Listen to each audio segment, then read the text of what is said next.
Yes, by him that gave to our soul the tetractys, which holds the fount and root of everlasting nature. From Golden Verses of Pythagoras, Chrysa Ape. The author's preface to the second edition. This treatise on elementary philosophy, which first appeared in the year 1813, when it procured for me the degree of doctor, afterwards became the substructure for the whole of my system.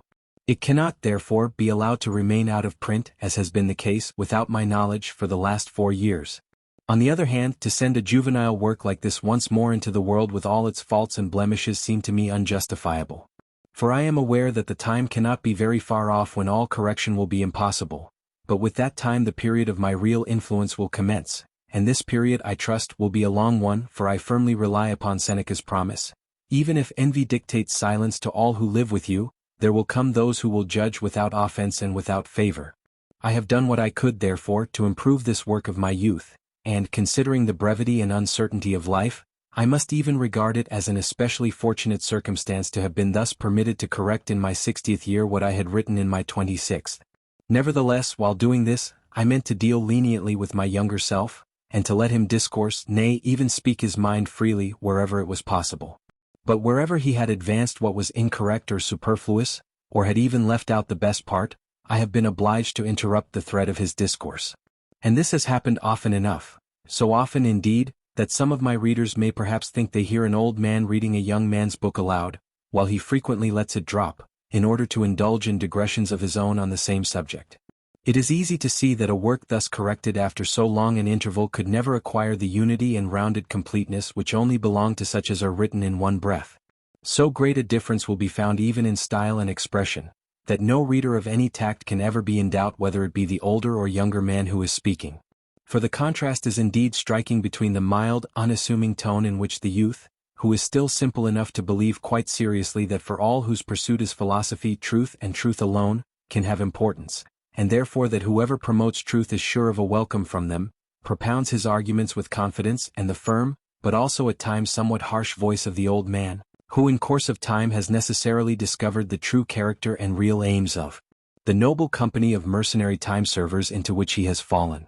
Nay, the just reader will hardly find fault with him should he occasionally give free vent to his indignation, since we see what comes of it when people who profess to have truth for their sole aim are always occupied in studying the purposes of their powerful superiors, and when the phrase, "a Mercury is made out of any wood whatsoever," is extended even to the greatest philosophers, and a clumsy charlatan, like Hegel, is calmly classed among them? Verily German philosophy stands before us loaded with contempt, the laughingstock of other nations, expelled from all honest science, like the prostitute who sells herself for sordid hire today to one, tomorrow to another, and the brains of the present generation of savants are disorganized by Hegelian nonsense. Incapable of reflection, coarse and bewildered, they fall a prey to the low materialism which has crept out of the basilisk's egg. Good speed to them. I return to my subject.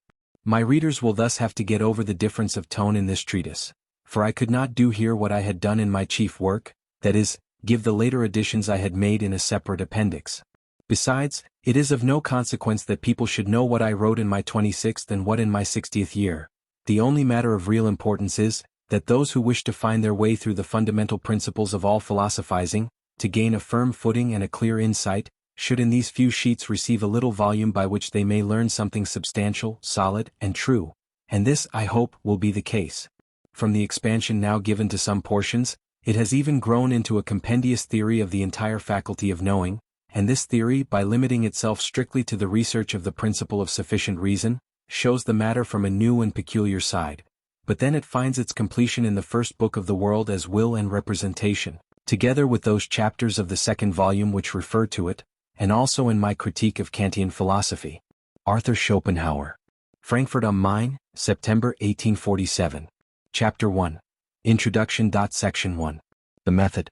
The divine Plato and the marvelous Kant unite their mighty voices in recommending a rule, to serve as the method of all philosophizing as well as of all other science. 2 laws, they tell us, the law of homogeneity and the law of specification, should be equally observed, neither to the disadvantage of the other. The law of homogeneity directs us to collect things together into kinds by observing their resemblances and correspondences, to collect kinds again into species, species into genera, and so on, till at last we come to the highest all-comprehensive conception. Now this law, being transcendental, i.e., essential to our reason, takes for granted that nature conforms with it, an assumption which is expressed by the ancient formula, entities should not be multiplied beyond necessity. As for the law of specification, Kant expresses it thus: the varieties of entities are not to be rashly diminished. It requires namely that we should clearly distinguish one from another, the different genera collected under one comprehensive conception. Likewise that we should not confound the higher and lower species comprised in each genus, that we should be careful not to overleap any, and never to classify inferior species, let alone individuals, immediately under the generic conception, each conception being susceptible of subdivision, and none even coming down to mere intuition. Kant teaches that both laws are transcendental, fundamental principles of our reason, which postulate conformity of things with them a priori, and Plato, when he tells us that these rules were flung down from the seat of the gods with the Promethean fire, seems to express the same thought in his own way. Section 2. Application of the method in the present case. In spite of the weight of such recommendations, I find that the second of these two laws has been far too rarely applied to a fundamental principle of all knowledge, the principle of sufficient reason. For although this principle has been often and long ago stated in a general way, still sufficient distinction has not been made between its extremely different applications, in each of which it acquires a new meaning, its origin in various mental faculties thus becoming evident. If we compare Kant's philosophy with all preceding systems, we perceive that, precisely in the observation of our mental faculties, many persistent errors have been caused by applying the principle of homogeneity, while the opposite principle of specification was neglected, whereas the law of specification has led to the greatest and most important results. I therefore crave permission to quote a passage from Kant, in which the application of the law of specification to the sources of our knowledge is especially recommended, for it gives countenance to my present endeavor. It is of the highest importance to isolate various sorts of knowledge, which in kind and origin are different from others, and to take great care lest they be mixed up with those others with which, for practical purposes, they are generally united. What is done by the chemist in the analysis of substances, and by the mathematician in pure mathematics, is far more incumbent on the philosopher, in order to enable him to define clearly the part which, in the promiscuous employment of the understanding, belongs to a special kind of knowledge, as well as its peculiar value and influence. Section 3. Utility of this inquiry. Should I succeed in showing that the principle which forms the subject of the present inquiry does not issue directly from one primitive notion of our intellect, but rather in the first instance from various ones, it will then follow, that neither can the necessity it brings with it, as a firmly established a priori principle, be one and the same in all cases, but must, on the contrary, be as manifold as the sources of the principle itself. Whoever therefore bases a conclusion upon this principle, incurs the obligation of clearly specifying on which of its grounds of necessity he founds his conclusion and of designating that ground by a special name, such as I am about to suggest. I hope that this may be a step towards promoting greater lucidity and precision in philosophizing, for I hold the extreme clearness to be attained by an accurate definition of each single expression to be indispensable to us, as a defense both against error and against intentional deception, and also as a means of securing to ourselves the permanent, unalienable possession of each newly acquired notion within the sphere of philosophy beyond the fear of losing it again on account of any misunderstanding or double meaning which might hereafter be detected. The true philosopher will indeed always seek after light and perspicuity, and will endeavor to resemble a Swiss lake, which through its peacefulness is enabled to unite great depth with great clearness, the depth revealing itself precisely by the clearness, rather than a turbid, impetuous mountain torrent. Clarity is the good faith of philosophers, says Vauvenargues. Pseudo-philosophers, on the contrary, use speech not indeed to conceal their thoughts as M. de Talleyrand has it, but rather to conceal the absence of them, and are apt to make their readers responsible for the incomprehensibility of their systems, which really proceeds from their own confused thinking. This explains why in certain writers, Schelling for instance, the tone of instruction so often passes into that of reproach, and frequently the reader is even taken to task beforehand for his assumed inability to understand. Section 4. Importance of the principle of sufficient reason. Its importance is indeed very great, since it may truly be called the basis of all science. For by science we understand a system of notions, i.e., a totality of connected, as opposed to a mere aggregate of disconnected, notions. But what is it that binds together the members of a system, if not the principle of sufficient reason? That which distinguishes every science from a mere aggregate is precisely, that its notions are derived one from another as from their reason. So it was long ago observed by Plato, for even true opinions are not worth much, until one binds them down with a reasoning based on cause. Nearly every science, moreover, contains notions of causes from which the effects may be deduced, and likewise other notions of the necessity of conclusions from reasons, as will be seen during the course of this inquiry. Aristotle has expressed this as follows: every science of the intellect or participating in the intellect in some way, is concerned with causes and principles. Now, as it is this very assumption a priori that all things must have their reason, which authorizes us everywhere to search for the why, we may safely call this why the mother of all science. Section 5. The principle itself. We purpose showing further on that the principle of sufficient reason is an expression common to several a priori notions. Meanwhile, it must be stated under some formula or other. I choose Wolff's as being the most comprehensive. Nothing is without a reason for its being rather than not being. Chapter 2. General survey of the most important views hitherto held concerning the principle of sufficient reason. Section 6. First statement of the principle and distinction between two of its meanings. A more or less accurately defined, abstract expression for so fundamental a principle of all knowledge must have been found at a very early age. It would therefore be difficult, and besides of no great interest, to determine where it first appeared. Neither Plato nor Aristotle have formally stated it as a leading fundamental principle, although both often speak of it as a self-evident truth.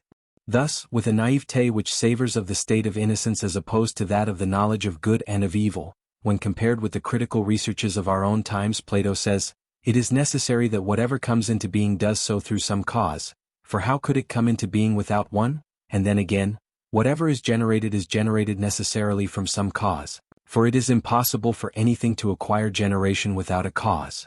At the end of his book De Fato, Plutarch cites the following among the chief propositions of the Stoics: "Most of all and first of all it seems to be agreed that nothing happens without a cause, but everything through preceding causes." In the Posterior Analytics, I.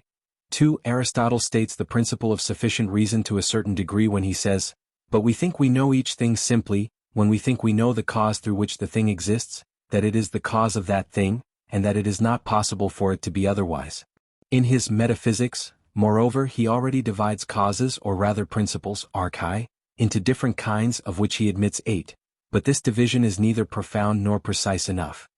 He is, nevertheless, quite right in saying, therefore, it is common to all principles to be the first source from which a thing either is, or comes into being, or is known.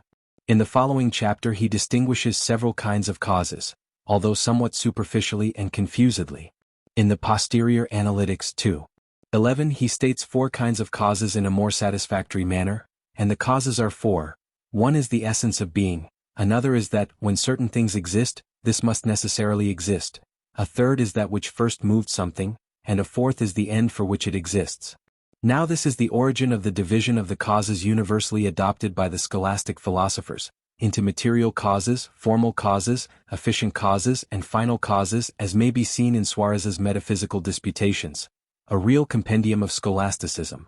Even Hobbes still quotes and explains this division. It is also to be found in another passage of Aristotle, this time somewhat more clearly and fully developed, Metaphysics I, 3, and it is again briefly noticed in the book on sleep and waking, c2. As for the vitally important distinction between reason and cause, however, Aristotle no doubt betrays something like a conception of it in the Posterior Analytics, I. 13, where he shows at considerable length that knowing and proving that a thing exists is a very different thing from knowing and proving why it exists. What he represents as the latter being knowledge of the cause, as the former knowledge of the reason. If, however, he had quite clearly recognized the difference between them, he would never have lost sight of it, but would have adhered to it throughout his writings. Now this is not the case, for even when he endeavors to distinguish the various kinds of causes from one another, as in the passages I have mentioned above, the essential difference mooted in the chapter just alluded to never seems to occur to him again. Besides, he uses the term aion indiscriminately for every kind of cause, often indeed calling reasons of knowledge, and sometimes even the premises of a conclusion, atii, as for instance in his Metaphysics 4:18 Rhetoric 2. De Plantis, edition Barrel, but more especially Posterior Analytics I. 2, where he calls the premises to a conclusion simply causes of the conclusion. Now, using the same word to express two closely connected conceptions, is a sure sign that their difference has not been recognized, or at any rate not been firmly grasped. for a mere accidental homonymous designation of two widely differing things is quite another matter. Nowhere, however, does this error appear more conspicuously than in his definition of the sophism, reasoning from what is not cause as if it were cause, in the book On Sophistical Refutations, c. 5. By Adon he here understands absolutely nothing but the argument, the premises, consequently a reason of knowledge. For this sophism consists in correctly proving the impossibility of something, while the proof has no bearing whatever upon the proposition in dispute, which it is nevertheless supposed to refute. Here therefore there is no question at all of physical causes. Still the use of the word Adon has had so much weight with modern logicians, that they hold to it exclusively in their accounts of the fallacy outside of language, and explain the fallacy, reasoning from what is not cause as if it were cause, as designating a physical cause, which is not the case. Reimarus, for instance, does so, and G. Schulze and Fries, all indeed of whom I have any knowledge. The first work in which I find a correct definition of this sophism is Twesson's Logic. Moreover, in all other scientific works and controversies the charge of a fallacy, reasoning from what is not cause as if it were cause, usually denotes the interpolation of a wrong cause. Sextus Empiricus presents another forcible instance of the way in which the ancients were wont universally to confound the logical law of the reason of knowledge with the transcendental law of cause and effect in nature, persistently mistaking one for the other. In the ninth book against the mathematicians, that is, the book against the physicists, section 204, he undertakes to prove the law of causality and says, "He who asserts that there is no cause, either has no cause for his assertion or has one. In the former case there is not more truth in his assertion than in its contradiction. In the latter, his assertion itself proves the existence of a cause." By this we see that the ancients had not yet arrived at a clear distinction between requiring a reason as the ground of a conclusion, and asking for a cause for the occurrence of a real event. As for the scholastic philosophers of later times, the law of causality was in their eyes an axiom above investigation. "We do not inquire whether there is a cause because nothing is more self-evident," says Suarez. At the same time they held fast to the above-quoted Aristotelian classification, but as far as I know at least, they equally failed to arrive at a clear idea of the necessary distinction of which we are here speaking. Section 7. Descartes. For we find even the excellent Descartes, who gave the first impulse to subjective reflection and thereby became the father of modern philosophy, still entangled in confusions for which it is difficult to account, and we shall soon see to what serious and deplorable consequences these confusions have led with regard to metaphysics. In the response to the second objections against the Meditations on First Philosophy, Axiom I, he says, "No thing exists about which it cannot be asked what is the cause, why it exists. For this can even be asked about God himself, not because he needs any cause to exist, but because the very immensity of his nature is the cause, or reason, on account of which he needs no cause for existing." He ought to have said, "The immensity of God is a logical reason from which it follows that God needs no cause," whereas he confounds the two together and obviously has no clear consciousness of the difference between reason and cause. Properly speaking, however, it is his intention which mars his insight. For here, where the law of causality demands a cause, he substitutes a reason instead of it because the latter, unlike the former, does not immediately lead to something beyond it, and thus, by means of this very axiom, he clears the way to the ontological proof of the existence of God, which was really his invention, for Anselm had only indicated it in a general manner. Immediately after these axioms, of which I have just quoted the first, there comes a formal, quite serious statement of the ontological proof, which, in fact, already lies within that axiom, as the chicken does within the egg that has been long brooded over. Thus, while everything else stands in need of a cause for its existence, the immensity implied in the conception of the deity, who is introduced to us upon the ladder of the cosmological proof, suffices in lieu of a cause or, as the proof itself expresses it, necessary existence is contained in the concept of a being of the highest perfection. This, then, is the sleight-of-hand trick, for the sake of which the confusion, familiar even to Aristotle, of the two principal meanings of the principle of sufficient reason, has been used directly for the greater glory of God. Considered by daylight, however, and without prejudice, this famous ontological proof is really a charming joke. On some occasion or other, someone excogitates a conception, composed out of all sorts of predicates, among which however he takes care to include the predicate actuality or existence, either openly stated or wrapped up for decency's sake in some other predicate, such as perfection, immensity, or something of the kind. Now, it is well known that, from a given conception, those predicates which are essential to it, i.e., without which it cannot be thought, and likewise the predicates which are essential to those predicates themselves, may be extracted by means of purely logical analyses, and consequently have logical truth. That is, they have their reason of knowledge in the given conception. Accordingly, the predicate reality or existence is now extracted from this arbitrarily thought conception, and an object corresponding to it is forthwith presumed to have real existence independently of the conception. Were the thought not so awfully clever, one would be tempted to call it heartily stupid. After all, the simplest answer to such ontological demonstrations is, all depends upon the source whence you have derived your conception. If it be taken from experience, all well and good, for in this case its object exists and needs no further proof. If, on the contrary, it has been hatched in your own sinciput, forehead/brain, all its predicates are of no avail, for it is a mere phantasm. But we form an unfavorable prejudice against the pretensions of a theology which needed to have recourse to such proofs as this in order to gain a footing on the territory of philosophy, to which it is quite foreign, but on which it longs to trespass. But oh, for the prophetic wisdom of Aristotle! He had never even heard of the ontological proof, yet as though he could detect this piece of scholastic jugglery through the shades of coming darkness and were anxious to bar the road to it, he carefully shows that defining a thing and proving its existence are two different matters, separate to all eternity, since by the one we learn what it is that is meant, and by the other that such a thing exists. Like an oracle of the future, he pronounces the sentence, "Existence, however, is the essence of no thing, since being is not a genus," which means, existence never can belong to the essence of a thing. On the other hand, we may see how great was Herr von Schelling's veneration for the ontological proof in a long note, page 152, of the first volume of his philosophical writings of 1809. We may even see in it something still more instructive, i.e., how easily Germans allow sand to be thrown in their eyes by impudence and blustering swagger. But for so thoroughly pitiable a creature as Hegel, whose whole pseudo-philosophy is but a monstrous amplification of the ontological proof, to have undertaken its defense against Kant, is indeed an alliance of which the ontological proof itself might be ashamed, however little it may in general be given to blushing. How can I be expected to speak with deference of men, who have brought philosophy into contempt? Section 8. Spinoza. Although Spinoza's philosophy mainly consists in the negation of the double dualism between God and the world and between soul and body, which his teacher, Descartes, had set up, he nevertheless remained true to his master in confounding and interchanging the relation between reason and consequence with that between cause and effect.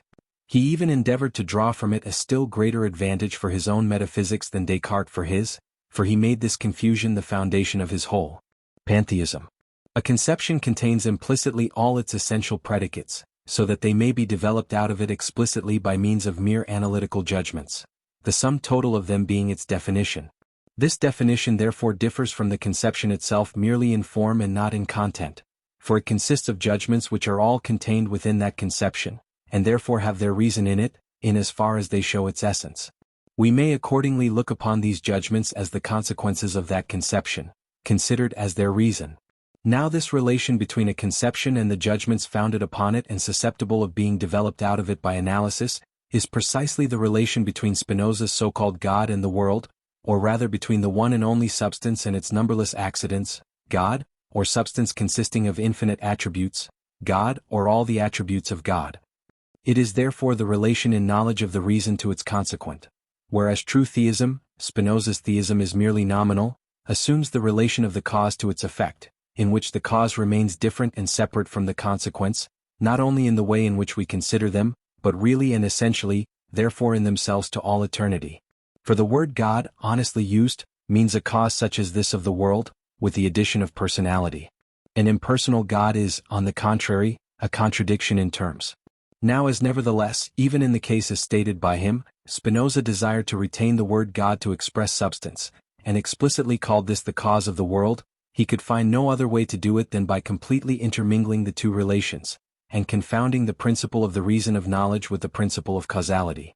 I call attention to the following passages in corroboration of this statement. It must be noted that for every existent thing there is necessarily some certain cause why it exists.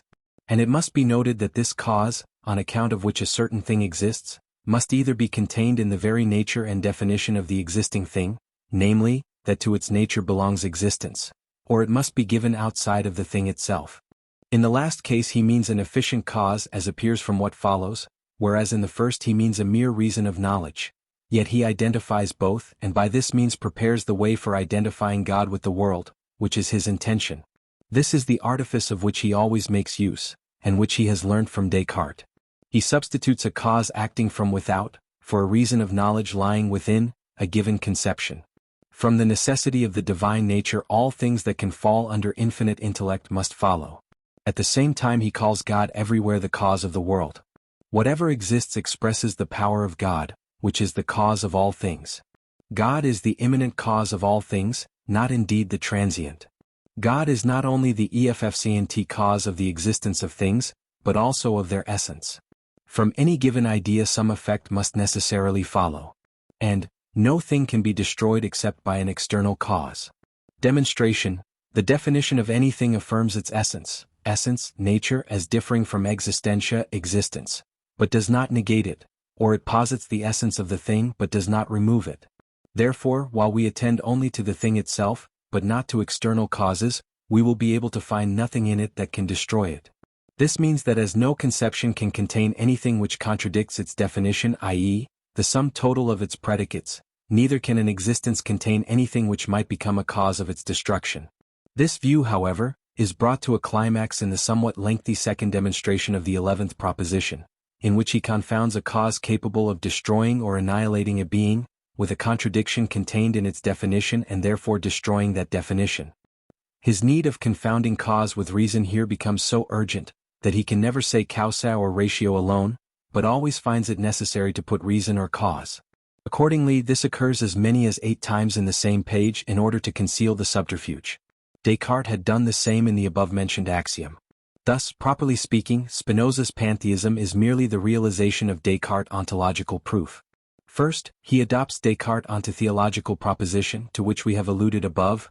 The very immensity of God's nature is the cause or reason on account of which he needs no cause for existing, always saying substance instead of God in the beginning, and then he finishes by, the essence of substance necessarily involves existence, therefore substance will be cause of itself. Therefore the very same argument which Descartes had used to prove the existence of God, is used by Spinoza to prove the existence of the world, which consequently needs no God. He does this still more distinctly in the second scholium to the 8th proposition. Since it pertains to the nature of substance to exist, its definition must involve necessary existence, and consequently its existence must be concluded from its definition alone. But this substance is, as we know, the world. The demonstration to proposition 24 says in the same sense, that, whose nature considered in itself, i.e., in its definition, involves existence, is cause of itself.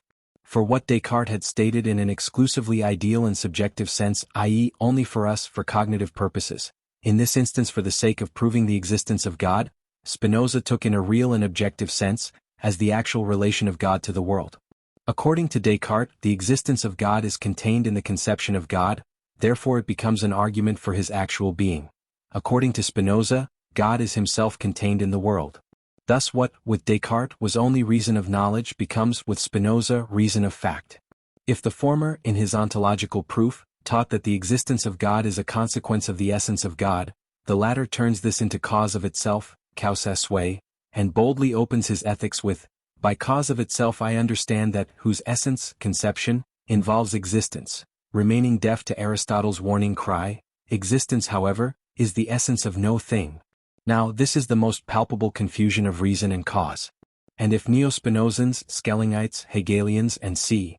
with whom words are wont to pass for thoughts, often indulge in pompous, solemn admiration for this cause of itself, causa sui, for my own part one see nothing but a contradiction in terms in this same causa sui, a before that is after, an audacious command to us, to sever arbitrarily the eternal causal chain, something, in short, very like the proceeding of that Austrian, who finding himself unable to reach high enough to fasten the clasp on his tightly strapped shako, got upon a chair. The right emblem for causa sui is Baron Munchausen, sinking on horseback into the water, clinging by the legs to his horse and pulling both himself and the animal out by his own pigtail, with the motto underneath, cause of itself. Let us finally cast a look at the 16th proposition of the first book of the Ethics. Here we find Spinoza concluding from the proposition, from a given definition of anything, the intellect concludes several properties which truly and necessarily follow from it, that, from the necessity of the divine nature, i.e., taken as a reality, infinite things in infinite ways must follow. This God therefore unquestionably stands in the same relation to the world as a conception to its definition. The corollary, God is the efficient cause of all things, is nevertheless immediately connected with it. It is impossible to carry the confusion between reason and cause farther, nor could it lead to graver consequences than here. But this shows the importance of the subject of the present treatise. In endeavoring to add a third step to the climax in question, Hermann Schelling has contributed a small afterpiece to these errors, into which two mighty intellects of the past had fallen owing to insufficient clearness in thinking. If Descartes met the demands of the inexorable law of causality, which reduced his God to the last straits, by substituting a reason instead of the cause required, in order thus to set the matter at rest, and if Spinoza made a real cause out of this reason, i.e., cause of itself, causa sui, his God thereby becoming the world itself, Schelling now made reason and consequence separate in God himself. He thus gave the thing still greater consistency by elevating it to a real, substantial hypostasis of reason and consequent, and introducing us to something, in God, which is not himself, but his reason as a primary reason, or rather reason beyond reason, abyss. This is indeed a spectacular performance. It is now known that Schelling had taken the whole fable from Jacob Boehm's full account of the terrestrial and celestial mystery, but what appears to me to be less well known, is the source from which Jacob Boehm himself had taken it, and the real birthplace of this so-called abyss, wherefore I now take the liberty to mention it. It is the baithos, i.e., abyss, gulf, bottomless pit, reason beyond reason of the Valentinians, a heretical sect of the 2nd century, which in silence, coessential with itself, engendered intelligence and the world, as Irenaeus relates in the following terms. For they say that there is in the invisible and unnameable heights a perfect aeon existing before them, whom they also call pro-beginning and pro-father, an abyss. And this being, since he was uncontained and invisible, eternal and unbegotten, existed for infinite ages of time in great stillness and tranquility. And with him coexisted thought, whom they also call grace and silence. And this abyss decided at some point to project from himself the beginning of all things, and to place this projection, which he had conceived to project, as a seed, as if in a womb, into the silence that coexisted with him. And this silence, having received this seed and having become pregnant, brought forth intellect, similar and equal to the projector, and alone capable of containing the greatness of the Father. And this intellect they also call the only begotten and Father, and the beginning of all things. Somehow or other this must have come to Jacob Boehm's hearing from the history of heresy, and Hermann Schelling must have received it from him in all faith. Section 9. Leibniz. It was Leibniz who first formally stated the principle of sufficient reason as a main principle of all knowledge and of all science. He proclaims it very pompously in various passages of his works, giving himself great airs, as though he had been the first to invent it, yet all he finds to say about it is, that everything must have a sufficient reason for being as it is, and not otherwise, and this the world had probably found out before him. True, he makes casual allusions to the distinction between its two chief significations, without, however, laying any particular stress upon it, or explaining it clearly anywhere else. The principal reference to it is in his Principles of Philosophy, section 32, and a little more satisfactorily in the French version, entitled Monadology. By virtue of the principle of sufficient reason, we consider that no fact could be found true or existing, no statement veritable, without there being a sufficient reason why it is so and not otherwise. Section 10.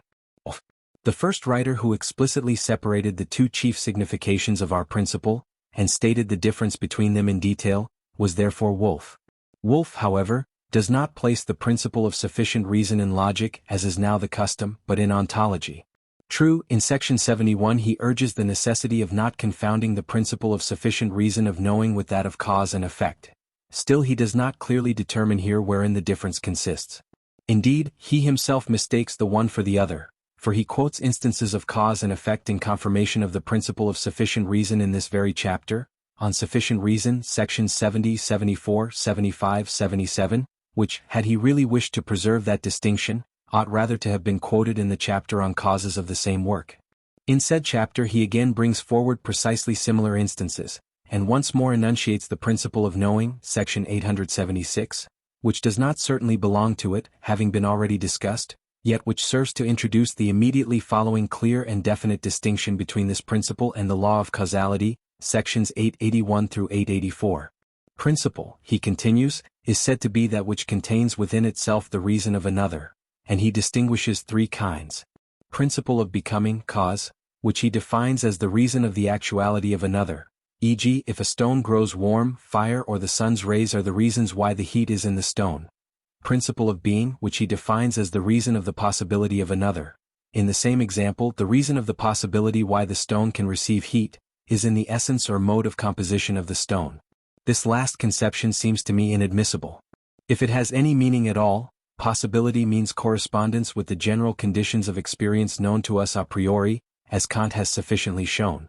From these conditions we know, with respect to Wolff's instance of the stone, that changes are possible as effects proceeding from causes. We know, that is, that one state can succeed another, if the former contains the conditions for the latter. In this case we find, as effect, the state of being warm in the stone, as cause, the preceding state of a limited capacity for warmth in the stone and its contact with free heat. Now, Wolff's naming the first mentioned property of this state principle of being and the second, principle of becoming, rests upon a delusion caused by the fact that, so far as the stone is concerned, the conditions are more lasting and can therefore wait longer for the others. That the stone should be as it is, that it should be chemically so constituted as to bring with it a particular degree of specific heat, consequently a capacity for heat which stands in inverse proportion to its specific heat. That besides it should, on the other hand, come into contact with free heat, is the consequence of a whole chain of antecedent causes, all of them principles of becoming. But it is the coincidence of circumstances on both sides which primarily constitutes that condition upon which, as cause, the becoming warm depends as effect. All this leaves no room for Wolff's principle of being, which I therefore do not admit, and concerning which I have here entered somewhat into detail, partly because I mean to use the word myself later on in a totally different sense, partly also because this explanation contributes to facilitate the comprehension of the law of causality. Wolff, as we have said, distinguishes a principle of knowing, and refers also under causa to an impulsive cause, or reason determining the will. Section 11. Philosophers between Wolff and Kant. Baumgarten repeats the Wolffian distinctions in his Metaphysics, sections 20 through 24, and sections 306 through 313. Reimarus, in his Theory of Reason, section 81, distinguishes 1. Inward reason, of which his explanation agrees with Wolff's reason of being, and might even be applicable to the reason of knowing, if he did not transfer to things what only applies to conceptions. 2. Outward reason, i.e. cause.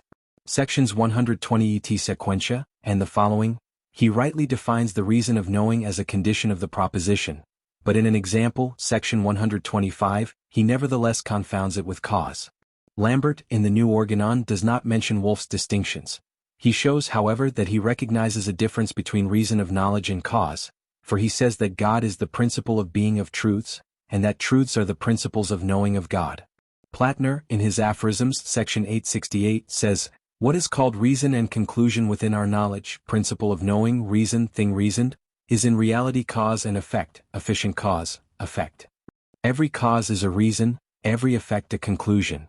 He is therefore of opinion that cause and effect, in reality, correspond to the conceptions reason and consequence in our thought, that the former stand in a similar relation with respect to the latter as substance and accident, for instance, to subject and predicate, or the quality of the object to our sensation of that quality, and c.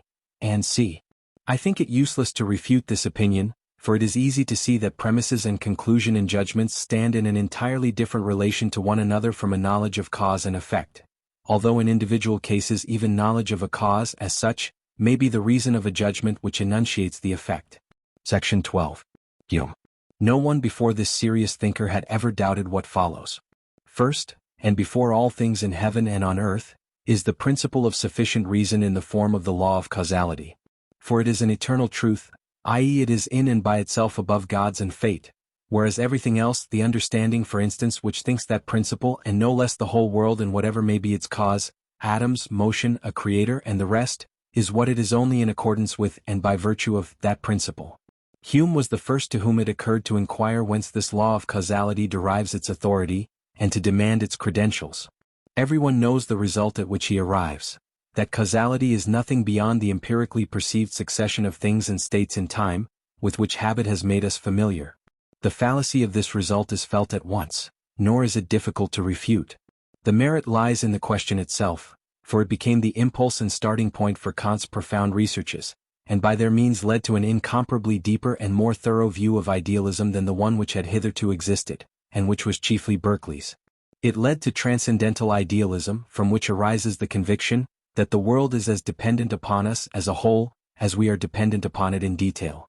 For by pointing out the existence of those transcendental principles as such, which enable us to determine a priori, i.e. before all experience, certain points concerning objects and their possibility, he proved that these things could not exist, as they present themselves to us, independently of our knowledge. The resemblance between a world such as this and a dream is obvious. Section 13. Kant and his school. Kant's chief passage on the principle of sufficient reason is in a little work entitled, On a Discovery, which is to permit us to dispense with all criticism of pure reason. Section 1. Lit. Here he strongly urges the distinction between the logical, formal, principle of cognition, every proposition must have its reason, and the transcendental, material, principle, everything must have its cause, in his controversy with Eberhard, who had identified them as one and the same. I intend myself to criticize Kant's proof of the a priori and consequently transcendental character of the law of causality further on in a separate paragraph, after having given the only true proof. With these precedents to guide them, the several writers on logic belonging to Kant's school, Hofbauer, Maas, Jacob, Kieswetter and others, have defined pretty accurately the distinction between reason and cause. Kieswetter, more especially, gives it thus quite satisfactorily: reason of knowledge is not to be confounded with reason of fact, cause. The principle of sufficient reason belongs to logic, that of causality to metaphysics. The former is the fundamental principle of thought, the latter that of experience.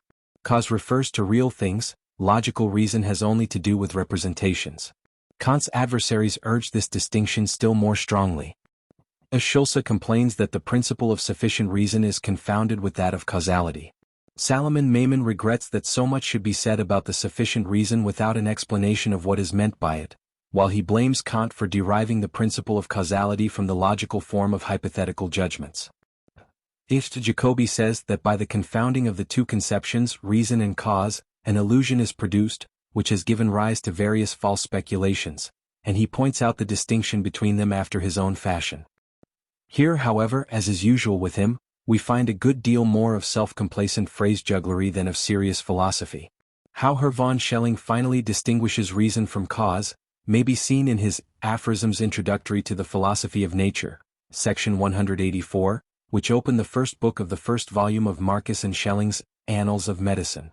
Here we are taught that gravity is the reason and light the cause of all things.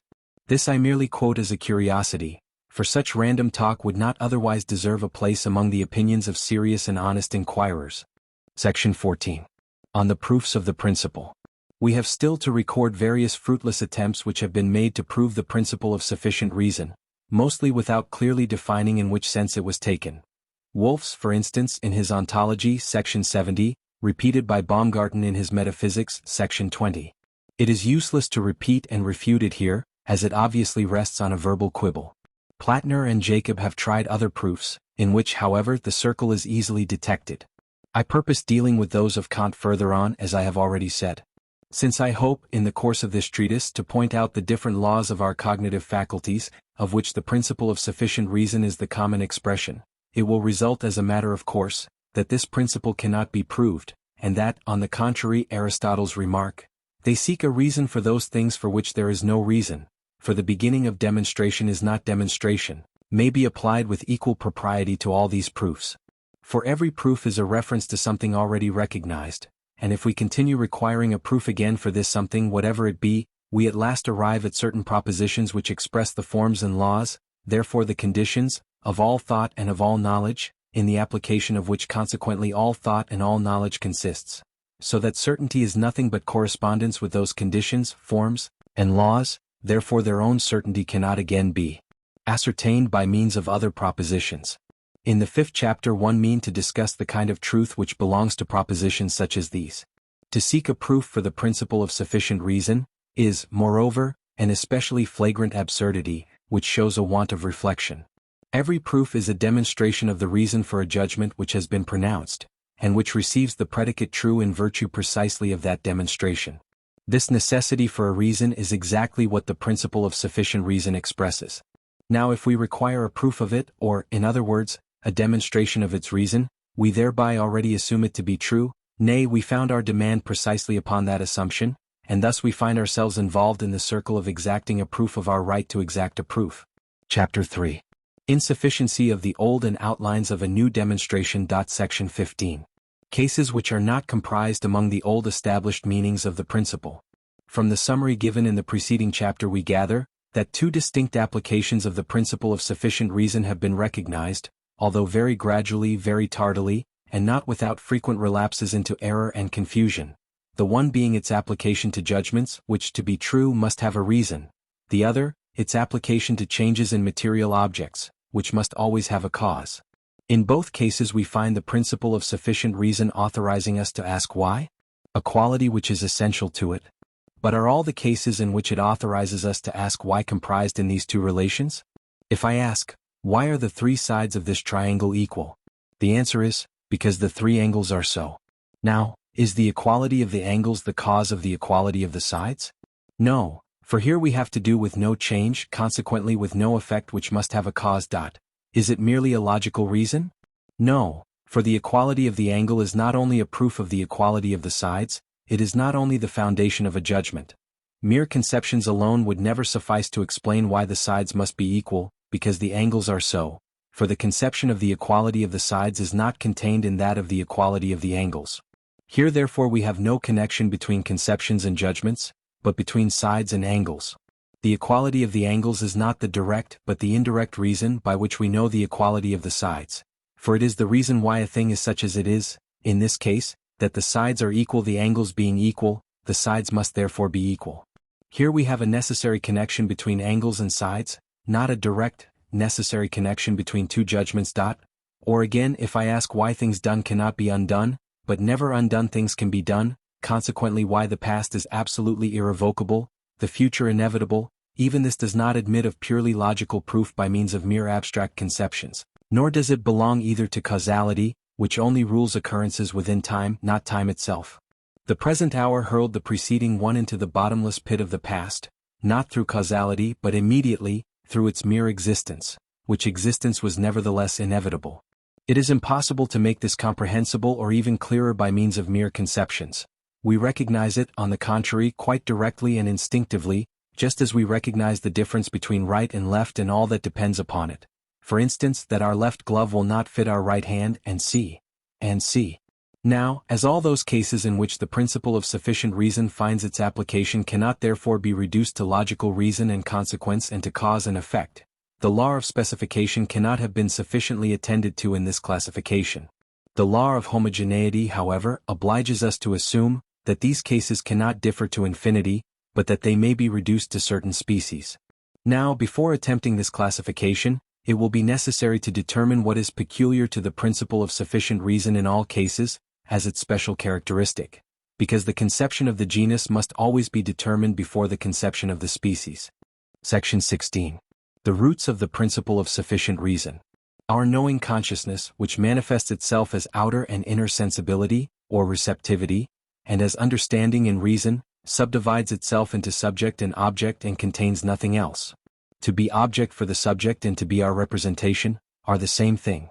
All our representations stand towards one another in a regulated connection, which may be determined a priori, and on account of which, nothing existing separately and independently, nothing single or detached, can become an object for us. It is this connection which is expressed by the principle of sufficient reason in its generality. Now, although, as may be gathered from what has gone before, this connection assumes different forms according to the different kinds of objects, which forms are differently expressed by the principle of sufficient reason, still the connection retains what is common to all these forms, and this is expressed in a general and abstract way by our principle. The relations upon which it is founded, and which will be more closely indicated in this treatise, are what I call the root of the principle of sufficient reason. Now, on closer inspection, according to the laws of homogeneity and of specification, these relations separate into distinct species, which differ widely from each other.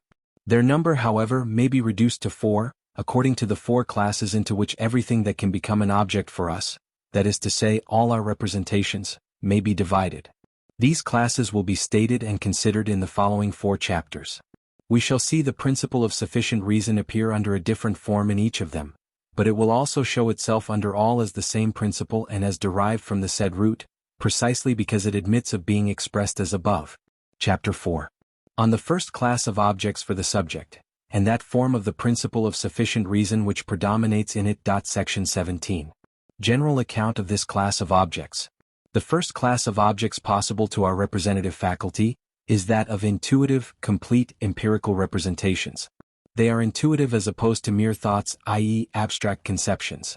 They are complete inasmuch as, according to Kant's distinction, they not only contain the formal, but also the material part of phenomena, and they are empirical partly as proceeding not from a mere connection of thoughts, but from an excitation of feeling in our sensitive organism as their origin, to which they constantly refer for evidence as to their reality, partly also because they are linked together, according to the united laws of space, time and causality, in that complex without beginning or end which forms our empirical reality.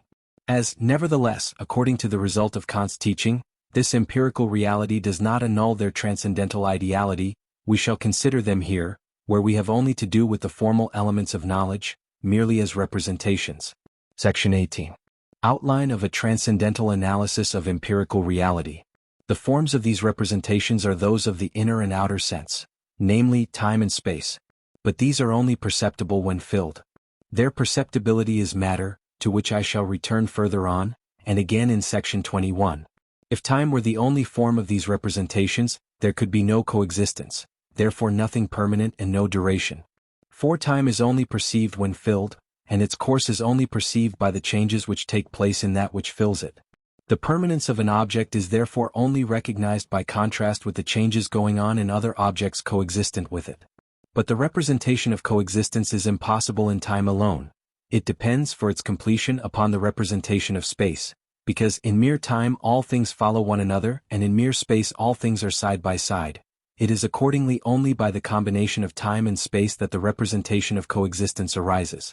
On the other hand, were space the sole form of this class of representations, there would be no change, for change or alteration is succession of states, and succession is only possible in time. We may therefore define time as the possibility of opposite states in one and the same thing. Thus we see that although infinite divisibility and infinite extension are common to both time and space, these two forms of empirical representations differ fundamentally, inasmuch as what is essential to the one is without any meaning at all for the other. Juxtaposition having no meaning in time, succession no meaning in space. The empirical representations which belong to the orderly complex of reality appear notwithstanding in both forms together. Nay, the intimate union of both is the condition of reality which, in a sense, grows out of them as a product grows out of its factors. Now it is the understanding which, by means of its own peculiar function, brings about this union and connects these heterogeneous forms in such a manner, that empirical reality, albeit only for that understanding, arises out of their mutual interpenetration, and arises as a collective representation, forming a complex, held together by the forms of the principle of sufficient reason, but whose limits are problematical. Each single representation belonging to this class is a part of this complex, each one taking its place in it according to laws known to us a priori. In it therefore countless objects coexist, because substance, i.e. matter, remains permanent in spite of the ceaseless flow of time, and because its states change in spite of the rigid immobility of space. In this complex, in short, the whole objective real world exists for us. The reader who may be interested in this, will find the present rough sketch of the analysis of empirical reality further worked out in section 4 of the first volume of The World as Will and Representation, where a closer explanation is given of the way in which the understanding affects this union and thus creates for itself the empirical world. He will also find a very important help in the table, Predicables a priori of time, space and matter, which is added to the 4th chapter of the 2nd volume of the same work, and which I recommend to his attention, as it especially shows how the contrasts of time and space are equally balanced in matter, as their product, under the form of causality. We shall now proceed to give a detailed exposition of that function of the understanding which is the basis of empirical reality, only we must first, by a few incidental explanations, remove the more immediate objections which the fundamental idealism of the view I have adopted might encounter. Section 19. Immediate presence of representations. Now as, notwithstanding this union through the understanding of the forms of the inner and outer sense in representing matter and with it a permanent outer world, all immediate knowledge is nevertheless acquired by the subject through the inner sense alone, the outer sense being again object for the inner, which in its turn perceives the perceptions of the outer, and as therefore, with respect to the immediate presence of representations in its consciousness, the subject remains under the rule of Time alone as the form of the inner sense. It follows that only one representation can be present to it, the subject, at the same time, although that one may be very complicated. When we speak of representations as immediately present, we mean that they are not only known in the union of time and space affected by the understanding, an intuitive faculty as we shall soon see, through which the collective representation of empirical reality arises, but that they are known in mere time alone as representations of the inner sense, and just at the neutral point at which its two currents separate, called the present. The necessary condition mentioned in the preceding paragraph for the immediate presence of a representation of this class is its causal action upon our senses and consequently upon our organism, which itself belongs to this class of objects, and is therefore subject to the causal law which predominates in it and which we are now about to examine. Now as therefore, on the one hand, according to the laws of the inner and outer world, the subject cannot stop short at that one representation, but as, on the other hand, there is no coexistence in time alone, that single representation must always vanish and be superseded by others, in virtue of a law which we cannot determine a priori, but which depends upon circumstances soon to be mentioned. It is moreover a well-known fact, that the imagination and dreams reproduce the immediate presence of representations. The investigation of that fact, however, belongs to empirical psychology. Now as, notwithstanding the transitory, isolated nature of our representations with respect to their immediate presence in our consciousness, the subject nevertheless retains the representation of an all-comprehensive complex of reality, as described above, by means of the function of the understanding. Representations have, on the strength of this antithesis, been viewed as something quite different when considered as belonging to that complex than when considered with reference to their immediate presence in our consciousness. From the former point of view they were called real things, from the latter only representations par excellence, representations in the strictest sense. This view of the matter, which is the ordinary one, is known under the name of realism. On the appearance of modern philosophy, idealism opposed itself to this realism and has since been steadily gaining ground. Malebranche and Berkeley were its earliest representatives, and Kant enhanced it to the power of transcendental idealism, by which the coexistence of the empirical reality of things with their transcendental ideality becomes conceivable, and according to which Kant expresses himself as follows: transcendental idealism teaches that all phenomena are representations only, not things by themselves. And again, space itself is nothing but mere representation, and whatever is in it must therefore be contained in that representation. There is nothing whatever in space except so far as it is really represented in it. Finally he says, if we take away the thinking subject, the whole material world must vanish, because it is nothing but a phenomenon in the sensibility of our own subject and a certain class of its representations. In India, idealism is even a doctrine of popular religion, not only of Brahmanism but of Buddhism. In Europe alone is it a paradox, in consequence of the essentially and unavoidably realistic principle of Judaism. But realism quite overlooks the fact that the so-called existence of these real things is absolutely nothing but their being represented and voorgesteld worden, or, if it be insisted, that only the immediate presence in the consciousness of the subject can be called being represented in actuality, kat entelekien. It is even only a possibility of being represented potentially, kata dynamin. The realist forgets that the object ceases to be object apart from its reference to the subject, and that if we take away that reference or think it away, we at once do away with all objective existence. Leibniz, while he clearly felt the subject to be the necessary condition for the object, was nevertheless unable to get rid of the thought that objects exist by themselves and independently of all reference whatsoever to the subject, i.e., independently of being represented. He therefore assumed in the first place a world of objects exactly like the world of representations and running parallel with it, having no direct, but only an outward connection with it by means of a pre-established harmony, obviously the most superfluous thing possible, for it never comes within perception, and the precisely similar world of representations which does come within perception, goes its own way regardless of it. When, however, he wanted to determine more closely the essence of these things existing objectively in themselves, he found himself obliged to declare the objects in themselves to be subjects, monads, and by doing so he furnished the most striking proof of the inability of our consciousness, in as far as it is merely cognitive, to find within the limits of the intellect, of the apparatus by means of which we represent the world, anything beyond subject and object, the representer and the represented. Therefore, if we abstract from the objectivity of an object, or in other words, from its being represented, voorgesteld worden, if we annul it in its quality as an object, yet still wish to retain something, we can meet with nothing but the subject.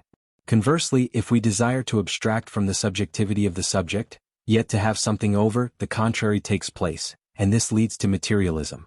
Spinoza, who never thoroughly sifted the matter and never therefore acquired a clear notion of it, nevertheless quite understood the necessary correlation between subject and object as so essential that they are inconceivable without it. Consequently, he defined it as an identity in the substance, which alone exists, of that which knows, with that which has extension. Observation. With reference to the chief argument of this paragraph, I take the opportunity to remark that if, in the course of this treatise, for the sake of brevity and in order to be more easily understood, I at any time use the term real objects, I mean by it nothing but the intuitive representations that are united to form the complex of empirical reality, which reality in itself always remains ideal. Section 20.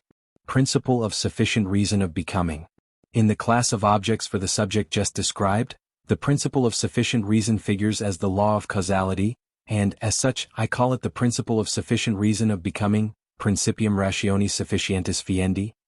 By it, all objects presenting themselves within the entire range of our representation are linked together, as far as the appearance and disappearance of their states is concerned, i.e., in the movement of the current of time, to form the complex of empirical reality. The law of causality is as follows. When one or several real objects pass into any new state, some other state must have preceded this one, upon which the new state regularly follows, i.e., as often as that preceding one occurs. This sort of following we call resulting, the first of the states being named a cause, the second an effect. When a substance takes fire, for instance, this state of ignition must have been preceded by a state, 1. Of affinity to oxygen, 2. Of contact with oxygen, 3. Of a given temperature. Now, as ignition must necessarily follow immediately upon this state, and as it has only just taken place, that state cannot always have been there, but must, on the contrary, have only just supervened. This supervening is called a change. It is on this account that the law of causality stands in exclusive relation to changes and has to do with them alone. Every effect, at the time it takes place, is a change and, precisely by not having occurred sooner, infallibly indicates some other change by which it has been preceded.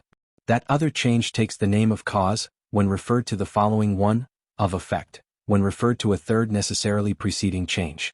This is the chain of causality. It is necessarily without a beginning. By it, each supervening state must have resulted from a preceding change. In the case just mentioned, for instance, from the substance being brought into contact with free heat, from which necessarily resulted the heightened temperature. This contact again depended upon a preceding change, for instance the sun's rays falling upon a burning glass. This again upon the removal of a cloud from before the sun. This upon the wind upon the unequal density of the atmosphere. This upon other conditions, and so forth to infinity. When a state contains all the requisite conditions for bringing about a new state excepting one, this one, when at last it arrives, is, in a sense, rightly called the cause par excellence, the cause in the strictest sense, inasmuch as we here have the final, in this case the decisive, change especially in view. But if we leave out this consideration, no single condition of the causal state has any advantage over the rest with reference to the determination of the causal connection in general, merely because it happens to be the last. Thus the removal of the cloud in the above example is in so far the cause of the igniting, as it took place later than the direction of the burning glass towards the object. But this might have taken place after the removal of the cloud, and the addition of oxygen might have occurred later still. In this respect therefore it is the accidental order of things that determines which is the cause. On closer inspection, however, we find that it is the entire state which is the cause of the ensuing one, so that the chronological order in which its single conditions were brought about is in all essential respects indifferent.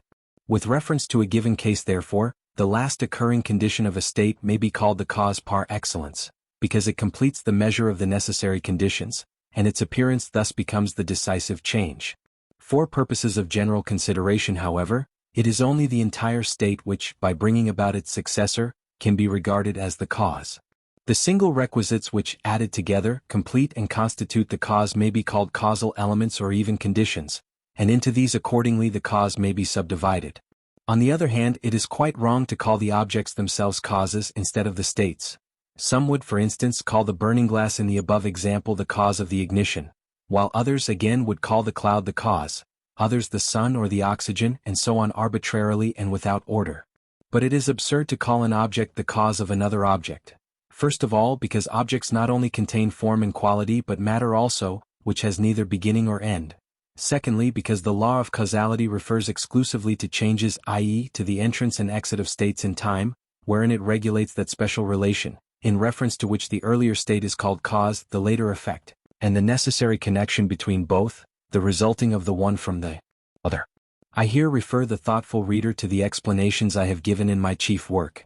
For it is of the highest importance that our conception of the true and proper meaning of the law of causality and the sphere of its validity should be perfectly clear and definite. Before all things, that we should recognize that this law refers solely and exclusively to changes of material states and to nothing else whatever. Consequently, that it ought not to be brought in when these are not in question. The law of causality is the regulator of the changes undergone in time by objects of our outer experience, but these objects are all material. Each change can only be brought about by another having preceded it, which is determined by a rule, and then the new change takes place as being necessarily induced by the preceding one. This necessity is the causal nexus. However simple therefore the law of causality is, we nevertheless find it expressed quite differently in all philosophical manuals, from the earliest down to the latest ages.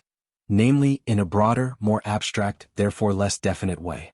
We are, for instance, informed now that it is that by which something else comes into being, now that it is what produces another thing or gives it reality, and C. Wolf says, cause is the principle from which the existence or actuality of another entity depends, whereas it is obvious that in causality we have only to do with changes in the form of uncreated, indestructible matter, and that a springing into existence of what did not previously exist is an impossibility. Want of clearness of thought may, no doubt, in most cases have led to these views of the causal relation, but surely sometimes a hidden motive, arrière-pensée, lurks in the background, a theological intention coquetting with the cosmological proof, for whose sake it is ready to falsify even transcendental, a priori truths, the mother's milk of human understanding. We find the clearest instance of this in Thomas Brown's book, On the Relation of Cause and Effect, a work of 460 pages, which in 1835 had already reached its fourth edition, and has probably since gone through several more, and which, in spite of its wearisome, pedantic, rambling prolixity, does not handle the subject badly. Now this Englishman rightly recognizes that it is invariably with changes that the causal law has to do, and that every effect is accordingly a change. Yet, although it can hardly have escaped him, he is unwilling to admit that every cause is likewise a change, and that the whole process is therefore nothing but the uninterrupted nexus of changes succeeding one another in time. On the contrary, he persists in clumsily calling the cause an object or substance, which precedes the change, and in tormenting himself throughout his tedious book with this entirely false expression, which spoils all his explanations, notwithstanding his own better knowledge and against his conscience, simply in order that his definition may on no account stand in the way of the cosmological proof, which others might hereafter state elsewhere. But what can a truth be worth which needs devices such as these to prepare its way? And what have our own worthy, honest German professors of philosophy been doing in behalf of their dearly beloved cosmological proof, since Kant dealt it the death blow in his critique of pure reason? They who prize truth above everything. They were, indeed, at their wits' ends, for, as these worthies well know, though they do not say so, first cause, causa prima, is, just as well as cause of itself, causa sui, a contradiction in terms, contradictio in ejecto, albeit the former expression is more generally used than the latter. It is besides usually pronounced with a very serious, not to say solemn air. Nay, many people, especially English reverends, turn up their eyes in a truly edifying way when they impressively and emphatically mention that contradiction in terms, the first cause. They know that a first cause is just as inconceivable as the point at which space ends or the moment when time first began. For every cause is a change which necessarily obliges us to ask for the preceding change that brought it about, and so on to infinity to infinity. Even a first state of matter, from which, as it has ceased to be, all following states could have proceeded, is inconceivable. For if this state had in itself been the cause of the following ones, they must likewise have existed from all eternity, and the actual state existing at the present moment could not have only just now come into being. If, on the other hand, that first state only began to be causal at some given period, something or other must have changed it for its inactivity to have ceased, but then something must have occurred, some change must have taken place, and this again obliges us to ask for its cause, i.e., a change which preceded it, and here we are once more on the causal ladder, up which we are whipped step by step, higher and higher, to infinity, to infinity. These gentlemen will surely not have the face to talk to me of matter itself arising out of nothing. If so, they will find corollaries at their service further on. The causal law therefore is not so accommodating as to let itself be used like a hired cab, which we dismiss when we have reached our destination. Rather does it resemble the broom brought to life by the apprentice wizard in Goethe's poem, which, when once set in motion, does not leave off running and fetching water until the old master wizard himself stops it, which he alone has the power to do. These gentlemen, however, have no master wizards among them.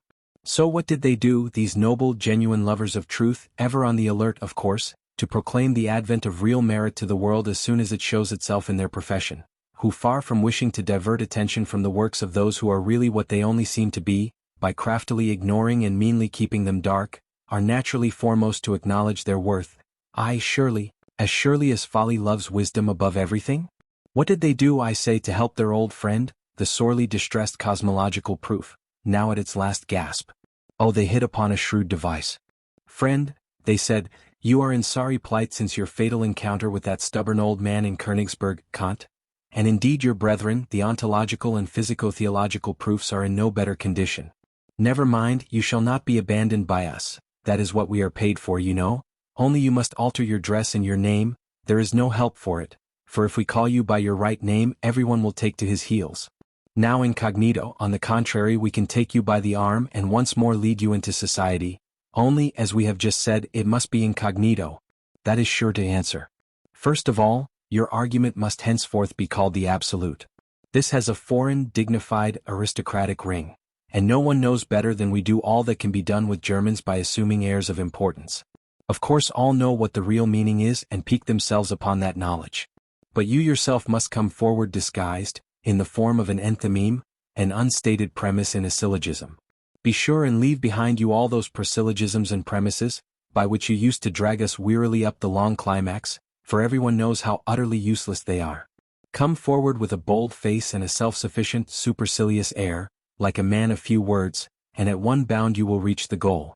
Exclaim and we will chime in, the absolute, confound it. That must exist or there would be nothing at all. Here, strike the table with your fist. Whence does the absolute come? What a silly question. Did not I tell you it was the absolute? That will do, forsooth. That will do. Germans are accustomed to content themselves with words instead of thoughts. Do we not train them to it from their cradle? Only look at Hegelianism. What is it but empty, hollow, nauseous twaddle? Yet how brilliant a career was that of this philosophical time-server. A few mercenary individuals had only to strike up a laudation of this stuff, and they at once found an echo to their voices in the empty hollow of 1,000 numbskulls, an echo which still continues to resound and to extend, and behold, an ordinary intellect, a common impostor soon became a sublime thinker. Take heart therefore. Besides, our friend and patron, we will also second you in other ways, for how, indeed, are we to get a living without you? So that carping old fault-finder Kant has been criticizing reason and clipping her wings, has he? Well then, we will invent a new sort of reason, such as has never been heard of, a reason that does not think but which has direct intuition, a reason which sees ideas, a high-flown word made to mystify, sees them bodily, or which apprehends directly that which you and others seek to prove, or, again, a reason which has forebodings of all this last for the benefit of those who do not care to make large concessions, but also are satisfied with very little. Let us thus pass off early inculcated popular conceptions for direct revelations of this new kind of reason, i.e., for inspirations from above. As for that old-fashioned reason which criticism has criticized away, let us degrade it, call it understanding, and send it about its business. Well, and what is to become of real true understanding? What in the world have we to do with real true understanding? You smile incredulously, but we know our listeners and the harem, horum, the ragtag and bobtail, we see on the students' benches before us. Bacon of Verulam already in his time said, young men learn to believe at universities. Of this they can learn as much as they wish from us.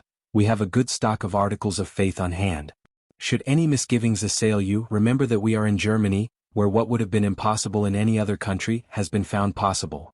Where a dull-witted, ignorant pseudo-philosopher, whose ineffably hollow verbiage disorganizes people's brains completely and permanently, a scribbler of nonsense, I am speaking of our dearly beloved Hegel, has not only been actually proclaimed a profound thinker with impunity, and even without incurring ridicule, but is readily accepted as such. Yes, indeed, for this fiction has found credence for the last 30 years and is believed to this day. Once therefore we have this absolute with your help, we are quite safe in spite of Kant and his critique. We may then philosophize in a lofty tone, making the universe proceed from the absolute by means of the most heterogeneous deductions, one more tiresome than the other, this, by the way, being their only point of resemblance. We can call the world the finite, and the absolute the infinite, thus giving an agreeable variety to our nonsense, and talk of nothing but God, explaining how, why, wherefore, by what voluntary or involuntary process he created or brought forth the world, showing whether he be within or without it, and so forth, as if philosophy were theology, and as if it sought for enlightenment concerning God, not concerning the universe.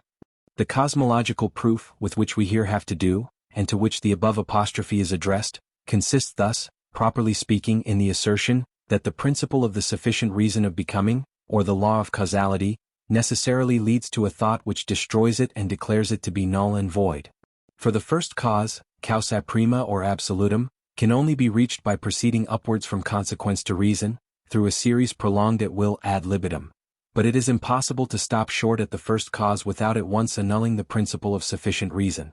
Having thus briefly and clearly shown the nullity of the cosmological proof, as I had in my second chapter already shown the nullity of the ontological proof, the sympathizing reader may perhaps expect me to do the same with respect to the physico-theological proof, which is a great deal more plausible.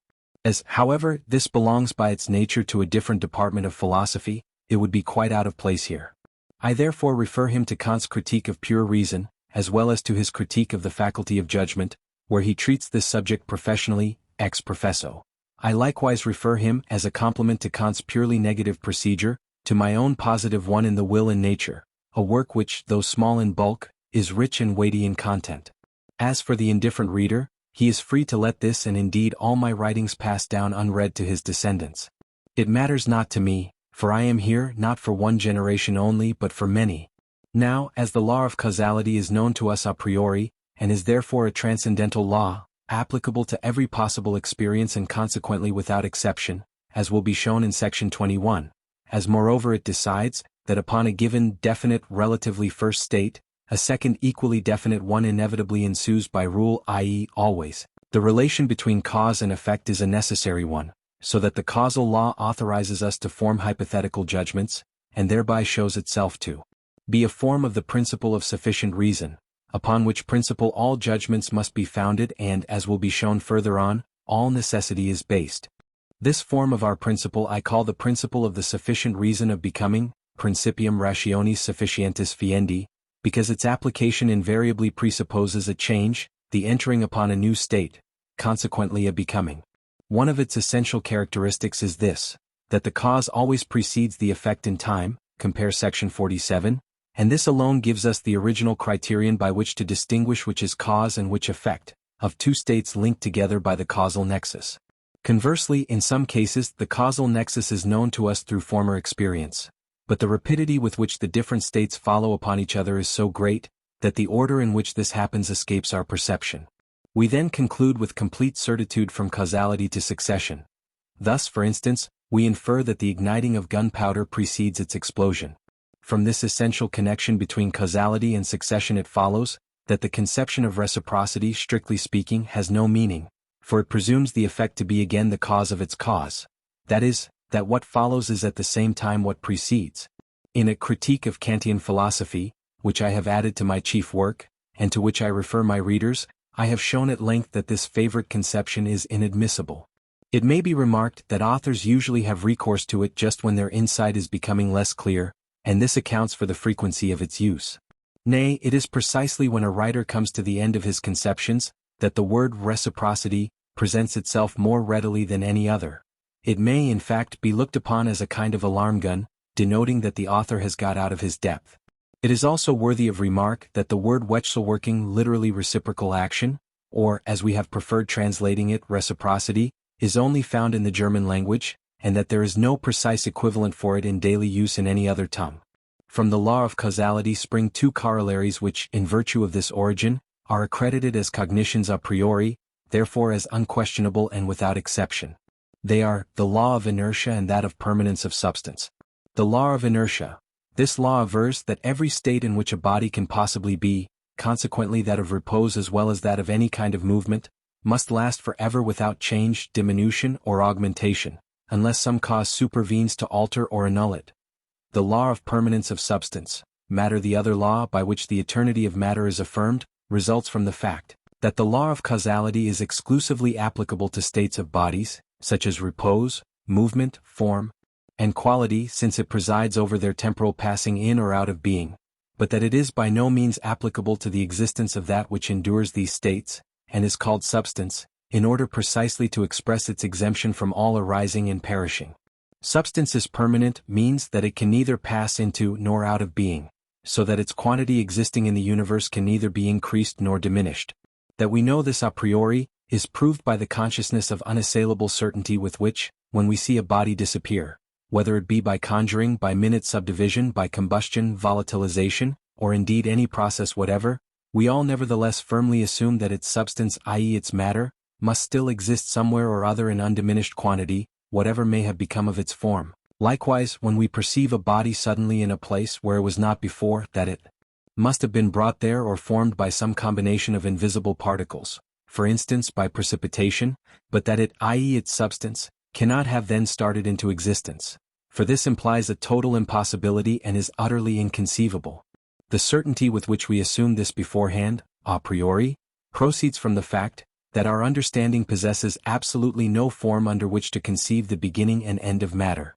For, as before said, the law of causality, the only form in which we are able to conceive changes at all, is solely applicable to states of bodies, and never under any circumstances to the existence of that which undergoes all changes, matter. This is why I place the principle of the permanence of matter among the corollaries of the causal law.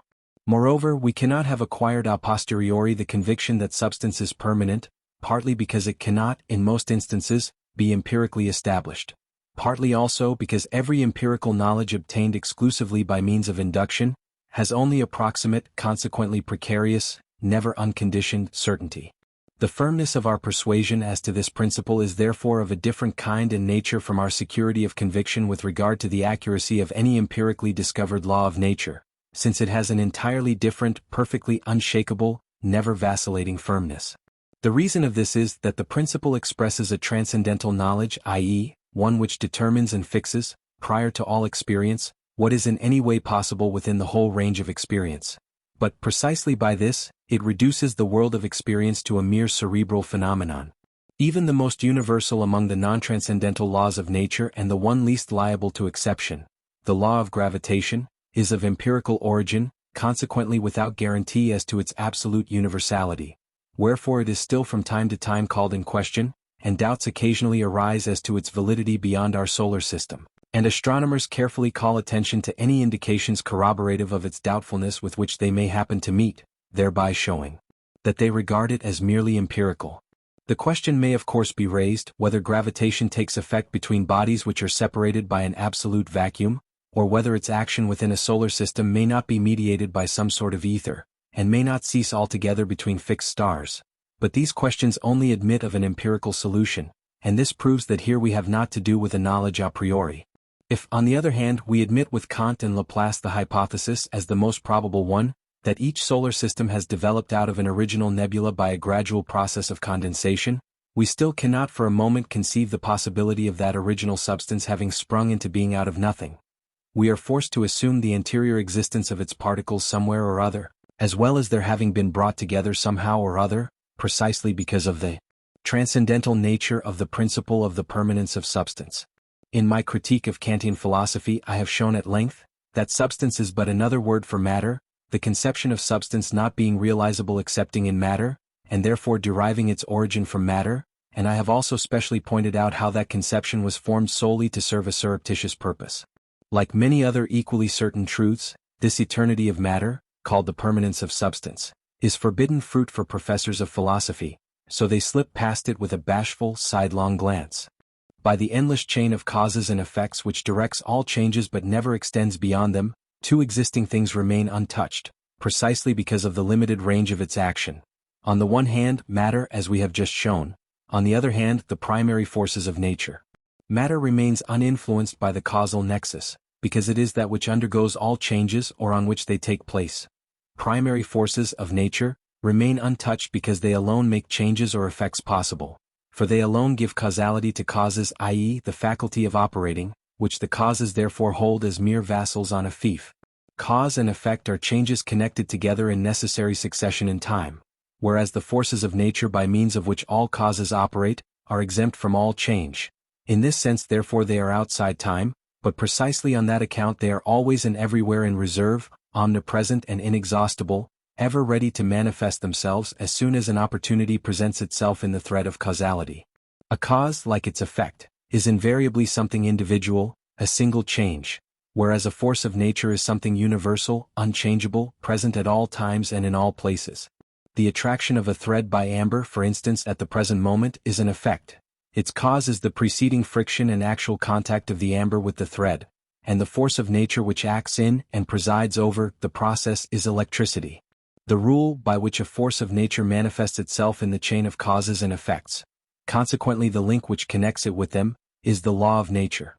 But the confusion between forces of nature and causes is as frequent as it is detrimental to clearness of thought. Not only are forces of nature turned into causes by such expressions as electricity, gravity, and C are the cause of so and so, but they are even often turned into effects by those who search for a cause for electricity, gravity, and C, which is absurd. Diminishing the number of the forces of nature, however, by reducing one to another, as for instance magnetism is in our days reduced to electricity, is a totally different thing. Every true, consequently really primary force of nature, and every fundamental chemical property belongs to these forces, is essentially a hidden quality, qualitas occulta, i.e., it does not admit of physical but only of metaphysical explanation. In other words, of an explanation which transcends the world of phenomena. No one has carried this confusion, or rather identification, of causes with forces of nature further than Maine de Byron in his Nouvelles Considérations de Rapports du Physique au Moral, for it is essential to his philosophy. It is besides remarkable that when he speaks of causes he rarely uses the word cause alone, but almost always speaks of cause ou force, cause or force, just as we have seen Spinoza above, section 8, right ratio civ causa, reason or cause, no less than 8 times in the same page. Both writers are evidently conscious that they are identifying two disparates, in order to be able to make use of the one or the other, according to circumstances. For this end they are obliged to keep the identification constantly before their reader's mind. Now causality, as the director of each and every change, presents itself in nature under 3 distinct forms, as causes in the strictest acceptation of the word, as stimuli, and as motives. It is just upon this difference that the real, essential distinction between inorganic bodies, plants and animals is based, and not upon external, anatomical, let alone chemical, distinctions. Because, in the narrowest sense this is that upon which changes in the inorganic kingdom alone ensue. Those changes, that is to say, which form the theme of mechanics, physics and chemistry. Newton's third fundamental law, action and reaction are equal to one another, applies exclusively to this cause and enunciates that the state which precedes the cause undergoes a change equivalent to that produced by it, the effect. In this form of causality alone, moreover, does the degree of the effect always exactly correspond to the degree of the cause, so as to enable us accurately to calculate the one by means of the other. The stimulus. This reigns over organic life as such, i.e., over plant life and the vegetative, that is, the unconscious part of animal life. This second form is characterized by the absence of the distinctive signs of the first. In it accordingly action and reaction are not equal, nor does the intensity of the effect by any means correspond throughout all its degrees to the intensity of the cause. In fact, the opposite effect may even be produced by intensifying the cause. The motive, under this form causality rules animal life proper. That is, the exterior, consciously performed actions of all animals. The medium for motives is knowledge. An intellect is accordingly needed for susceptibility to motives. The true characteristic of the animal is therefore the faculty of knowing, of representing, das Verstellen. Animals, as such, always move towards some aim and end, which therefore must have been recognized by them. That is to say, it must have presented itself to them as something different from themselves, yet of which they are conscious. Therefore the proper definition of the animal would be, that which knows, for no other definition quite hits the mark or can even perhaps stand the test of investigation. Movement induced by motives is necessarily wanting where there is no cognitive faculty, and movement by stimuli alone remains, i.e. plant life. Irritability and sensibility are therefore inseparable. Still motives evidently act in a different way from stimuli, for the action of the former may be very brief, nay, need only be momentary, since their efficacy, unlike that of stimuli, stands in no relation whatever to the duration of that action, to the proximity of the object, and c. A motive needs but to be perceived therefore to take effect, whereas stimuli always require outward, often even inward, contact and invariably a certain length of time. This short sketch of the three forms of causality will suffice here. They are more fully described in my prize essay on free will. One thing, however, still remains to be urged. The difference between cause, stimulus, and motive is obviously only a consequence of the various degrees of receptivity of beings. The greater their receptivity, the feebler may be the nature of the influence. A stone needs an impact while man obeys a look. Nevertheless, both are moved by a sufficient cause, therefore with the same necessity. For motivation is only causality passing through knowledge. The intellect is the medium of the motives, because it is the highest degree of receptivity. By this, however, the law of causality loses nothing whatever of its rigor and certainty. For motives are causes and operate with the same necessity which all causes bring with them. This necessity is easy to perceive in animals because of the greater simplicity of their intellect, which is limited to the perception of what is present. Man's intellect is double, for not only has he intuitive but abstract knowledge, which last is not limited to what is present. Man possesses reason. He therefore has a power of elective decision with clear consciousness. That is, he is able to weigh against one another motives which exclude each other as such. In other terms, he can let them try their strength on his will. The most powerful motive then decides him, and his actions ensue with just the same necessity as the rolling of a ball after it has been struck. Freedom of will means, not professorial twaddle, but that a given human being, in a given situation, can act in two different ways. But the utter absurdity of this assertion is a truth as certain and as clearly proved, as any truth can be which passes the limits of pure mathematics. In my essay on free will, to which the Norwegian Society awarded the prize, this truth is demonstrated more clearly, methodically, and thoroughly than has been done before by anyone else, and this moreover with special reference to those facts of our consciousness by which ignorant people imagine that absurdity to be confirmed. In all that is essential, however, Hobbes, Spinoza, Priestley, Voltaire, and even Kant already taught the same doctrine. Our professional philosophers, of course, do not let this interfere with their holding forth on free will, as if it were an understood thing which had never been questioned. But what do these gentlemen imagine the above-named great men to have come into the world for, by the grace of nature? To enable them, the professors, to earn their livelihood by philosophy? Since I had proved this truth in my prize essay more clearly than had ever been done before, and since moreover a Royal Society had sanctioned that proof by placing my essay among its memoranda, it surely behoved these worthies, considering the views they held, to make a vigorous attack upon so pernicious a doctrine, so detestable a heresy, and thoroughly to refute it. Nay, this duty was all the more imperative as, in my other essay, on the foundation of morality, I had proved the utter groundlessness of Kant's practical reason with its categorical imperative which, under the name of the moral law, is still used by these gentlemen as the cornerstone of their own shallow systems of morality.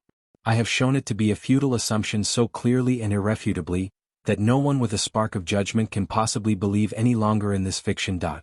Well, and so they probably did. Oh no. They take good care not to venture on such slippery ground. Their ability consists in holding their tongues.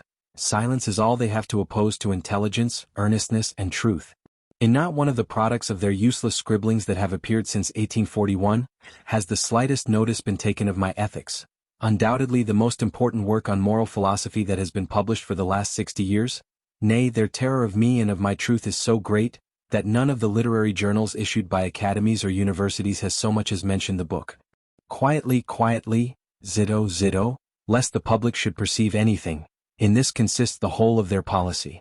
The instinct of self-preservation may, no doubt, be at the bottom of these artful tactics. For would not a philosophy, whose sole aim was truth, and which had no other consideration in view, be likely to play the part of the iron pot among the earthen ones, were it to come in contact with the petty systems composed under the influence of 1,000 personal considerations by people whose chief qualification is the propriety of their sentiments? Their wretched fear of my writings is the fear of truth. Nor can it be denied, that precisely this very doctrine of the complete necessity of all acts of the will stands in flagrant contradiction with all the hypotheses of their favorite old woman's philosophy cut after the pattern of Judaism. Still, that severely tested truth, far from being disturbed by all this as a sure datum and criterion, as a true, give me a place to stand, delta mu omicron iota pi omicron sigma tau, proves the futility of all that old woman's philosophy and the urgent need of a fundamentally different, incomparably deeper view of the universe and of man, no matter whether that view be compatible with the official duties of a professional philosopher or not. Section 21. A priori character of the conception of causality. Intellectual character of empirical perception. The understanding. In the professorial philosophy of our philosophy professors, we are still taught to this day that perception of the outer world is a thing of the senses, and then there follows a long dissertation upon each of the 5 senses, whereas no mention whatever is made of the intellectual character of perception, that is to say, of the fact that it is mainly the work of the understanding, which, by means of its own peculiar form of causality, together with the forms of pure sensibility, time and space, which are postulated by causality, primarily creates and produces the objective, outer world out of the raw material of a few sensations. And yet in its principal features, I had stated this matter in the first edition of the present treatise and soon after developed it more fully in my treatise on Vision and Colors 1816, of which Professor Rosas has shown his appreciation by allowing it to lead him into plagiarism. But our professors of philosophy have not thought fit to take the slightest notice either of this, or indeed of any of the other great and important truths which it has been the aim and labor of my whole life to set forth, in order to secure them as a lasting possession to mankind. It does not suit their tastes or fit into their notions. It leads to no theology, nor is it even adapted to drill students for higher state purposes. In short, professional philosophers do not care to learn from me, nor do they even see how much they might learn from me. That is all that their children and their children's children will learn from me. They prefer to sit down and spin a long metaphysical yarn, each out of his own thoughts for the benefit of the public. And no doubt, if fingers are a sufficient qualification, they have it. How right was Machiavelli when he said, as Hesiod before him, "There are 3 sorts of heads. Firstly, those which acquire knowledge of things and comprehend them by themselves. Secondly, those which recognize the truth when it is shown them by others. And thirdly, those which can do neither the one nor the other." One must indeed be forsaken by all the gods, to imagine that the outer, perceptible world, filling space in its 3 dimensions and moving on in the inexorable flow of time, governed at every step by the laws of causality, which is without exception, and in all this merely obeying laws we can indicate before all experience of them, that such a world as this, we say, can have a real, objective existence outside us, without any agency of our own, and that it can then have found its way into our heads through bare sensation and thus have a second existence within us like the one outside. For what a miserably poor thing is mere sensation after all. Even in the noblest of our organs it is nothing but a local, specific feeling, susceptible of some slight variation, still in itself always subjective and, as such therefore, incapable of containing anything objective, anything like perception. For sensation is and remains a process within the organism and is limited, as such, to the region within the skin. It cannot therefore contain anything which lies beyond that region, or in other words, anything that is outside us. A sensation may be pleasant or unpleasant, which betokens a relation to the will, but nothing objective can ever lie in any sensation. In the organs of the senses, sensation is heightened by the confluence of the nerve extremities, and can easily be excited from without on account of their extensive distribution and the delicacy of the envelope which encloses them. It is besides specially susceptible to particular influences such as light, sound, smell, notwithstanding which it is and remains mere sensation, like all others within our body, consequently something essentially subjective, of whose changes we only become immediately conscious in the form of the inner sense time, that is, successively. It is only when the understanding begins to act, a function not of single delicate nerve extremities, but of that mysterious, complicated structure weighing from 5 to 10 pounds, called the brain, only when it begins to apply its sole form, the causal law, that a powerful transformation takes place, by which subjective sensation becomes objective perception. For, in virtue of its own peculiar form, therefore a priori, i.e. before all experience, since there could have been none till then, the understanding conceives the given corporeal sensation as an effect, a word which the understanding alone comprehends, which effect, as such, necessarily implies a cause. Simultaneously it summons to its assistance space, the form of the outer sense, lying likewise ready in the intellect, i.e. the brain, in order to remove that cause beyond the organism. For it is by this that the external world first arises, space alone rendering it possible, so that pure intuition a priori has to supply the foundation for empirical perception. In this process, as I shall soon show more clearly, the understanding avails itself of all the several data, even the minutest, which are presented to it by the given sensation, in order to construct the cause of it in space in conformity with them.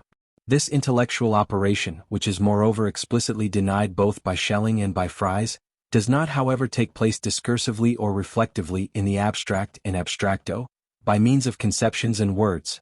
It is, on the contrary, an intuitive and quite direct process. For by it alone, therefore exclusively in the understanding and for the understanding, does the real, objective, corporeal world, filling space in its three dimensions, present itself and further proceed, according to the same law of causality, to change in time, and to move in space. It is therefore the understanding itself which has to create the objective world, for this world cannot walk into our brain from outside already cut and dried through the senses and the openings of their organs. In fact, the senses supply nothing but the raw materials which the understanding at once proceeds to work up into the objective view of a corporeal world, subject to regular laws, by means of the simple forms we have indicated: space, time, and causality. Accordingly, our everyday empirical perception is an intellectual one and has a right to claim this predicate, which German pseudo-philosophers have given to a pretended intuition of dream worlds, in which their beloved absolute is supposed to perform its evolutions. And now I will proceed to show how wide is the gulf which separates sensation from perception, by pointing out how raw is the material out of which the beautiful edifice is constructed. Objective perception makes use, properly speaking, of only two senses, touch and sight. These alone supply the data upon which, as its basis, the understanding constructs the objective world by the process just described. The three other senses remain on the whole subjective, for their sensations, while pointing to an external cause, still contain no data by which its relations in space can be determined. Now space is the form of all perception, i.e. of that apprehension, in which alone objects can, properly speaking, present themselves. Therefore those other three senses can no doubt serve to announce the presence of objects we already know in some other way, but no construction in space, consequently no objective perception, can possibly be founded on their data. A rose cannot be constructed from its perfume, and a blind man may hear music all his life without having the slightest objective representation either of the musicians, or of the instruments, or of the vibrations of the air. On the other hand, the sense of hearing is of great value as a medium for language, and through this it is the sense of reason. It is also valuable as a medium for music, which is the only way in which we comprehend numerical relations not only in the abstract, in abstracto, but directly in the concrete, in concreto. A musical sound or tone, however, gives no clue to spatial relations, therefore it never helps to bring the nature of its cause nearer to us. We stop short at it, so that it is no datum for the understanding in its construction of the objective world. The sensations of touch and sight alone are such data. Therefore a blind man without either hands or feet, while able to construct space for himself a priori in all its regularity, would nevertheless acquire but a very vague representation of the objective world. Yet what is supplied by touch and sight is not by any means perception, but merely the raw material for it. For perception is so far from being contained in the sensations of touch and sight, that these sensations have not even the faintest resemblance to the qualities of the things which present themselves to us through them, as I shall presently show. Only what really belongs to sensation must first be clearly distinguished from what is added to it by the intellect in perception. In the beginning this is not easy, because we are so accustomed to pass from the sensation at once to its cause, that the cause presents itself to us without our noticing the sensation apart from it, by which, as it were, the premises are supplied to this conclusion drawn by the understanding. Thus touch and sight have each their own special advantages to begin with, therefore they assist each other mutually. Sight needs no contact nor even proximity, its field is unbounded and extends to the stars. It is moreover sensitive to the most delicate degrees of light, shade, color, and transparency, so that it supplies the understanding with a quantity of nicely defined data, out of which, by dint of practice, it becomes able to construct the shape, size, distance, and nature of bodies, and represents them at once perceptibly. On the other hand, touch certainly depends upon contact. Still its data are so varied and so trustworthy, that it is the most searching of all the senses. Even perception by sight may, in the last resort, be referred to touch. Nay, sight may be looked upon as an imperfect touch extending to a great distance, which uses the rays of light as long feelers, and it is just because it is limited to those qualities which have light for their medium and is therefore one-sided, that it is so liable to deception, whereas touch supplies the data for cognizing size, shape, hardness, softness, roughness, temperature and see, quite immediately. In this it is assisted, partly by the shape and mobility of our arms, hands, and fingers, from whose position in feeling objects the understanding derives its data for constructing bodies in space, partly by muscular power, which enables it to know the weight, solidity, toughness, or brittleness of bodies. All this with the least possible liability to error. These data, nevertheless, do not by any means yet give perception, which is always the work of the understanding. The sensation I have in pressing against a table with my hand contains no representation of a firm cohesion of parts in that object, nor indeed anything at all like it. It is only when my understanding passes from that sensation to its cause that the intellect constructs for itself a body having the properties of solidity, impenetrability, and hardness. If in the dark I put my hand upon a flat surface, or lay hold of a ball of about 3 inches in diameter, the same parts of my hand feel the pressure in both cases. It is only by the different position which my hand takes that, in the one case or the other, my understanding constructs the shape of the body whose contact is the cause of the sensation, for which it receives confirmation from the changes of position which I make. The sensations in the hand of a man born blind, on feeling an object of cubic shape, are quite uniform and the same on all sides and in every direction. The edges, it is true, press upon a smaller portion of his hand, still nothing at all like a cube is contained in these sensations. His understanding, however, draws the immediate and intuitive conclusion from the resistance felt that this resistance must have a cause, which then presents itself through that conclusion as a hard body. Through the movements of his arms in feeling the object, while the hand sensation remains unaltered, he constructs the cubic shape in space, which is known to him a priori from earlier knowledge. If the representation of a cause and of space, together with their laws, had not already existed within him, the image of a cube could never have proceeded from those successive sensations in his hand. If a rope be drawn through his hand, he will construct, as the cause of the friction he feels and of its duration, a long cylindrical body, moving uniformly in the same direction in that particular position of his hand. But the representation of movement, that is, of change of place in space by means of time, never could arise for him out of the mere sensation in his hand, for that sensation can neither contain, nor can it ever by itself alone produce any such thing. It is his intellect which must, on the contrary, contain within itself, before all experience, the intuitions of space, time, and together with them that of the possibility of movement. It must also contain the representation of causality in order to pass from sensation, which alone is given by experience, to a cause of that sensation, and to construct that cause as a body having this or that shape, moving in this or that direction. For how great is the difference between a mere sensation in my hand and the representations of causality, materiality, and mobility in space by means of time. The sensation in my hand, even if its position and its points of contact are altered, is a thing far too uniform and far too poor in data to enable me to construct out of it the representation of space, with its 3 dimensions, and of the influences of bodies one upon another, together with the properties of expansion, impenetrability, cohesion, shape, hardness, softness, rest, and motion, the basis, in short, of the objective world. This is, on the contrary, only possible by the intellect containing within itself, anterior to all experience, space as the form of perception, time as the form of change, and the law of causality as the regulator of the passing in and out of changes. Now it is precisely the pre-existence before all experience of all these forms which constitutes the intellect. Physiologically, it is a function of the brain, which the brain no more learns by experience than the stomach learns to digest or the liver to secrete bile.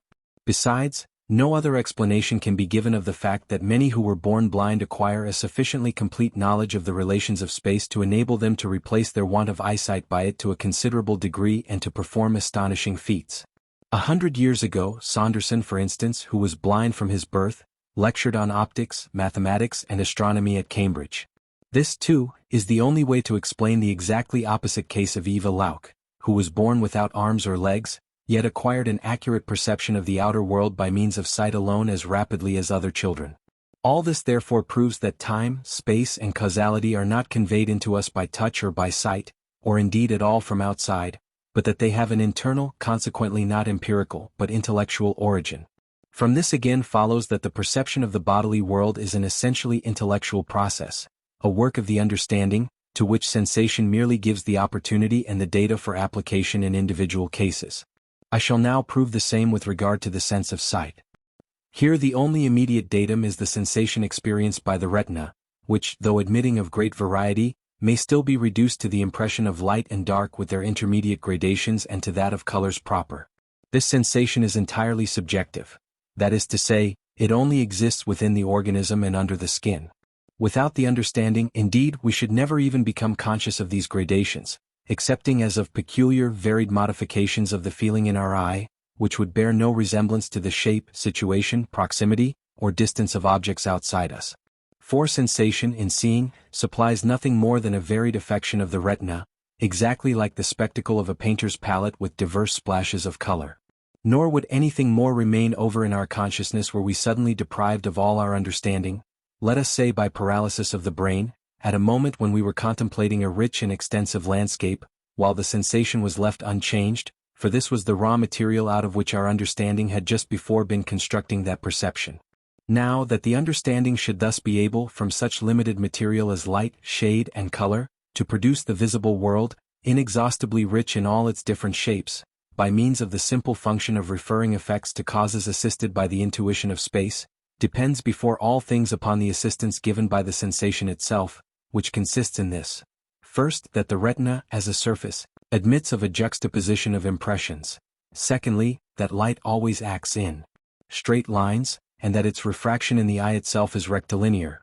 Finally, that the retina possesses the faculty of immediately feeling from which direction the light comes that impinges upon it, and this can, perhaps, only be accounted for by the rays of light penetrating below the surface of the retina. But by this we gain that the mere impression at once indicates the direction of its cause, that is, it points directly to the position of the object from which the light proceeds or is reflected.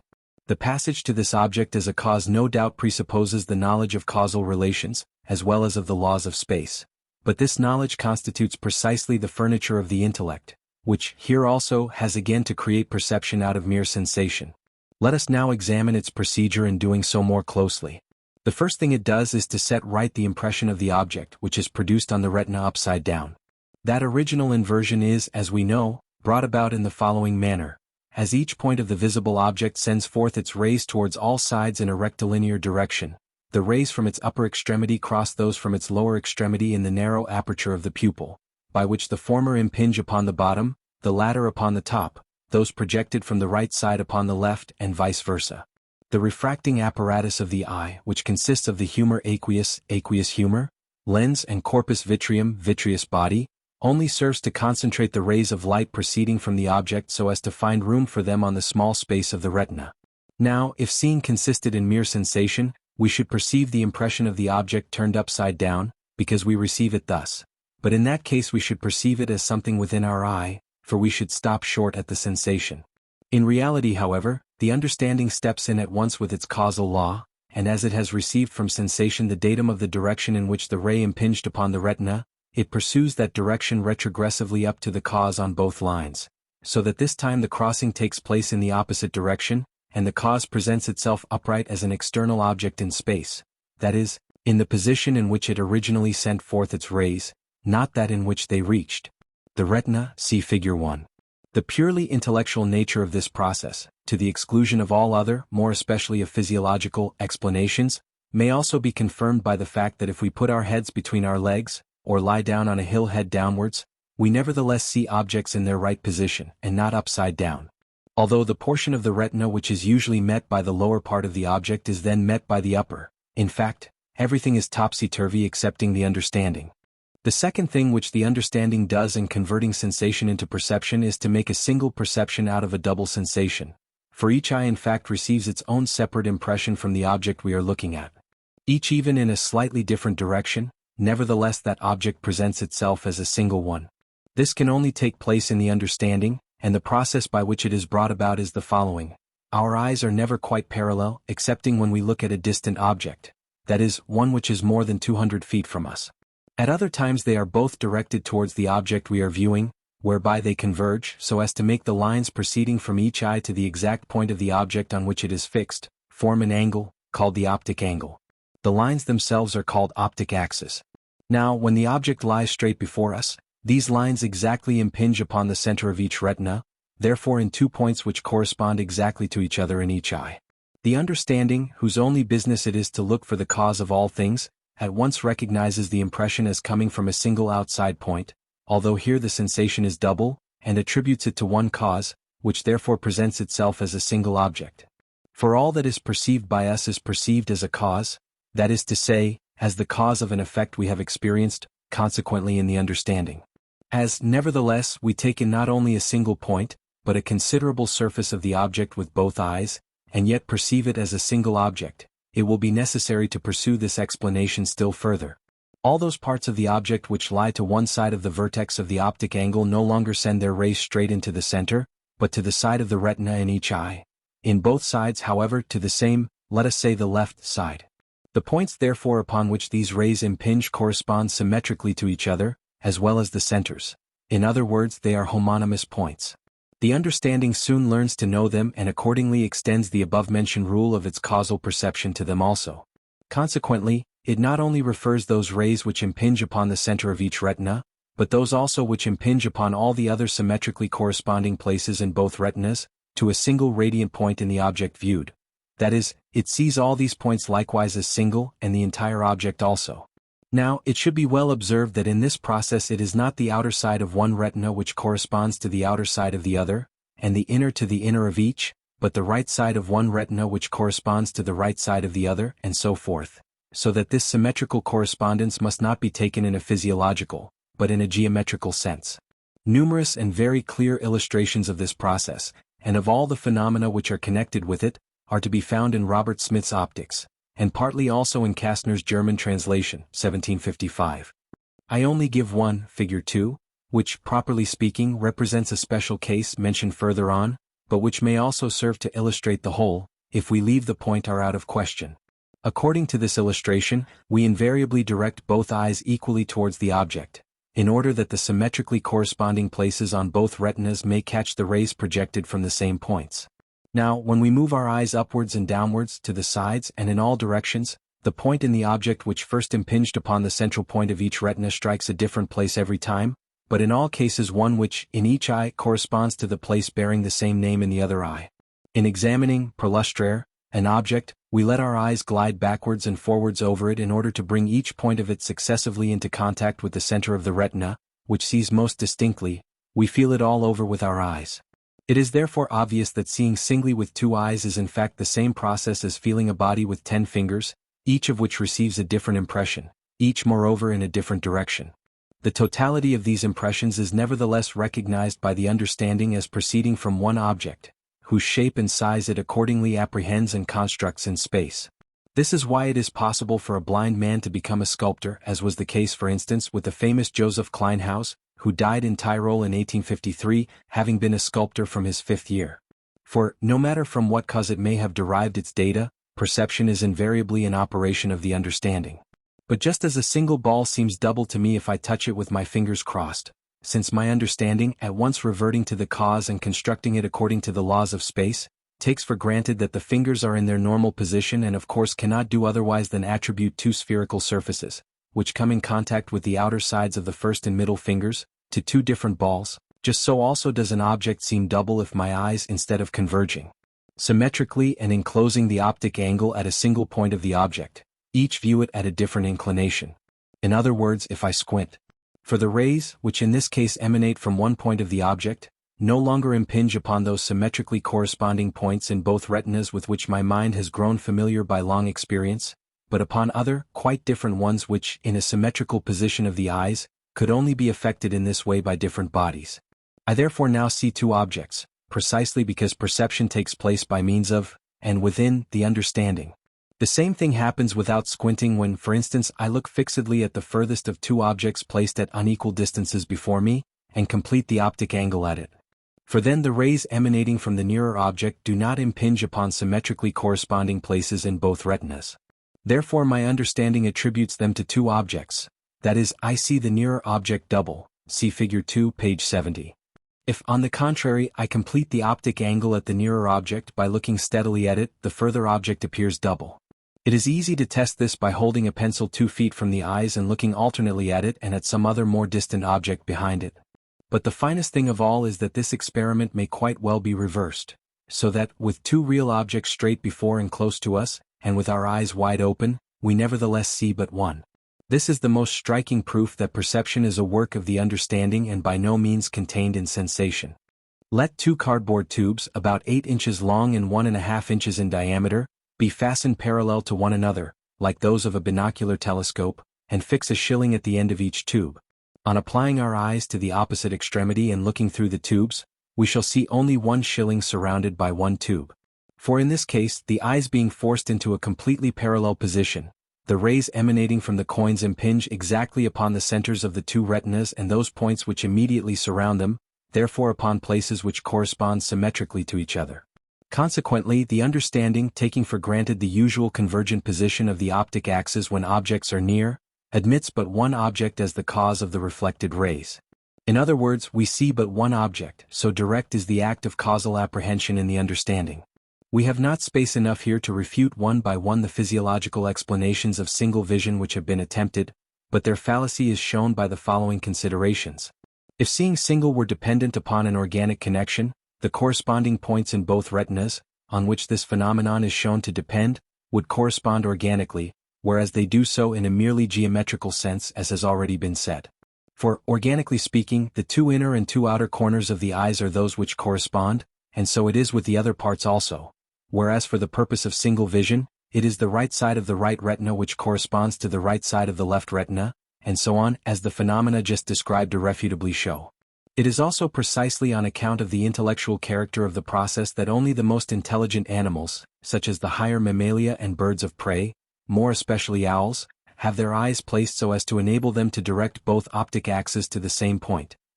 The hypothesis of a confluence or partial intersection of the optic nerves before entering the brain, originated by Newton, is false, simply because it would then be impossible to see double by squinting.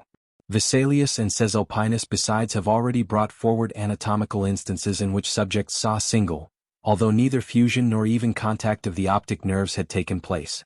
A final argument against the hypothesis of a mixed impression is supplied by the fact that on closing our right eye firmly and looking at the sun with our left, the bright image which persists for a time is always in the left, never in the right eye, and vice versa, and the opposite is true.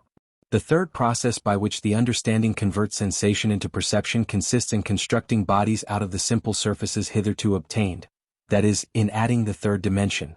It does this by estimating the expansion of bodies in this third dimension in space, which is known to the understanding a priori from earlier knowledge, through causality according to the degree in which the eye is affected by the objects, and to the gradations of light and shade. In fact, although objects fill space in all 3 dimensions, they can only produce an impression upon the eye with 2, for the nature of that organ is such that our sensation in seeing is merely planimetrical, 2-dimensional, not stereometrical, 3-dimensional. All that is stereometrical in our perception is added by the understanding, which has for its sole data the direction whence the eye receives its impression, the limits of that impression, and the various gradations of light and dark. These data directly indicate their causes, and enable us to distinguish whether what we have before us is a disc or a ball. This mental process, like the preceding ones, takes place so immediately and with such rapidity that we are conscious of nothing but the result. It is this which makes perspective drawing so difficult a problem, that it can only be solved by mathematics and has to be learned. Although all it has to do is to represent the sensation of seeing as it presents itself to our understanding as a datum for the third process, that is, visual sensation in its merely planimetrical extension, to the 2 dimensions of which extension, together with the said data in them, the understanding forthwith adds the third, in contemplating a drawing as well as in contemplating reality.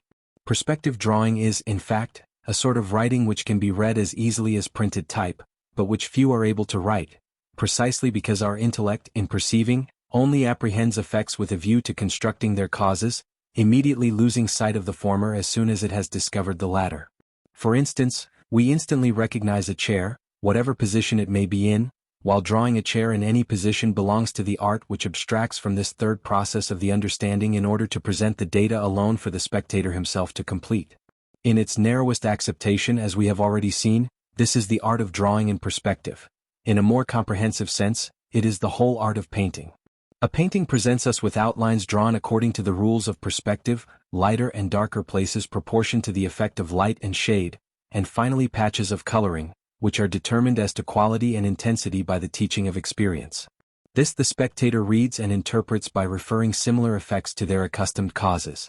The painter's art consists in consciously retaining the data of visual sensation in the artist's memory, as they are before this third intellectual process, while we who are not artists, cast them aside without retaining them in our memory as soon as we have made use of them for the purpose described above. We shall become still better acquainted with this third intellectual process by now passing on to a fourth, which, from its intimate connection with the third, serves to elucidate it. This fourth operation of the understanding consists in acquiring knowledge of the distance of objects from us. It is this precisely which constitutes that third dimension of which we have been speaking. Visual sensation, as we have said, gives us the direction in which objects lie, but not their distance from us, that is, not their position. It is for the understanding therefore to find out this distance. Or, in other words, the distance must be inferred from purely causal determinations. Now the most important of these is the visual angle which objects subtend, yet even this is quite ambiguous and unable to decide anything by itself. It is like a word of double meaning. The sense in which it is to be understood can only be gathered from its connection with the rest. An object subtending the same visual angle may in fact be small and near or large and far off. It is only when we have previously ascertained its size that the visual angle enables us to recognize its distance, and conversely its size when its distance is known to us. Linear perspective is based upon the fact that the visual angle diminishes as the distance increases, and its principles may here be easily deduced.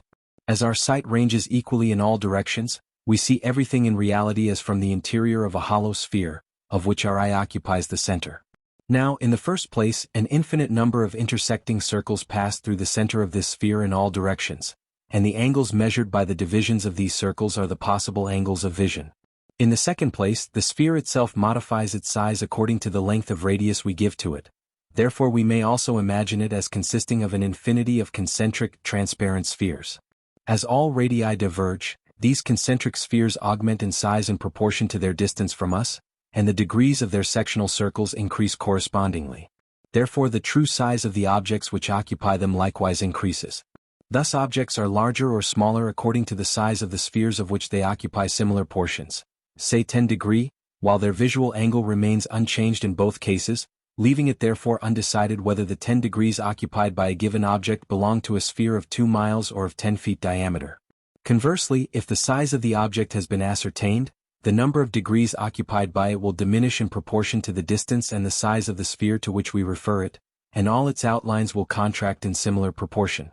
From this ensues the fundamental law of all perspective, for as objects and the intervals between them must necessarily diminish in constant proportion to their distance from us, all their outlines thereby contracting, the result will be that with increasing distance, what is above us will descend, what is below us will ascend, and all that lies at our sides will come nearer together. This progressive convergence, this linear perspective, no doubt enables us to estimate distances, so far as we have before us an uninterrupted succession of visibly connected objects. But we are not able to do this by means of the visual angle alone, for here the help of another datum is required by the understanding to act, in a sense as commentary to the visual angle, by indicating more precisely the share we are to attribute to distance in that angle. Now there are 4 principal data of this kind which I am about to specify. Thanks to these data, even where there is no linear perspective to guide us, if a man standing at a distance of 200 feet appears to me subtending a visual angle 24 times smaller than if he were only 2 feet off, I can nevertheless in most cases estimate his size correctly. All this proves once more that perception is not only a thing of the senses, but of the intellect also. I will here add the following special and interesting fact in corroboration of what I have said about the basis of linear perspective as well as about the intellectual nature of all perception. When I have looked steadily at a colored object with sharply defined outlines, say a red cross, long enough for the physiological image to form in my eye as a green cross, the further the surface onto which I project it, the larger it will appear to me, and vice versa, and the opposite is true. For the image itself occupies an unvarying portion of my retina, that is, the portion originally affected by the red cross. Therefore when referred outwards or, in other words, recognized as the effect of an external object, it forms an unchanging visual angle, say of 2 ring operator. Now if, in this case, where all commentary to the visual angle is wanting, I remove it to a distant surface, with which I necessarily identify it as belonging to its effect, the cross will occupy 2 ring operator of a distant and therefore larger sphere, and is consequently large. If on the other hand I project the image onto a nearer object, it will occupy 2 ring operator of a smaller sphere, and is therefore small. The resulting perception is in both cases completely objective, quite like that of an external object, and as it proceeds from an entirely subjective reason, from the image having been excited in quite a different way, It thus confirms the intellectual character of all objective perception. This phenomenon, which I distinctly remember to have been the first to notice in 1815, forms the theme of an essay by Seguin, published in the Comptes Rendus, Proceedings, of the August 2, 1858, where it is served up as a new discovery, all sorts of absurd and distorted explanations of it being given. Messrs. Les illustres confrères, gentlemen, the illustrious colleagues, let pass no opportunity for heaping experiment upon experiment, the more complicated the better. Experience, experiment, is their watchword, yet how rarely do we meet with any sound, genuine reflection upon the phenomena observed. Experience, experience, experiment, experiment, followed by twaddle. To return to the subsidiary data which act as commentaries to a given visual angle, we find foremost among them the mutations oculi interni, internal changes of the eye, by means of which the eye adapts its refractory apparatus to various distances by increasing and diminishing the refraction. In what these modifications consist has not yet been clearly ascertained. They have been sought in the increased convexity, now of the cornea, now of the crystalline lens. But the latest theory seems to me the most probable one, according to which the lens is moved backwards for distant vision and forwards for near vision, lateral pressure in the latter case, giving it increased protuberance, so that the process would exactly resemble the mechanism of an opera glass. Kepler, however, had in the main already expressed this theory, which may be found explained in A. Hueck's pamphlet, Die Bewegung der Kristallens, The Movement of the Crystalline Lens, 1841. If we are not clearly conscious of these inner modifications of the eye, we have at any rate a certain feeling of them, and of this we immediately avail ourselves to estimate distances. As however these modifications are not available for the purposes of clear sight beyond the range of from about 7 inches to 16 feet, the understanding is only able to apply this datum within those limits. Beyond them, however, the second datum becomes available, that is to say, the optic angle formed by the two optic axes, which we had occasion to explain when speaking of single vision. It is obvious that this optic angle becomes smaller the further the object is removed, and vice versa, and the opposite is true. This different direction of the eyes with respect to each other does not take place without producing a slight sensation, of which we are nevertheless only so far conscious as the understanding makes use of it as a datum, in estimating distances intuitively. By this datum we are not only enabled to recognize the distance, but the precise position of the object viewed by means of the parallax of the eyes, which consists in each eye seeing the object in a slightly different direction, so that if we close one eye, the object seems to move. Thus, it is not easy to snuff a candle with one eye shut because this datum is then wanting. But as the direction of the eyes becomes parallel as soon as the distance of the object reaches or exceeds 200 feet, and as the optic angle consequently then ceases to exist, this datum only holds good within the said distance. Beyond it, the understanding has recourse to atmospheric perspective, which indicates a greater distance by means of the increasing dimness of all colors, of the appearance of physical blue in front of all dark objects, according to Goethe's perfectly correct and true theory of colors, and also of the growing indistinctness of all outlines. In Italy, where the atmosphere is very transparent, this datum loses its power and is apt to mislead. Tivoli, for instance, seems to be very near when seen from Frascati. On the other hand, all objects appear larger in a mist, which is an abnormal exaggeration of the datum, because our understanding assumes them to be farther from us.